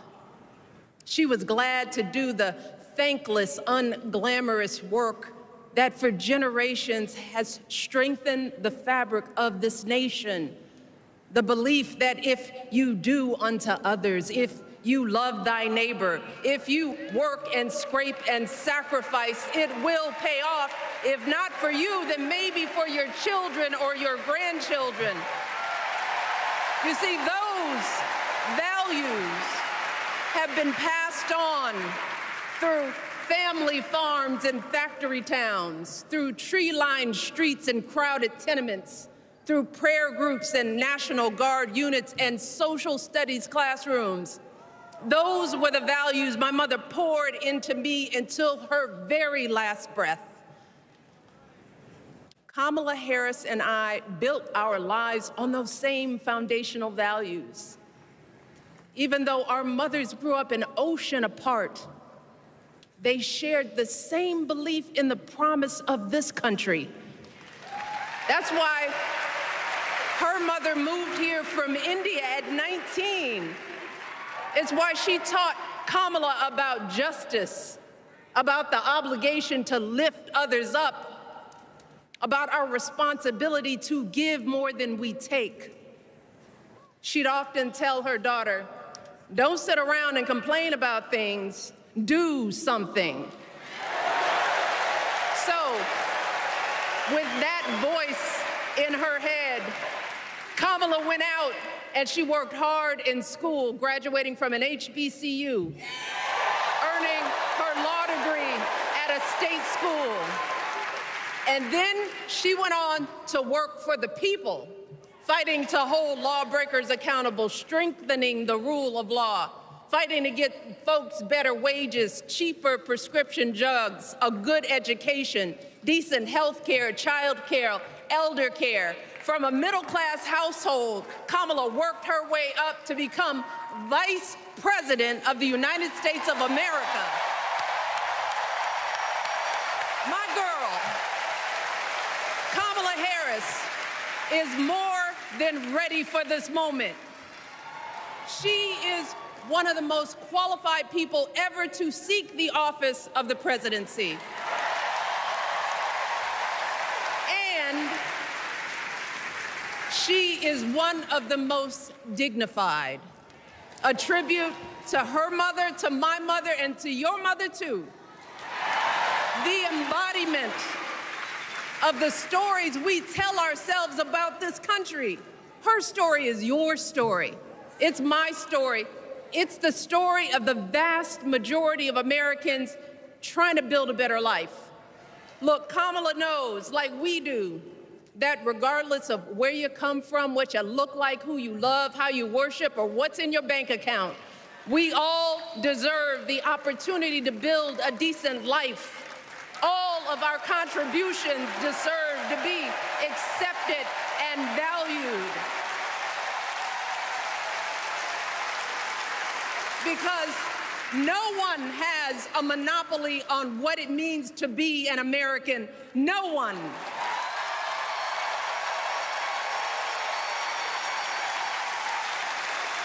Kamala has shown her allegiance to this nation, not by spewing anger and bitterness, but by living a life of service and always pushing the doors of opportunity open to others.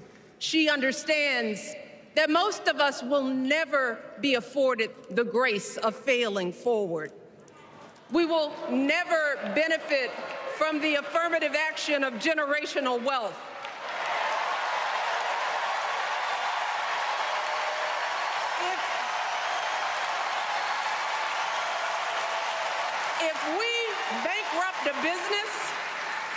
If we bankrupt a business or choke in a crisis, we don't get a second, third, or fourth chance. If things don't go our way, we don't have the luxury of whining or cheating others to get further ahead. No. We don't get to change the rules so we always win.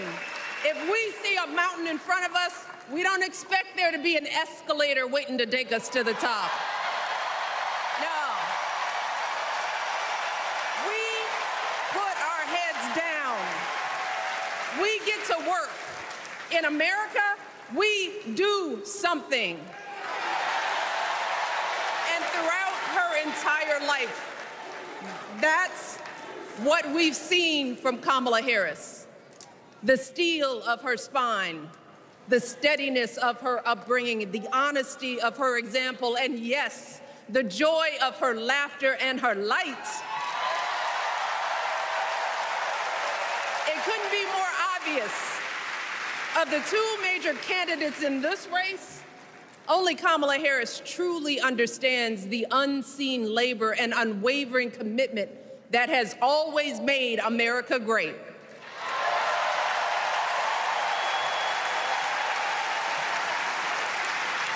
Now, unfortunately, we know what comes next. We know folks are going to do everything they can to distort her truth. My husband and I sadly know a little something about this. For years, Donald Trump did everything in his power to try to make people fear us. See, his limited, narrow view of the world made him feel threatened by the existence of two hardworking, highly educated, successful people who happen to be black.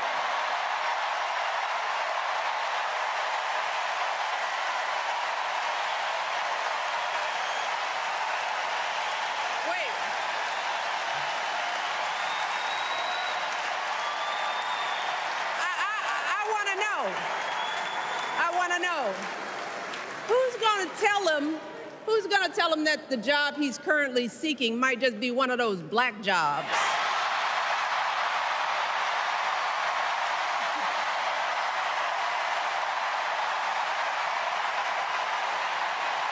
Look, it's his same old con. His same old con. Doubling down on ugly, misogynistic, racist lies as a substitute for real ideas and solutions that will actually make people's lives better. Look, because cutting our health care, taking away our freedom to control our bodies, the freedom to become a mother through IVF like I did, those things are not going to improve the health outcomes of our wives, mothers, and daughters. Shutting down the Department of Education, banning our books, none of that will prepare our kids for the future. Demonizing our children for being who they are and loving who they love, look, that doesn't make anybody's life better.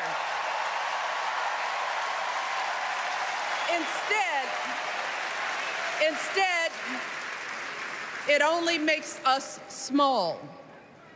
And let me tell you this, going small is never the answer. Going small is the opposite of what we teach our kids. Going small is petty, it's unhealthy, and quite frankly, it's unpresidential.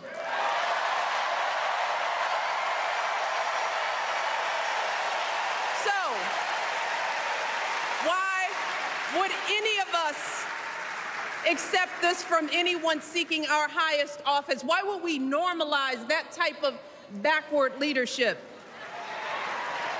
Doing so only demeans and cheapens our politics.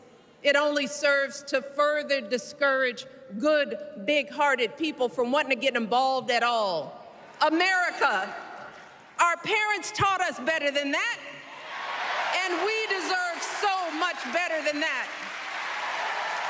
That's why we must do everything in our power to elect two of those good, big-hearted people. There is no other choice than Kamala Harris and Tim Walz.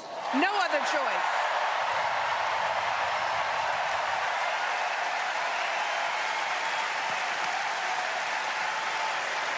But as we embrace this renewed sense of hope, let us not forget the despair we have felt. Let us not forget what we are up against. Yes, Kamala and Tim are doing great now. We're loving it. They're packing arenas across the country. Folks are energized. We are feeling good. But remember, there are still so many people who are desperate for a different outcome, who are ready to question and criticize every move Kamala makes, who are eager to spread those lies, who don't want to vote for a woman, who will continue to prioritize building their wealth over ensuring that everyone has enough. So no matter how good we feel tonight or tomorrow or the next day, this is going to be an uphill battle. So folks, we cannot be our own worst enemies. No. See, because the minute something goes wrong, the minute a lie takes hold, folks, we cannot start wringing our hands. We cannot get a Goldilocks complex about whether everything is just right. And we cannot indulge our anxieties about whether this country will elect someone like Kamala instead of doing everything we can to get someone like Kamala elected.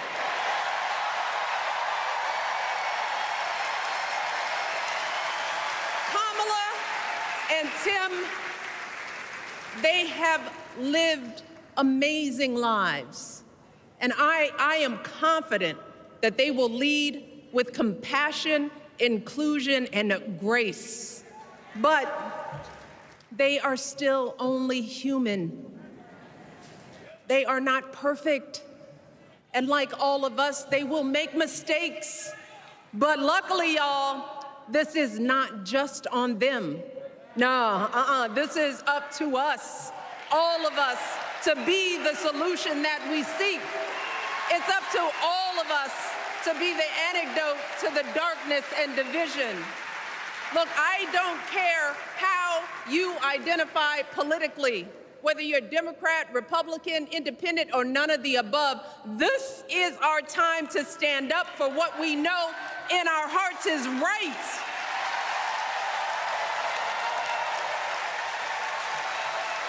To stand up, not just for our basic freedoms, but for decency and humanity, for basic respect, dignity, and empathy, for the values at the very foundation of this democracy. It's up to us to remember what Kamala's mother told her. Don't just sit around and complain, do something. So if they lie about her, and they will, we've got to do something. If we see a bad poll, and we will, we got to put down that phone and do something. If we start feeling tired, if we start feeling that dread creeping back in, we got to pick ourselves up, throw water on our face, and what? We only have 2.5 months, y'all, to get this done. Only 11 weeks to make sure every single person we know is registered and has a voting plan. So we cannot afford for anyone America to sit on their hands and wait to be called. Don't complain if no one from the campaign has specifically reached out to you to ask you for your support. There is simply no time for that kind of foolishness. You know what you need to do. So, consider this to be your official ask. Michelle Obama is asking you, no, I'm telling y'all to do something.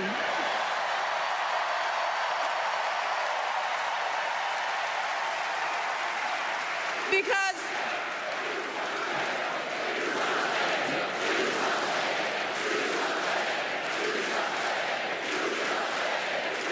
you all, this election is going to be close. In some states, just a handful, listen to me, a handful of votes in every precinct could decide the winner. So we need to vote in numbers that erase any doubt. We need to overwhelm any effort to suppress us. Our fate is in our hands. In 77 days, we have the power to turn our country away from the fear, division, and smallness of the past. We have the power to marry our hope with our action. We have the power to pay forward the love, sweat, and sacrifice of our mothers and fathers and all those who came before us. We did it before, y'all, and we sure can do it again. Let us work like our lives depend on it. And let us keep moving our country forward and go higher, yes, always higher than we've ever gone before as we elect the next president and vice president of the United States, Kamala Harris and Tim Walz. Thank you all. God bless.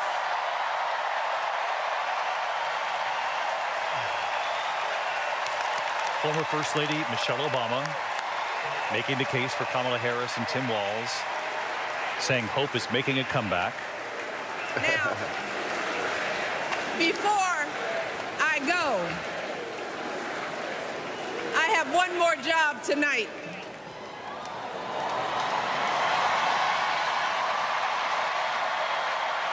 Yeah, one more job. You all, thank you for all the love, but it is now my honor to introduce somebody who knows a whole lot about hope. Someone who has spent his life strengthening our democracy, and let me tell you, as someone who lives with him, he wakes up every day, and thinks about what's best for this country. Please welcome America's 44th president and the love of my life, Barack Obama.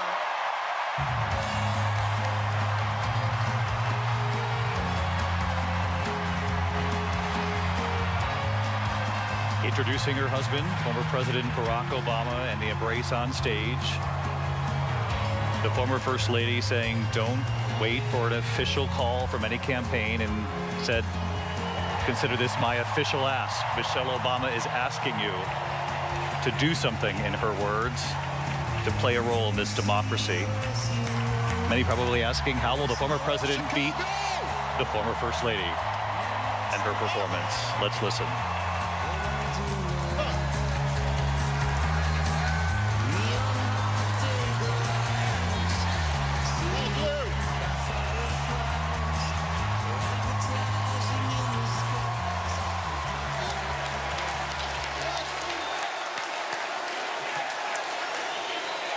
Thank you. Thank you, everybody. Thank you.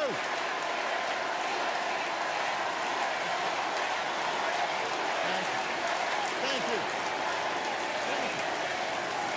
All right. That's enough. Thank you. Chicago, it's good to be home. It is good to be home, and I don't know about you, but I'm feeling fired up.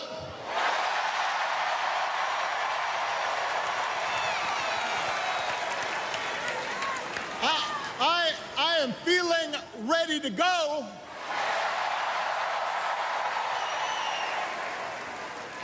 Even if I am the only person stupid enough to speak after Michelle Obama.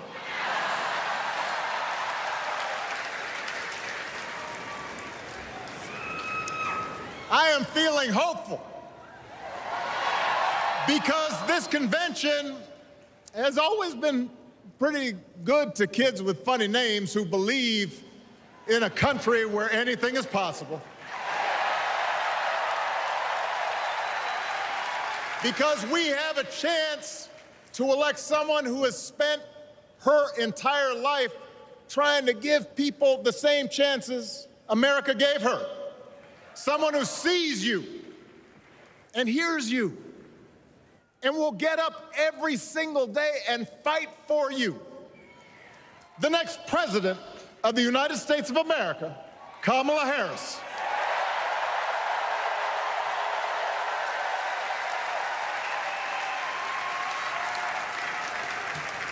It's been 16 years since I had the honor of accepting this party's nomination for president.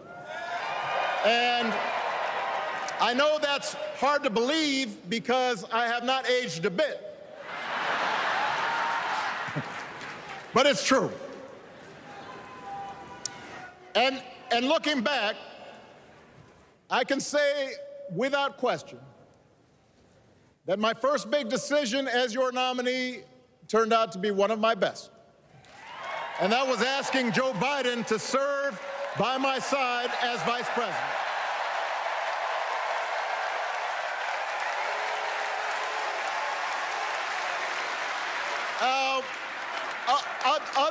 Other than some common Irish blood, Joe and I come from different backgrounds, but we became brothers. And as we worked together for 8, sometimes pretty tough years, what I came to admire most about Joe wasn't just his smarts, his experience. It was his empathy and his decency and his hard-earned resilience, his unshakable belief that everyone in this country deserves a fair shot.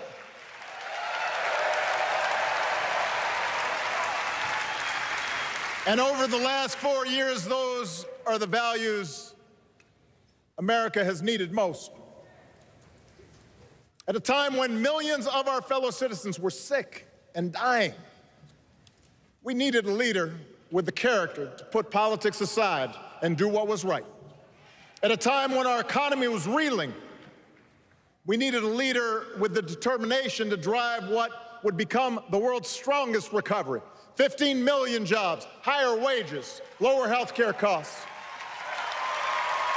At a time when the other party had turned into a cult of personality, we needed a leader who was steady and brought people together and was selfless enough to do the rarest thing there is in politics, putting his own ambition aside for the sake of the country.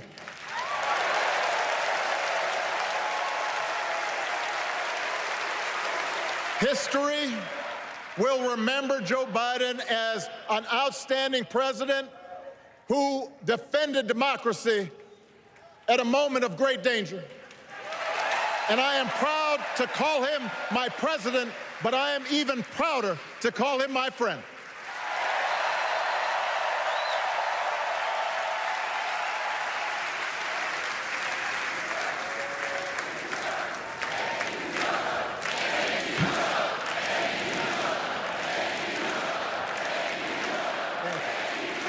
Now, the torch has been passed. Now it is up to all of us to fight for the America we believe in. And make no mistake, it will be a fight. For all the incredible energy we've been able to generate over the last few weeks, for all the rallies and the memes, this will still be a tight race in a closely divided country. A country where too many Americans are still struggling, where a lot of Americans don't believe government can help. And as we gather here tonight, the people who will decide this election are asking a very simple question. Who will fight for me? Who's thinking about my future? About my children's future, about our future together? One thing is for certain,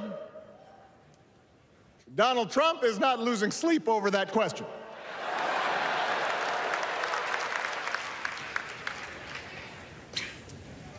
Here's a 78-year-old billionaire who has not stopped whining about his problems since he rode down his golden escalator 9 years ago. It has been a constant stream of gripes and grievances that's actually been getting worse now that he's afraid of losing to Kamala. There's the childish nicknames, the crazy conspiracy theories, this weird obsession with crowd sizes.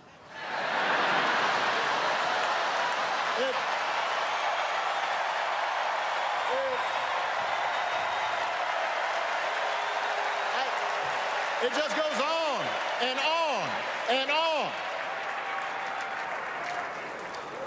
The other day I heard someone compare Trump to the neighbor who keeps running his leaf blower outside your window every minute of every day.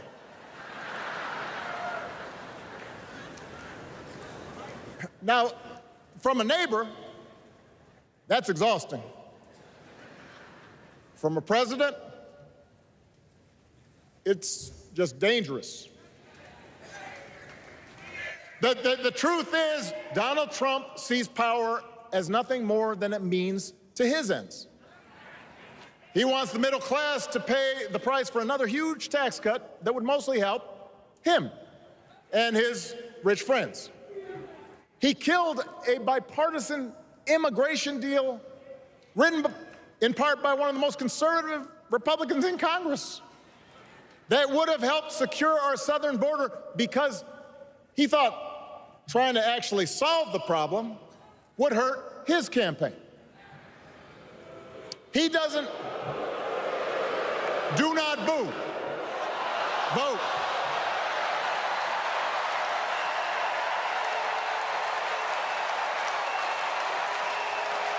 He doesn't seem to care if more women lose their reproductive freedom since it won't affect his life. And most of all, Donald Trump wants us to think that this country is hopelessly divided between us and them, between the real Americans, who of course support him, and the outsiders who don't. And he wants you to think that you'll be richer and safer if you will just give him the power to put those other people back in their place. It is one of the oldest tricks in politics from a guy whose act has, let's face it, gotten pretty stale. We do not need 4 more years of bluster and bumbling and chaos. We have seen that movie before, and we all know that the sequel is usually worse.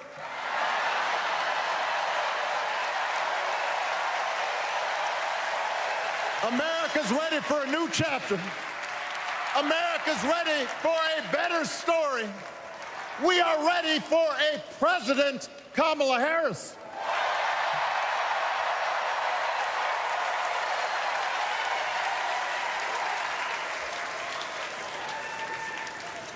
And Kamala Harris is ready for the job. This is a person who has spent her life fighting on behalf of people who need a voice and a champion. As you heard from Michelle, Kamala was not born into privilege. She had to work for what she's got. And she actually cares about what other people are going through. She's not the neighbor running the leaf blower. She's the neighbor rushing over to help when you need a hand.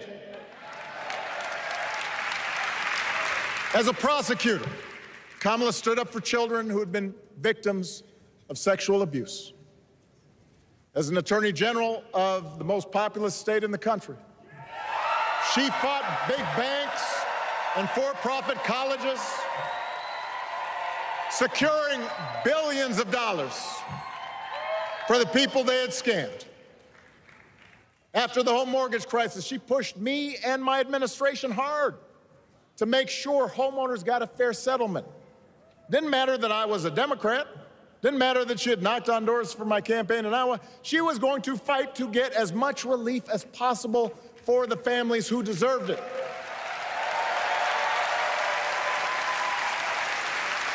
As vice president, she helped take on the drug companies to cap the cost of insulin, lower the cost of health care, give families with kids a tax cut. And she is running for president with real plans to lower costs even more and protect Medicare and Medicaid and sign a law to guarantee every woman's right to make her own health care decisions.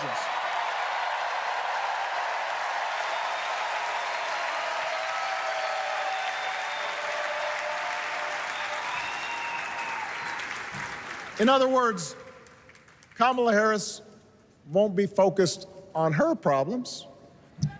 she'll be focused on yours. As president, she won't just cater to her own supporters and punish those who refuse to kiss the ring or bend the knee.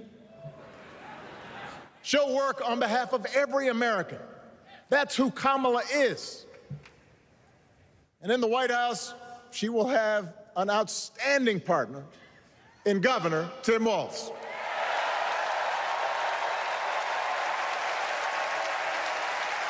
Let me tell you something. Let me tell you something. I love this guy. Tim is the kind of person who should be in politics. Born in a small town, served his country, taught kids, coached football, took care of his neighbors. He knows who he is, and he knows what's important. You can tell those flannel shirts he wears don't come from some political consultant. They come from his closet, and they have been through some stuff.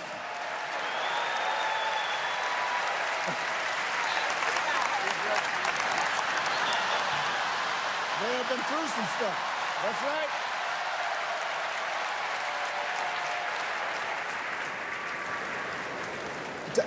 Together, Kamala and Tim have kept faith with America's central story.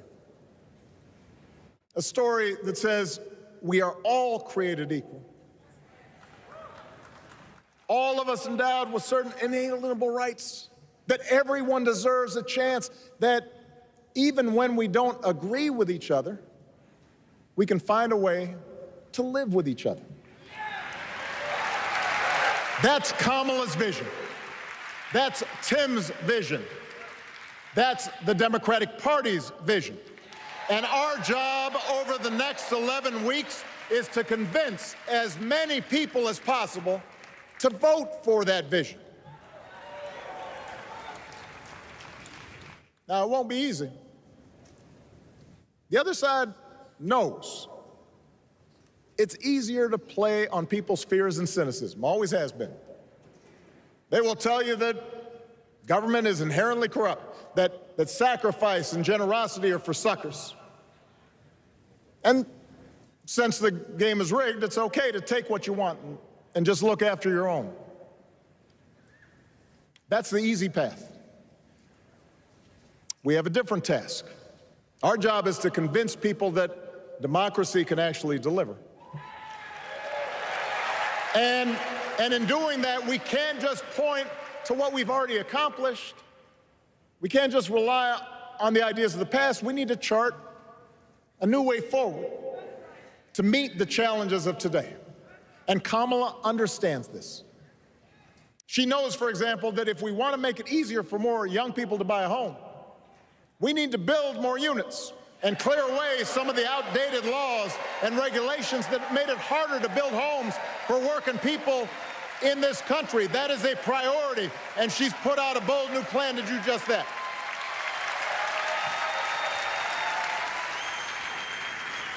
On health care, we should all be proud of the enormous progress that we've made through the Affordable Care Act, providing millions of people access to affordable coverage, protecting millions more from unscrupulous insurance practices. I noticed, by the way, that since it's become popular, they don't call it Obamacare no more.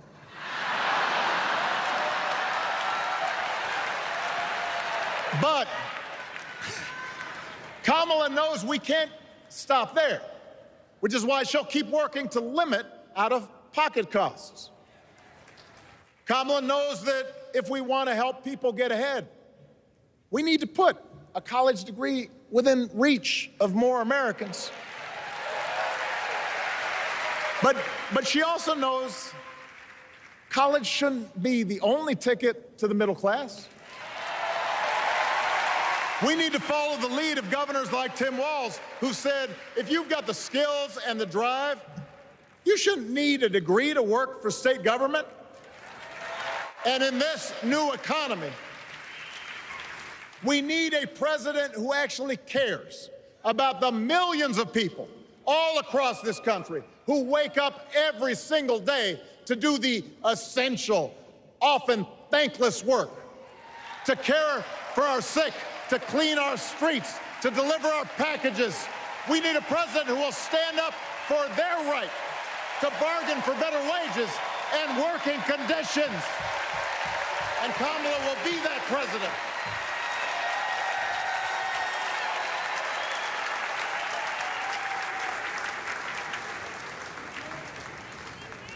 Yes, she can.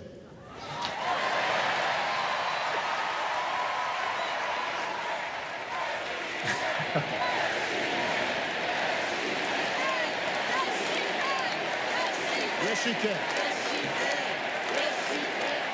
A Harris-Walz administration can help us move past some of the tired old debates that keep stifling progress. Because at their core, Kamala and Tim understand that when everybody gets a fair shot, we are all better off. They understand that when every child gets a good education, the whole economy gets stronger. When women are paid the same as men for doing the same job, all families benefit.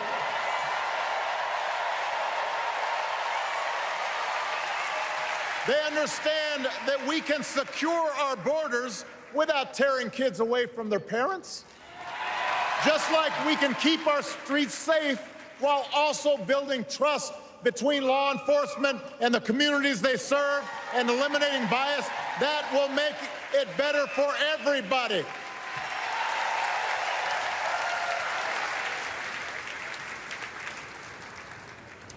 Donald Trump and his well-heeled donors, they don't see the world that way. For them, one group's gains is necessarily another group's loss.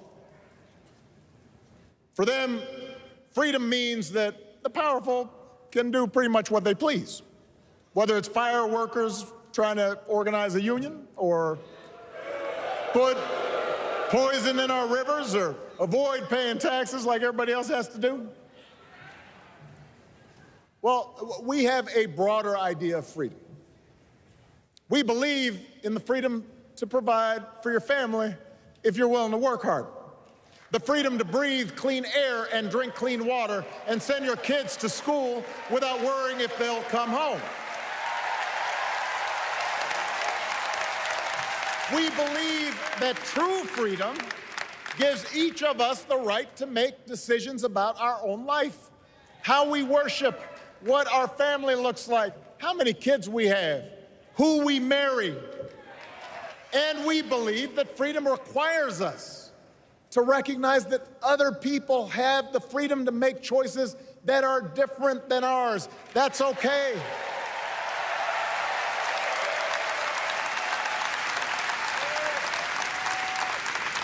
That's the America Kamala Harris and Tim Walz believe in. An America where we, the people, includes everyone. Because that's the only way this American experiment works. And despite what our politics might suggest, I think most Americans understand that. Democracy isn't just a bunch of abstract principles and dusty laws in some book somewhere. It's the values we live by. It's the way we treat each other, including those who don't look like us, or pray like us, or see the world exactly like we do.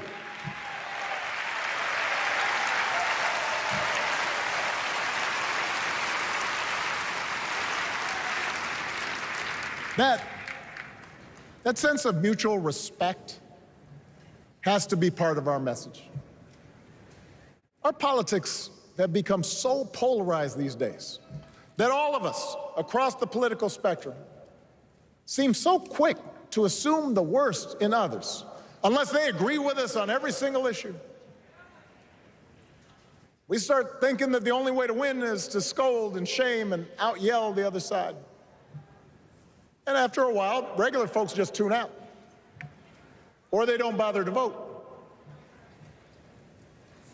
Now, that approach may work for the politicians who just want attention and thrive on division, but it won't work for us.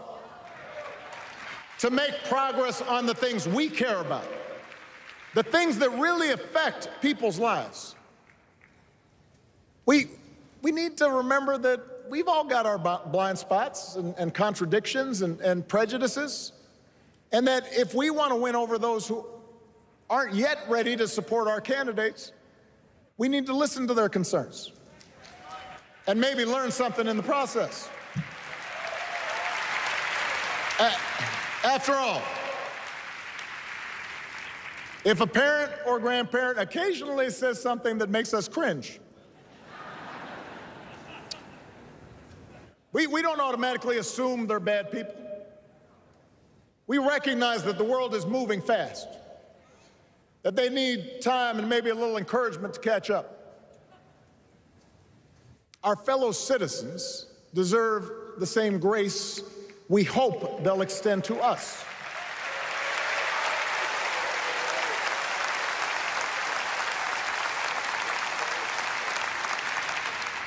That's how we can build a true Democratic majority, one that can get things done. And by the way, that does not just matter to the people in this country. The rest of the world is watching to see if we can actually pull this off.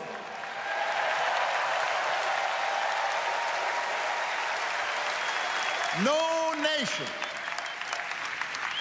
no society has ever tried to build a democracy as big and as diverse as ours before.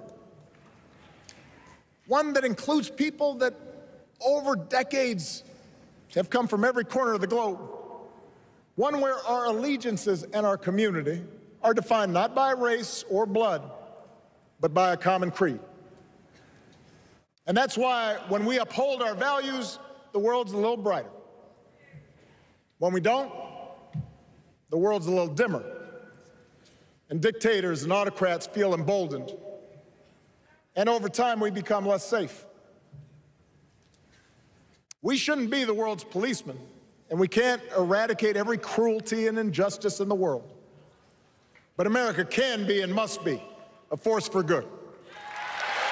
Discouraging conflict, fighting disease, promoting human rights, protecting the planet from climate change, defending freedom, brokering peace.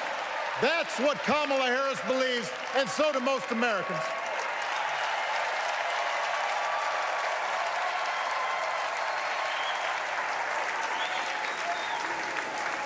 Now,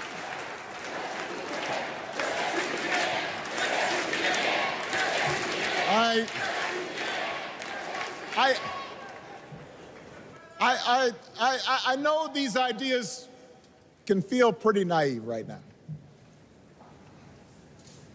We live in a time of such confusion and rancor,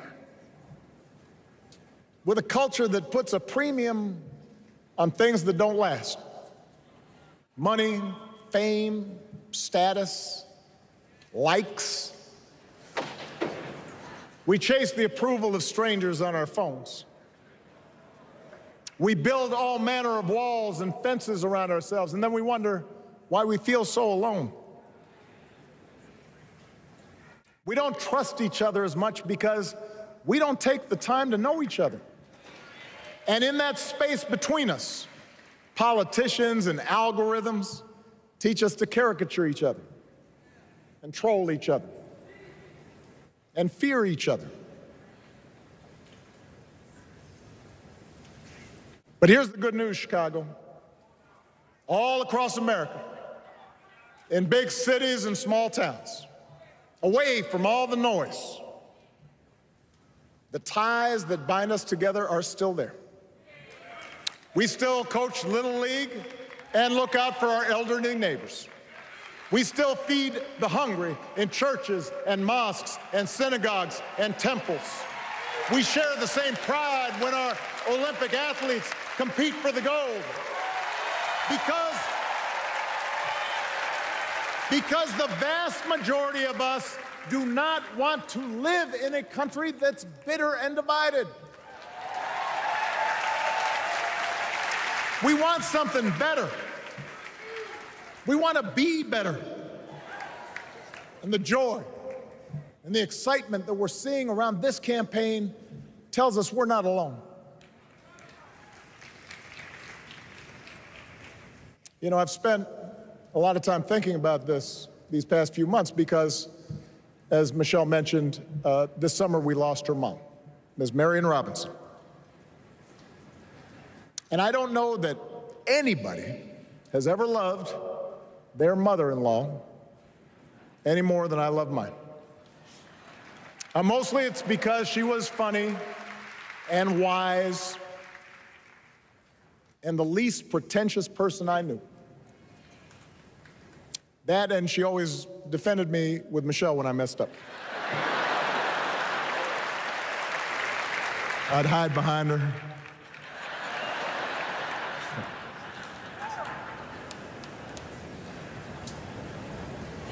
But I also think one of the reasons Mary and I became so close was she reminded me of my grandmother, the woman who helped raise me as a child.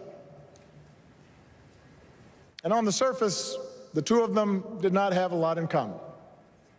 One was a black woman from right here, south side of Chicago, right down the way. Went to Englewood High School. The other was a little old white lady born in a tiny town called Peru, Kansas. Now, I know there aren't that many people from Peru.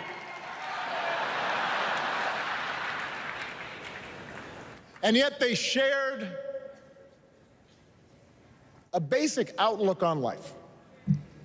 They were strong, smart, resourceful women, full of common sense, who, regardless of the barriers they encountered, and women growing up in the 40s and 50s and 60s, they encountered barriers. They still went about their business without fuss or complaint and provided an unshakable foundation of love for their children and their grandchildren. In that sense, they both represented an entire generation of working people who, through war and depression, discrimination and limited opportunity, helped build this country. A lot of them toiled every day at jobs that were often too small for them and didn't pay a lot. They willingly went without just to keep a roof over their families' heads, just to give their children something better. But they knew what was true. They knew what mattered. Things like honesty and integrity, kindness and hard work. They weren't impressed with braggarts or bullies. They didn't think putting other people down lifted you up or made you strong. They didn't spend a lot of time obsessing about what they didn't have. Instead, they appreciated what they did. They found pleasure in simple things. A card game with friends, a good meal, and laughter around the kitchen table. Helping others. And most of all, seeing their children do things and go places that they would have never imagined for themselves.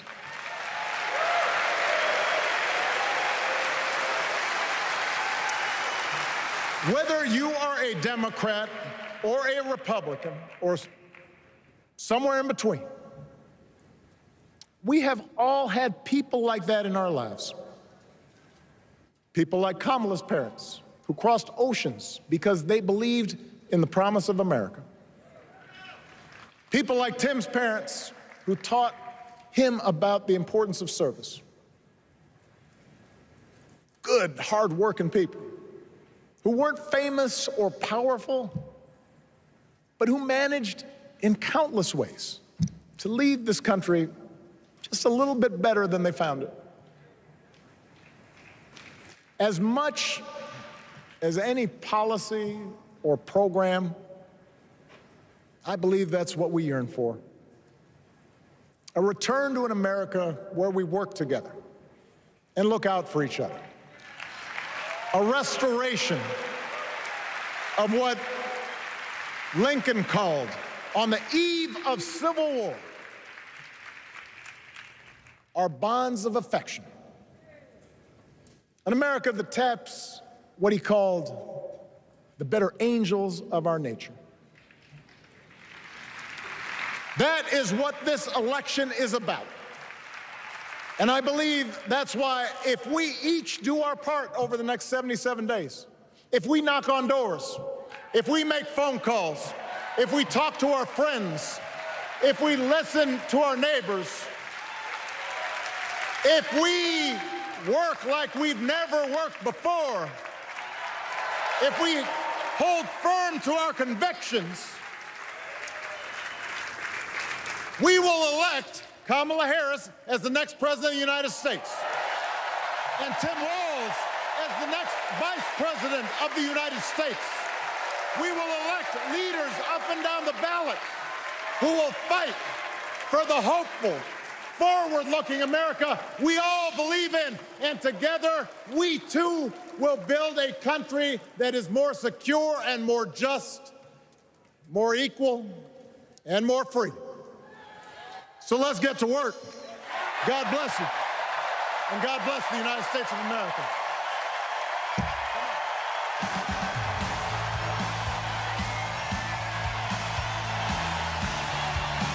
Former President Barack Obama on the stage here in Chicago, back home, following his wife, the former First Lady. And I was joking earlier when I said maybe some would be asking why would you want to follow Michelle Obama. He put words to that himself and say, I'm the only person stupid enough to speak right after Michelle. But he made the case here tonight in his words that he believes Americans, Democrats, Republicans, voters who are somewhere in between, that the majority of Americans want to return to an America where we work together, we look out for each other, a restoration of what Lincoln called our bonds of affection, the better angels of our nature. Linsey, a remarkable night for the Democrats here to see the return of both the former president and the former First Lady, arguably in many ways even more popular than her husband. You know, I think that they both, of course, had their zingers and applause lines, but what was especially unique is they were both able to essentially give a eulogy to Marianne Robinson, and in telling her story, Michelle Obama started with it, Barack Obama ended with it, to basically give a tribute to what they describe as the possibilities of America. It was rather masterful storytelling to weave the two together. To weave the two together, to talk about Michelle's mother, Marianne Robinson, Michelle Obama saying she didn't know if she could take the stage tonight because the pain is still so great, saying she was last in Chicago to mourn the loss of her mother. And John Carl, you reported earlier in the evening, a source telling you that Barack Obama, the former president, has reached out to Kamala Harris, the Harris campaign, saying he is willing to do whatever it takes as far as campaigning with her, without her, on his own, traveling this country in a way that he hasn't done since he left the White House. That he hasn't done since he ran for re-election in 2012. And David, this was another level from the speech he gave 20 years ago when he said, we don't have red states or blue states, we have the United States of America. He hit on what I think is an essential truth, which is that most Americans are just sick of it, have basically tuned out politics because it's become so bitterly divided, and our own political leaders see only the worst, and it's become a vilification. And the challenge here was to say, can the Democrats reach out in a way to say we're going to move beyond the bitter division? That it almost transcends partisan politics. At least that was the hope, the challenge tonight that he gave to the people in this room. It's a real challenge. And keep in mind, they've had a number of Republican speakers at this convention, and they're speaking the language of freedom and hope and optimism that Ronald Reagan spoke in 1980 and 1984. I mean, we'll see if they can live up to it, but it's a very interesting and a very different tone from anything I've heard at a Democratic convention. You know, this point that John Carl brings up, saying that much of what he said tonight was making an argument that is pretty close to the truth when you talk to the American people out there. Republicans and Democrats, independents alike, who are exhausted, Martha, exhausted by the divided nature of this country. They sure are, David, and our drive across the battleground states to come to this convention, we heard a lot of that in exhaustion. Even those Trump supporters who still are backing Donald Trump said they're sick of that. They're sick of that divide. They're sick of that sort of hateful language. They may like his policies, but they are extremely worried about that divide.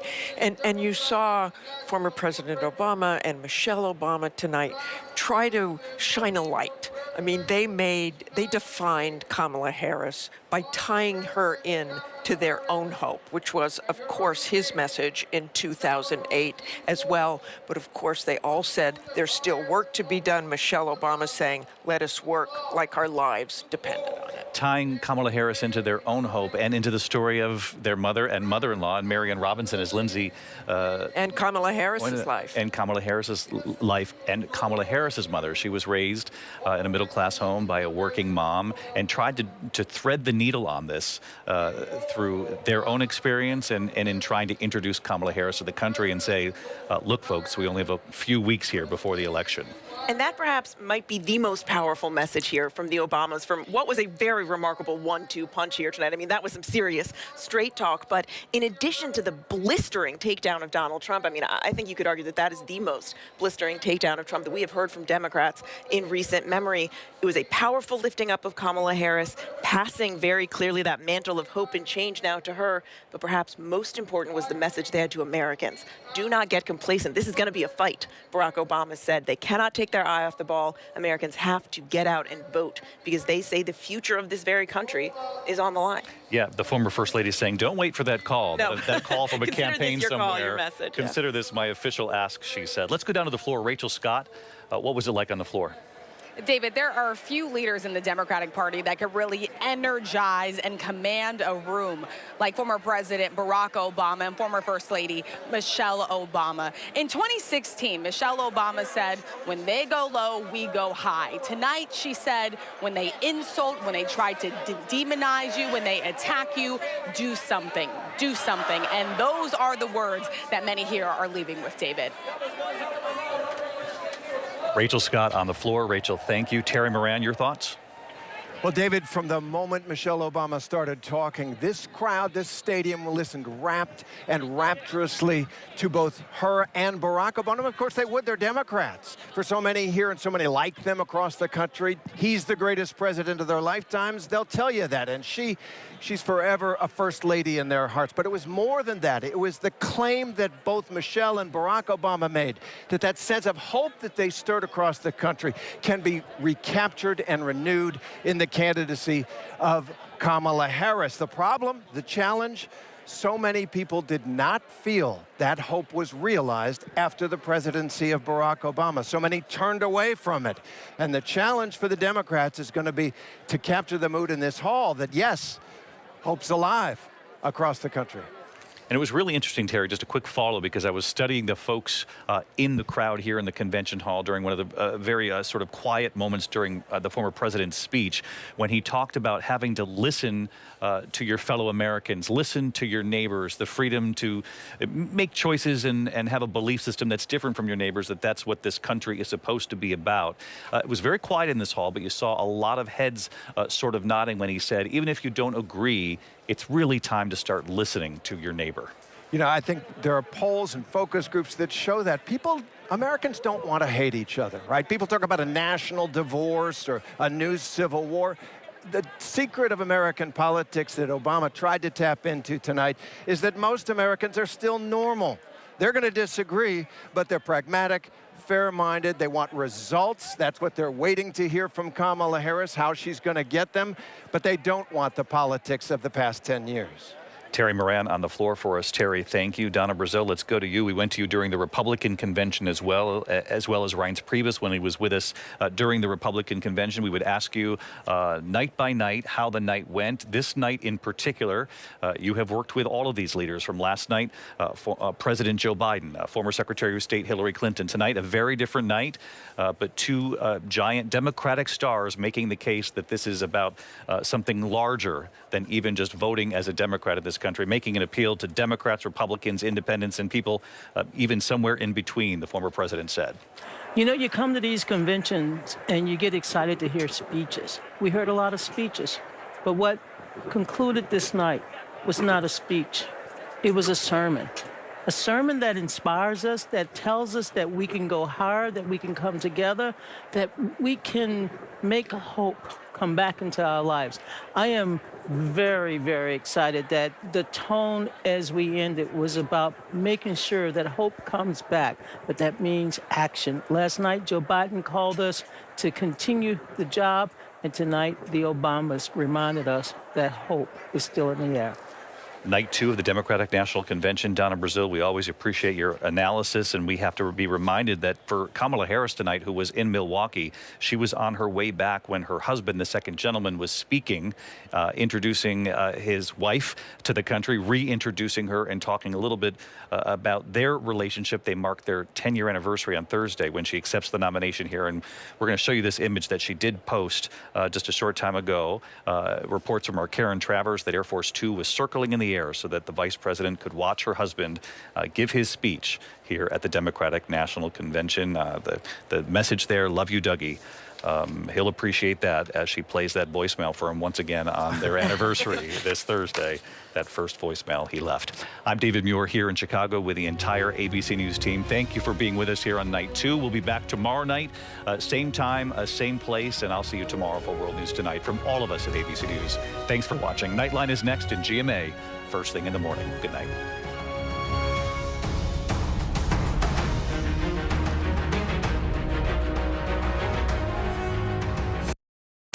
Baywatch is a fantasy. Baywatch was sexy. Baywatch was the #1 show in the world.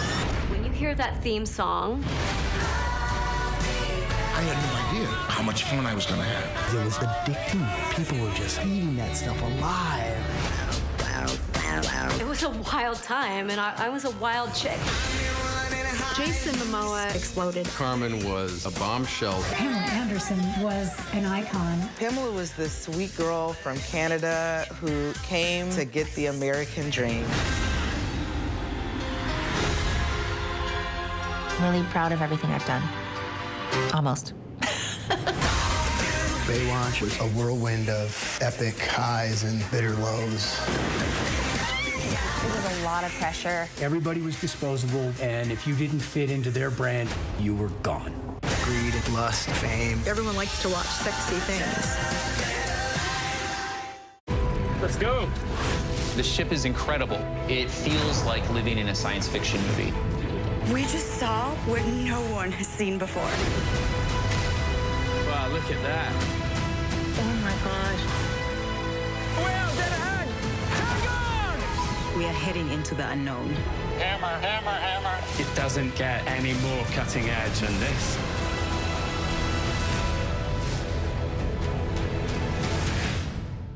I've covered so many stories, hundreds of them, but this one really stuck with me. Everybody's jaw dropped. No one really believed he was responsible. I did not kill Devin. I've never forgotten my interview with Anthony. I speak with him again as a grown man. Why have you decided to talk about this? I kept saying, it's not done. There is still an unsolved murder here. The 2020 True Crime Event Special, Friday night at 9/8 Central on ABC. Stefan Bourgoin was this titan of the true crime industry. But the story was never consistent. All these fans were combing through his stuff. His career is built on lies. It is unfolding in front of us. Is it dangerous? I needed to hear what he had to say about it all. Am I about to step into this chamber of horrors? Betrayal is one of the hardest types of trauma to overcome. This is her knight in shining armor. Everything felt right. All of a sudden, I found this hidden folder. I opened it. I don't think I can say it. I'm sorry. It's shocking. My stomach just dropped. He just really didn't think I had it in me to do something. So I did. Betrayal, A Father's Secret, the all-new season on Hulu. What does it take to be the most watched newscast in America? We are part of an operation. Is this our combat operations center? We're approaching the gate. Militants came in from different directions. Nuclear reactor. So you have a couple loaded and ready to go. The house is destroyed, but the flag... Not a tear in it. How important it made to USA. Great work. Hi. Appreciate you. Thank you. Ismael? David. I'm David Muir. I know who you are. You Watch do? you every night. ABC's World News Tonight with David Muir is America's most watched newscast.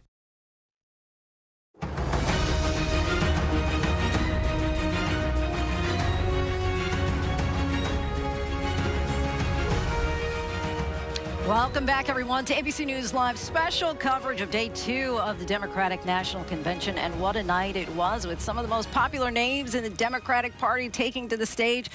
Also, second gentleman Doug Emhoff introducing himself to the crowd, heaping praise onto his wife, with reports that Air Force Two circled around with both Harris and Walz following their rally in Milwaukee. The VP watching Emhoff's speech as the chants of Doug rang throughout the room.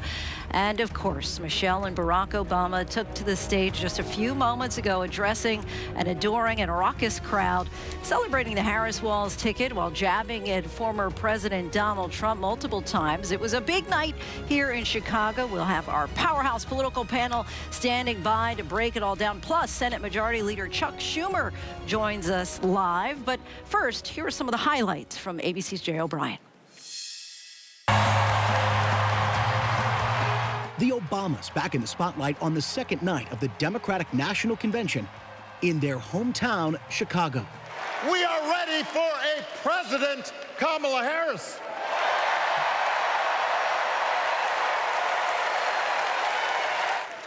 And Kamala Harris is ready for the job. As president, she won't just cater to her own supporters and punish those who refuse to kiss the ring or bend the knee. She'll work on behalf of every American. For years, Donald Trump did everything in his power to try to make people fear us. Who's going to tell him that the job he's currently seeking might just be one of those black jobs? The convention's attention turning from honoring President Biden last night to introducing Harris to the nation, including her biggest cheerleader, her husband, second gentleman Doug Emhoff. She brings both joy and toughness, and she will be a great president we will all be proud of. Harris and Tim Walz not in Chicago tonight, but on the trail in the must-win state of Wisconsin, campaigning in the same arena where former President Donald Trump accepted the GOP nomination just weeks ago. And hello to everyone joining us from exciting Chicago. Back in Chicago, the second night of the convention kicking off with a ceremonial roll call, a celebration of the ticket and Democrats' new momentum. It is our honor to unanimously cast our 34 votes for the next president of the United States, Vice President Kamala Harris! We cast 72 votes for the first woman and next president of the United States, Kamala D. Harris! With a surprise appearance by rapper Lil Jon. We're not going back! We're not going back! VP Harris! Harris's home state of California putting her over the top. California, we proudly cast our 482 votes for the next president, Kamala Harris. Tuesday's message, a bold vision for America's future. Former White House press secretary and one-time Trump loyalist Stephanie Grisham also taking the podium. A Republican speaking at a Democratic convention. Something she says she never imagined while working for Trump. I wasn't just a Trump supporter, I was a true believer. When I was press secretary, I got skewered for never holding a White House briefing.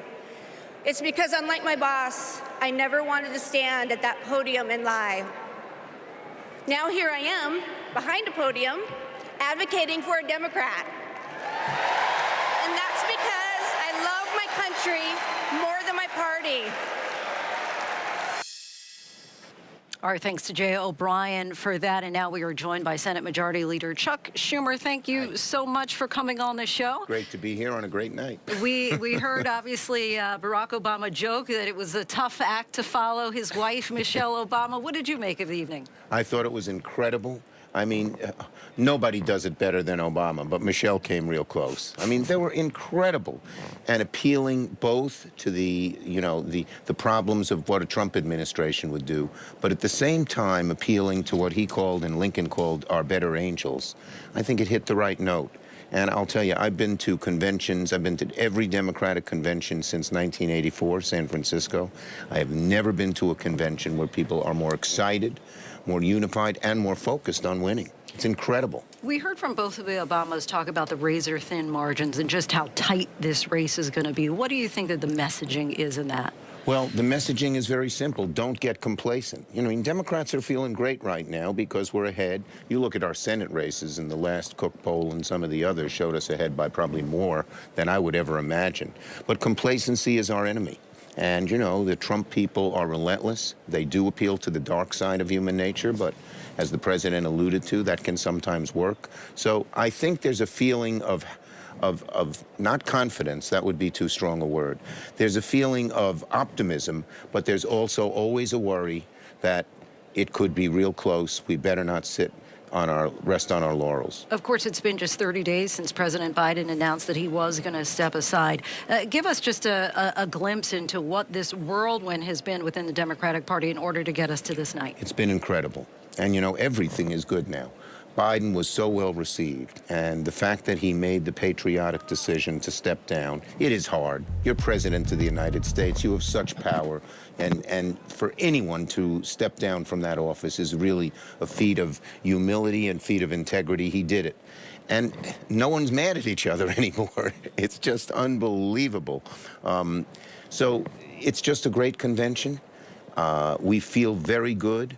Things are moving in our direction. Donald Trump proves to be an opponent that has so many weaknesses that if we can stay on message, if we can both at the same time attack him, but at the same time lay out what we're for and what we want to do and what we want to be, confidence again. Don't be confident. Be optimistic, be hopeful, but work your butt off. Senator, sorry, John. Can I ask you a question? You talk about complacency. When you look back at 2016 and what happened with Hillary Clinton, do you think you were complacent then, or what lessons have you learned from that? Lesson that I take away from it, not quite complacency, but America is changing. Obama said this tonight. We're changing so quickly and so rapidly that people are sometimes susceptible to the dark side. And no one thought that America was so susceptible to the dark side that they'd elect a man who was his prime practitioner of that dark side. It's different now. People have seen Trump long enough. There are so many people in the middle who are voting for us, independents and even a good number of Republicans. You showed one of them there, but there are lots of them who may not totally agree with the Democratic platform, who may not totally agree with all of us on issues, but are just appalled and worried about a Trump presidency. That's the big difference. We've experienced Trump. People don't like it. But can I also say, because I did a road trip out here to the convention, and I went through the battleground states, and one of the things, obviously, that's a huge, huge issue is the economy. Yep. Does Kamala Harris have to kind of differentiate herself even more than she did in her speech, or have more specifics from Joe Biden's policies, not just on the economy, but on other things? Well, let me just take a little step back and try to answer your question. Our senators are ahead in almost every race. And they are, what's the number one reason? They're focusing on getting things done. Now, when Joe Biden said, I'm going to build 500 bridges, everyone shrugged their shoulders. But when Bobby Casey says, I've just gotten $250 million to rebuild the Susquehanna Bridge, which is one of the biggest issues in rural central Pennsylvania, that matters. I think that if we can get far more specific, state by state, at what has happened, it's going to make a difference. And one other difference is going to make, I helped write in the infrastructure bill that every rural area should get broadband, okay? Franklin Roosevelt said in the 30s, electricity is a necessity. Well, high-speed internet's a necessity in the 21st century. You can't do telemedicine, and your hospitals are not as good. You can't do distance learning. Your schools are not as good. we are focused on, in the battleground states, on getting that rural broadband and letting people know it. It's having a real effect. It may have first had effect on our Senate races, but I think as we go through the campaign, Kamala will know, because I knew how she acted as senator, to focus on some of these specifics in specific areas. It's going to make a difference. And Mr. Leader, it was no secret that one of the concerns of Democrats, yourself included, was that if Joe Biden were to stay in this race, that it would be a drag down the ticket and hurt Democrats' chances in November. Now that Kamala Harris is at the top of the ticket, you obviously, are feeling very optimistic. But where are you seeing, the biggest shifts? What are those races where now that we have a change at the top of the ticket, you're seeing the biggest changes down ballot? Two places. On the one hand, many people who, high school educated, working class people, black, white, Hispanic, basically said they're not sure Biden is ready for another 4 years, rightly or wrongly. And we're seeing those people come back in state after state. But we're also seeing a lot of people in the middle who said, I don't like Biden, I don't like Trump. We're on the fence, or even saying, oh, what the heck, I'll vote for Trump. I've been a Republican, or I've been a conservative independent. They're not saying that anymore. They're at the very minimum saying, we want to give Kamala Harris a chance. And she knows, I thought one of her really brilliant things that she said was the $25,000 down payment for first-time home. So many young people, both the first group of people I mentioned, younger and less affluent, but also middle-class kids in the middle, they can afford the monthly payment, but they don't have money for the down payment. So to say you're putting in $25,000, housing is a huge issue, huge. And it affects not just urban areas, like Brooklyn, where I come from, but it affects rural areas. She understands these things. The stuff she's talking about is smart. The stuff she's talking about is going to appeal to these people. So the combination of a distaste for Trump and even, not the 1/3 of people who are true believers, not the 1/50th of people who show up at the rallies. It's often the same people showing up at the rallies and driving hundreds of miles. But people who were just in the middle, slightly conservative, and said, Jesus, I'm not sure of this Democratic Party. Kamala has a real opportunity to win them over. And you see what they're already doing, is they're trying to portray Kamala Harris as Comrade Kamala, as far right. I mean, Trump says communist, even more left than that. And, and she was a progressive. She was on the left of the party in the Senate, pretty far on the left of the party in the Senate. And when she ran for president in 2020, she took some positions, Medicare for all, decriminalizing illegal border crossings. So what does she have to do to fend that stuff off as they try to define her? Well, she has to fend it off by being tough and smart. I think she will point to her record as the two biggest issues Republicans actually attack us on. When Trump uses all this crazy rhetoric, I don't think it helps him. That's all he does. But they have issues. The two biggest issues they have: border and crime, immigration and crime. We have good answers on both. On crime, she was a prosecutor. She's tough as nails. She put a lot of bad people in jail. And on border, in the states where the Republicans went after us on border, saying the border's a mess, and our answer was, we came up with a tough, I helped make this happen, a tough bipartisan bill that would stop the flow in the border, that was supported by the conservative Border Patrol Union, by the Wall Street Journal editorial page, and initially by Cornyn, Thune, and even McConnell. And then Trump said, and we have him on tape saying, I want chaos, let it go down. We win. We don't just neutralize that argument, we actually win. And in several of our states where it's been tried and we answered it, we won on that issue. We have to play some defense on issues like that, but I think we have the ability to do it. And lastly, Senators, Kamala Harris now into the 30th day of this race. She has been criticized for not having a press conference, not doing any sit-down interviews. Donald Trump has said that she's hiding from voters, that she doesn't want to have to answer for her record. How do you respond to that criticism? I respond to it very simply. She's out there. She's laying out programs. She doesn't have to lay out 500 pages at once. She's come up with some very good ideas thus far. You're going to see many more of them. And they're going to appeal to the working family, not in an ideological left-wing type of way, but in a way that appeals to their real needs. And I think she's going to be successful at it. I knew her in the Senate. She feels this way. She feels this way. She believes, like most Democrats believe, that government can be part of the solution, it's not just part of the problem. But I think she knows how to aim it in the right way. And I think you're going to see more and more of that. Interviews are good. It's good to have you here. We'd like to have her. You should come on Sunday on the show. Yeah. Right now, we'll come one of these days. We will. Majority Leader Chuck Schumer, we thank Great you to be here. so much for your time. Really appreciate it. Thank you. Thank you. And we do want to turn now to our senior congressional correspondent, Rachel Scott, of course. Rachel, you've been out on the floor last night, now again tonight. What's something that surprised you over the events in the last 24 hours? Lindsay, I got to admit, I have a little FOMO watching you guys in the booth as the congressional reporter with Senate Majority Leader Chuck Schumer. Excellent questions up there. Look, there was a certain type of energy here on the floor tonight when former President Barack Obama and former First Lady Michelle Obama came to this lectern and delivered that address. There are few Democrats that can really command a room in the way that they can, and also just put it very squarely, put it very bluntly out there for the American people, not only laying out the stakes, but also cutting through the noise. They went after former President Donald Trump, especially Michelle Obama, in a way that we have not seen yet on this convention floor, and that was very well received. But I will also tell you that there is a sense here that they don't want to get necessarily too ahead of themselves. They see the momentum in this race. They know that Harris has a slight edge in the polls. The question now is, can they actually sustain that? How close is it? So it's notable that as they were telling them not to be complacent, that Vice President Kamala Harris was out. She was campaigning. She was holding that rally, trying to pitch her vision in a key battleground state, Lindsay.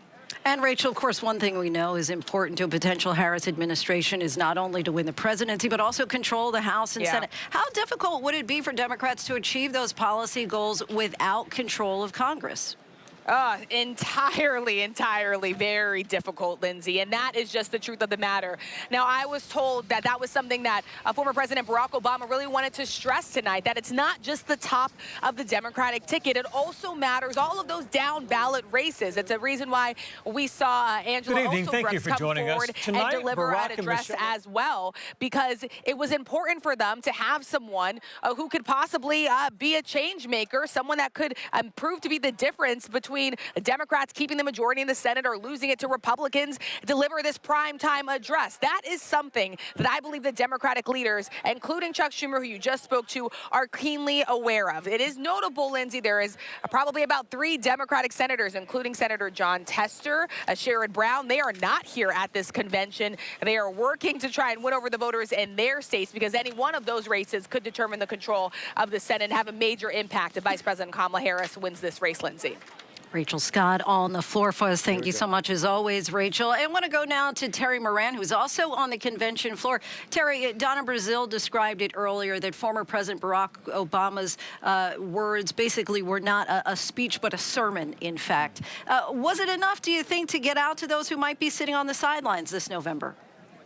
Well, it was a very good speech, but that really is the question, isn't it? What Barack Obama and Michelle Obama were doing in talking about that sense of hope that they believe and the people here believe is renewed in the candidacy of Kamala Harris. What they're trying to do is really make an argument that Trumpism is an aberration in that journey of hope that they believe the country is on, that long moral arc of the universe that Barack Obama has talked about, that really the destiny of the country is to follow that light of positivity, right? Not tearing each other apart, but finding a way forward together. That is the argument. The problem with it is, and the problem with stirring hope like this once again, as Obama did so eloquently back in 2004 when he started his political career now on the national stage then, is that for so many Americans, they never saw that hope realized. In fact, they didn't think they got much out of the Obama years. And that left the door open for a very different kind of politics, right? The Trump style of politics. And so once again, in some ways, in this election, that's one of the reasons Barack Obama basically said it. His legacy is on the line again. Is he able to help Kamala Harris across the finish line? Really arguing a very similar case that Barack Obama made way back in 2008. And what are delegates telling you tonight? Well, watching the people walk out of here, a lot of people were happy, but there was almost something it was like church. As Donna Brazil said, it was like they just heard a great sermon and were stirred by it, stirred deeply by it. You know, it's a very different kind of speech at a party convention. Former presidents, the leaders of the party are supposed to whip everybody up, so they run out there and they do the work that is necessary to win the election. And they'll hear speeches like that. They already have. This was something deeper, very typical of Barack Obama, trying to reach deeper behind the issues of the day to something more long-term, something more permanent. Terry Moran, our thanks to you as always. We are joined now by our heavy hitters, John Carl, Mary Bruce, Martha Raddatz. You know, we have the two people who brought us those lines, don't boo, vote, and also when they go low, we go high. I think there's no doubt that Michelle and Barack Obama have some new lines that they've put out there that are already going viral. Just wanted to get your first impressions with regard to this day 2 of the convention. Martha, we'll start with you. Well, I think the key thing they are trying to do in this convention is define Kamala Harris and let the public know who Kamala Harris is. People don't really know that much about her. I hear that from voters. We'd like to know more about policy. We'd like to her to answer some questions. And yet they humanized her in a way. They really did, as Terry said, as well as we've all talked about tonight, that she is defined as the hope, as the light, as the future. And clearly they were defining Donald Trump in very vivid terms, trying to define him on the other side of that. The speeches were clearly powerful, but you also saw Doug Emhoff, who was, you know, the affable and funny. I mean, he had this crowd up and laughing, and you know, the anniversary stories about his goofy voicemail that he left her. And so that is clearly the purpose here. But what is going to be the hardest part, of course, is what comes next. And away from these adoring crowds, John has reported that Barack Obama and Michelle Obama will be out there campaigning, but he also has questions, as Terry said, to answer about the past. So that's when the work will come. But I do think America got a really good look at Kamala Harris and who she is as a person, and that's precisely what they wanted to do. Without her even being in the building Exactly. tonight. And Mary, obviously, we were all there on the ground in Milwaukee a few weeks ago for the RNC. What strikes you as some of the biggest differences between what we witnessed there last month and what we're seeing here in Chicago? I mean, the tone. It's interesting. There was so much talk about that unity theme back during the RNC. They are reclaiming that, certainly here. This was a powerful 1-2 punch by the Obamas. I think there was a lot of straight talk, very plain-spoken, and quite frankly, eviscerating of Donald Trump in a way that we don't often hear from Democrats. And it's personal for the Obamas, too. I think that's worth remembering. You know, they have a personal, painful history with Donald Trump, and I think that came through as well. To Martha's point, though, they were passing the baton as well. I mean, last night was about passing the torch from Biden to Kamala Harris. Tonight, the Obamas were passing that mantle, that hope and change mantle, making it clear that they believe that Kamala Harris is the best person to carry that vision forward and helping to define her within that messaging. A lot of talk of joy, you know, tonight, and you've heard those Obama-esque themes in this campaign over the last several weeks. There are a lot of similarities, and not just because Kamala Harris has now hired a lot of Barack Obama's former, you know, top strategists. I keep thinking about Doug Emhoff calling her a joyful warrior. You know, that kind of definition of her. But, you know, the question is what comes next? How do you keep this momentum going? There's not a lot of time, but certainly enough time for a lot to change. And they have to find a way to keep this going and get people out to vote. Because when it comes down to it, Biden supporters, you know, most of them are likely to be voting for Kamala Harris. This all comes down to that small sliver of independent voters. And how do you get across to them? And as you know, everyone here from Chuck Schumer to Michelle Obama to Barack Obama have been saying, the Democrats can't be complacent. You know, how do you get them to actually get out and show up? A little over 70 days until Election Day, and you mentioned Chuck Schumer, who we just talked to, and John, you had some of the early reporting about that blunt conversation that he had with Joe Biden. Now here we are, 30 days into this new campaign. Give us a sense of what has changed from Joe Biden to now Kamala Harris, and this what basically we've seen so far in these first 2 nights, this passing of the baton. Well, first of all, just imagine what this convention would have been like if Joe Biden was still the nominee. Just imagine where we would have been. If you remember, as we went through, he was essentially unopposed in the Democratic primaries. I mean, Dean Phillips ran, Marianne Williamson, but there was no real opposition. But you started to see in state after state a significant percentage going to uncommitted. And there were uncommitted delegates that were elected to this convention who were prepared to wage a protest against Joe Biden for a number of reasons, largely the biggest one, of course, his handling of the Israel-Hamas conflict.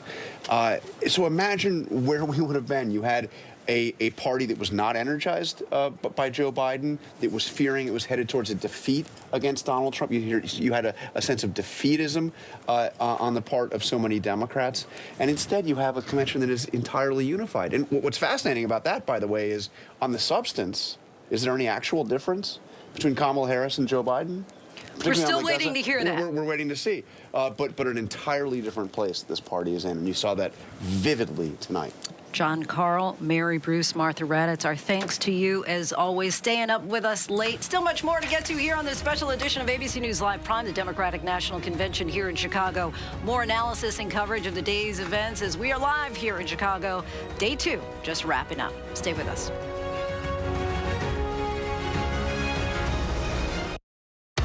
Baywatch is a fantasy. Baywatch was sexy. Baywatch was the #1 show in the world. When you hear that theme song, I had no idea how much fun I was going to have. It was addicting. People were just eating that stuff alive. it was a wild time, and I was a wild chick. Jason Momoa exploded. Carmen was a bombshell. Pamela Anderson was an icon. Pamela was this sweet girl from Canada who came to get the American dream. I'm really proud of everything I've done. Almost. Baywatch was a whirlwind of epic highs and bitter lows.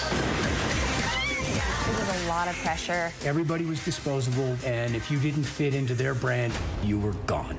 Greed, lust, fame. Everyone likes to watch sexy things. It was a regular day for 19-year-old Melissa Witt. Something terrible had happened to her. You had several suspects. All these kinds of leads. A known serial killer in your area. Could he be involved? We're actually finding key evidence that could have slipped through the cracks. Her last hours on this earth were horrific. This beautiful young girl. Police will find out what happened. At Wit's End, the hunt for a killer, only on Hulu. Betrayal is one of the hardest types of trauma to overcome. This is her knight in shining armor. Everything felt right. All of a sudden, I found this hidden folder. I opened it. I don't think I can say it. I'm sorry. It's shocking. My stomach just dropped. He just really didn't think I had it in me to do something. So I did. Betrayal, A Father's Secret, the all-new season on Hulu. Welcome back, everyone. Let's bring in ABC News Washington Bureau Chief Rick Klein. Rick, many first saw former President Obama for the first time when he delivered, of course, that memorable speech back in 2004 DNC. Did tonight's address at all feel like a flashback to that? Yeah, Lindsay, it's interesting. I was in the room for that speech in Boston. I was a reporter for the Boston Globe, and I could sense the crowd getting into it, and you realizing over time that you were witnessing something special. I rewatched that speech recently, and it's striking to me how badly it holds up. He talks about not being a red America and a blue America, but a United States of America. The promise he had of national unity coming. Of course, he won the presidency, but so many of his predictions didn't come true. But this seems like a very fitting capstone to that speech, and perhaps another chapter to write into the Obama legacy and into the history of the country. The way he kind of tied in the themes that he's been hitting now for 20 years on the national stage at convention halls, just like this one. Now, as an ex-president with a party that's looking to pass the torch to another generation, someone who drew inspiration from his original candidacy back in 2007, 2008, and then rose to national prominence as the vice president of the man that Barack Obama himself chose as vice president. So I think there's a sense of a through line and continuity, even though that Barack Obama speech from 20 years ago truly did not end up being a prophecy for the country overcoming divisions.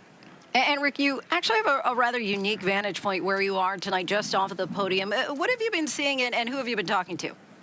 I have the coolest seat in the house, Lindsay. No offense to anyone up at the podium, but look, it's pretty empty right now. But when it's going on, I've got a really clear sight line right into the backstage area. I could see Barack Obama sitting in a chair, watching, nodding along as his wife was wrapping up her speech, taking a swig of water. You count him out, just straighten his jacket a little bit and going out there, and seeing then the way that this crowd reacted in real time to everything that was going on. I was just a few feet away from the chair of the Democratic National Committee, Jamie Harrison. I saw him afterward. You can see him high-fiving people as the event ended. He said he had never seen a more effective case made against Donald Trump than the one from Michelle Obama. He said hit after hit after hit. He was ecstatic about how this evening went and how the convention has gone so far. And he asked rhetorically to compare the energy in this room versus the energy in Milwaukee a few weeks ago for the Republican convention. Democrats feeling very good coming out of tonight, Lindsay.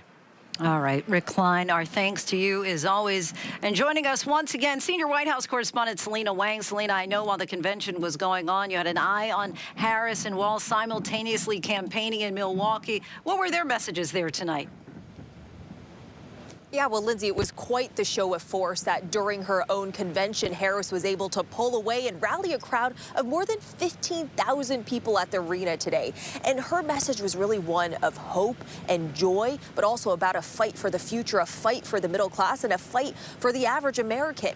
But her and Governor Walz, they also didn't pull any punches when it came to attacking Trump. They slammed him for being a threat not only to democracy, but also to everyday freedoms. Governor Walz, he also needled the former president. He said that the crowd size, the energy, specifically he said the energy at this arena tonight was even more than what Trump had during the RNC. They chose the exact same venue that Trump had accepted the Republican nomination at the RNC just a month ago, and boy oh boy, what a difference a month makes, Lindsay. But look, they know that this race is going to be very, very close. That is why Harris chose to come to this battleground state during her own convention. They know that every vote counts and they need to turn out the voters, which is why they're going to keep on hitting the pavement from now to November.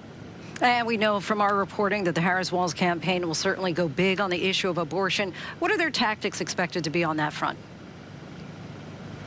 Well, Governor Walz, he's got a very personal story when it comes to the fertility challenges that him and his wife face. So he has a very personal story on that. Vice President Harris, she's been a leading voice for the Biden administration when it comes to reproductive freedoms throughout his administration. And tonight, we really saw her go after the former president for the overturning of Roe versus Wade, and specifically Donald Trump's recent comments that he has no regrets about appointing those Supreme Court justices that led to the overturning of Roe versus Wade. But they are framing this as more than just reproductive rights. They're framing this as freedoms overall, as freedoms that are under attack if the former president were to come back to the White House. And they believe that that is a message that's going to attract more voters who are male, female, independent, swing state voters, Republican and Democrats. And of course, they believe that this is an issue that is going to galvanize voters to the polls, including some of those more independent leaning voters. They believe that this is an issue that really can cut across party lines. And of course, the polls show a tight race, Selena. Just give us a sense of what the party leaders want Trump to focus on at this point. Well, they obviously want him to focus on the issues, because polling shows that even though Harris is gaining ground, when it comes to the issues that voters care about the most, like the economy, inflation, and the border, Trump still has an edge over Harris. And it's really fascinating that even when I've gone to Trump rallies full of Trump supporters, many of the voters there tell me the exact same thing, that they want him to stick to the issues and that these personal attacks and insults towards Vice President Harris really isn't helping him much. But look, the Vice President, she is trying to flip the script on these issues when it comes to the economy and inflation. She has laid out her economic plan. It is really embracing this populist message. She wants to lower the cost of housing. She wants to provide support for first-time home buyers. She wants to go after corporate price gouging when it comes to food prices, grocery prices. But there is a lot of criticism from economists who say that these proposals are populist gimmicks, that they would add $1.7 trillion to the federal deficit over the next 10 years. So Harris still has a lot of explaining to do about how she would implement her plan and if they could realistically get through Congress. Selena Wang for us. Thanks so much, Selena. There was certainly, for anybody who was witnessing it today, a real party vibe in Chicago with DJs on the stage, rapper Lil Jon hyping up the delegates during the roll call, former Clinton political director Amanda Renteria and former GOP Congressman John Katko join us both now live. Thank you both for coming on the show. Amanda, of course, it was your state of California, Governor Newsom, who set her over the top with the delegates at the end. You were here for. Give us a sense of the mood, the moment, and the vibe. Yeah, I would say it's the best of 2016 with women seeing this as a moment, and the best of 2008 where you have young people engaged in a new chapter. And that's really what it felt like here. It really is people coming together. And, you know, I have to say, it's just a few weeks ago where this felt very different. And what you're seeing is a renewed hope and a renewed energy. And I think everyone was dancing both on the floor for California, but also up in the high seats as well. There really is a new, renewed energy about what the future looks like. People for sure seem to be on their feet throughout the stadium here. And John, there was a lot of hype leading up to President Obama's speech. Do you think that he was able to live up to it? Yeah, I thought he was terrific. He was quite the orator tonight. And the message that he delivered was the same one that's been throughout. And Amanda referenced, and that's upbeat. Things going good. But they're also mentioning, because they're seeing the same polls everyone else is, that this race is not over. It's going in a good trend right now, but it's far from over. Every little bit matters, and we can't let our guard down at all. So I understand the message. It's the right message to have right now. And the last thing I'll say is, it seems to me that at some point, this is all great. They're going to have to take the bubble wrap off of Kamala Harris and let her get out there and see what she's made of. And I think that could seal a deal for him if she does well. Tomorrow, the DNC theme is fighting for our freedoms, and the Democrats continue to draw a stark contrast between the Harris agenda, the Trump agenda. I want you to listen to what she had to say tonight in Milwaukee about reproductive rights. Just yesterday, when he was asked if he has any regrets about ending Roe v. Wade, Donald Trump, without even a moment's hesitation, you would think he would reflect on it for a second, said no regrets. Bad behavior should result in a consequence.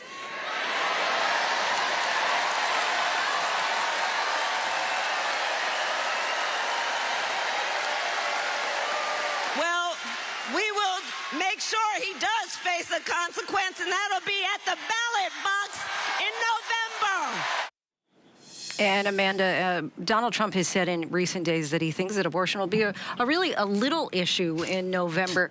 Your response to that, and also do you think that that's going to have, that overturning of Roe v. Wade, an impact on some of the down ballot races? Absolutely. We saw it in 2022, and I think the more he calls it little, the more you're going to see Democrats and our ballot look a lot better, because women out there understand now what's at stake. This is what's different from 2016, when we would say the Supreme Court is on the ballot, your rights are on the ballot. People feel it, women feel it right now. John, your reaction to that? Yeah, I mean, remarkably, it doesn't seem to be as high polling as I thought it would be. It's still definitely going to be an issue.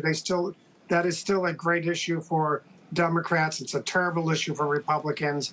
And it could be enough to sway some of those swing voters that decide all these elections. It's going to be a very close race. There's no question about it. This can make the difference, no doubt. Amanda, John, we thank you so much for staying up late with us. No, it's past a few people's bedtimes at this hour, but really appreciate the insight as always. And that is our show for tonight. I'm Linsey Davis. ABC News Live is here for you all night with the latest news, context, and analysis. You can always find us on Hulu, Roku, Pluto TV, the ABC News app, and of course on abcnews.com. Join us tomorrow night for day 3 of the Democratic National Convention here as we close out, taking a look at the stage here. We'll see you then. Have a great night.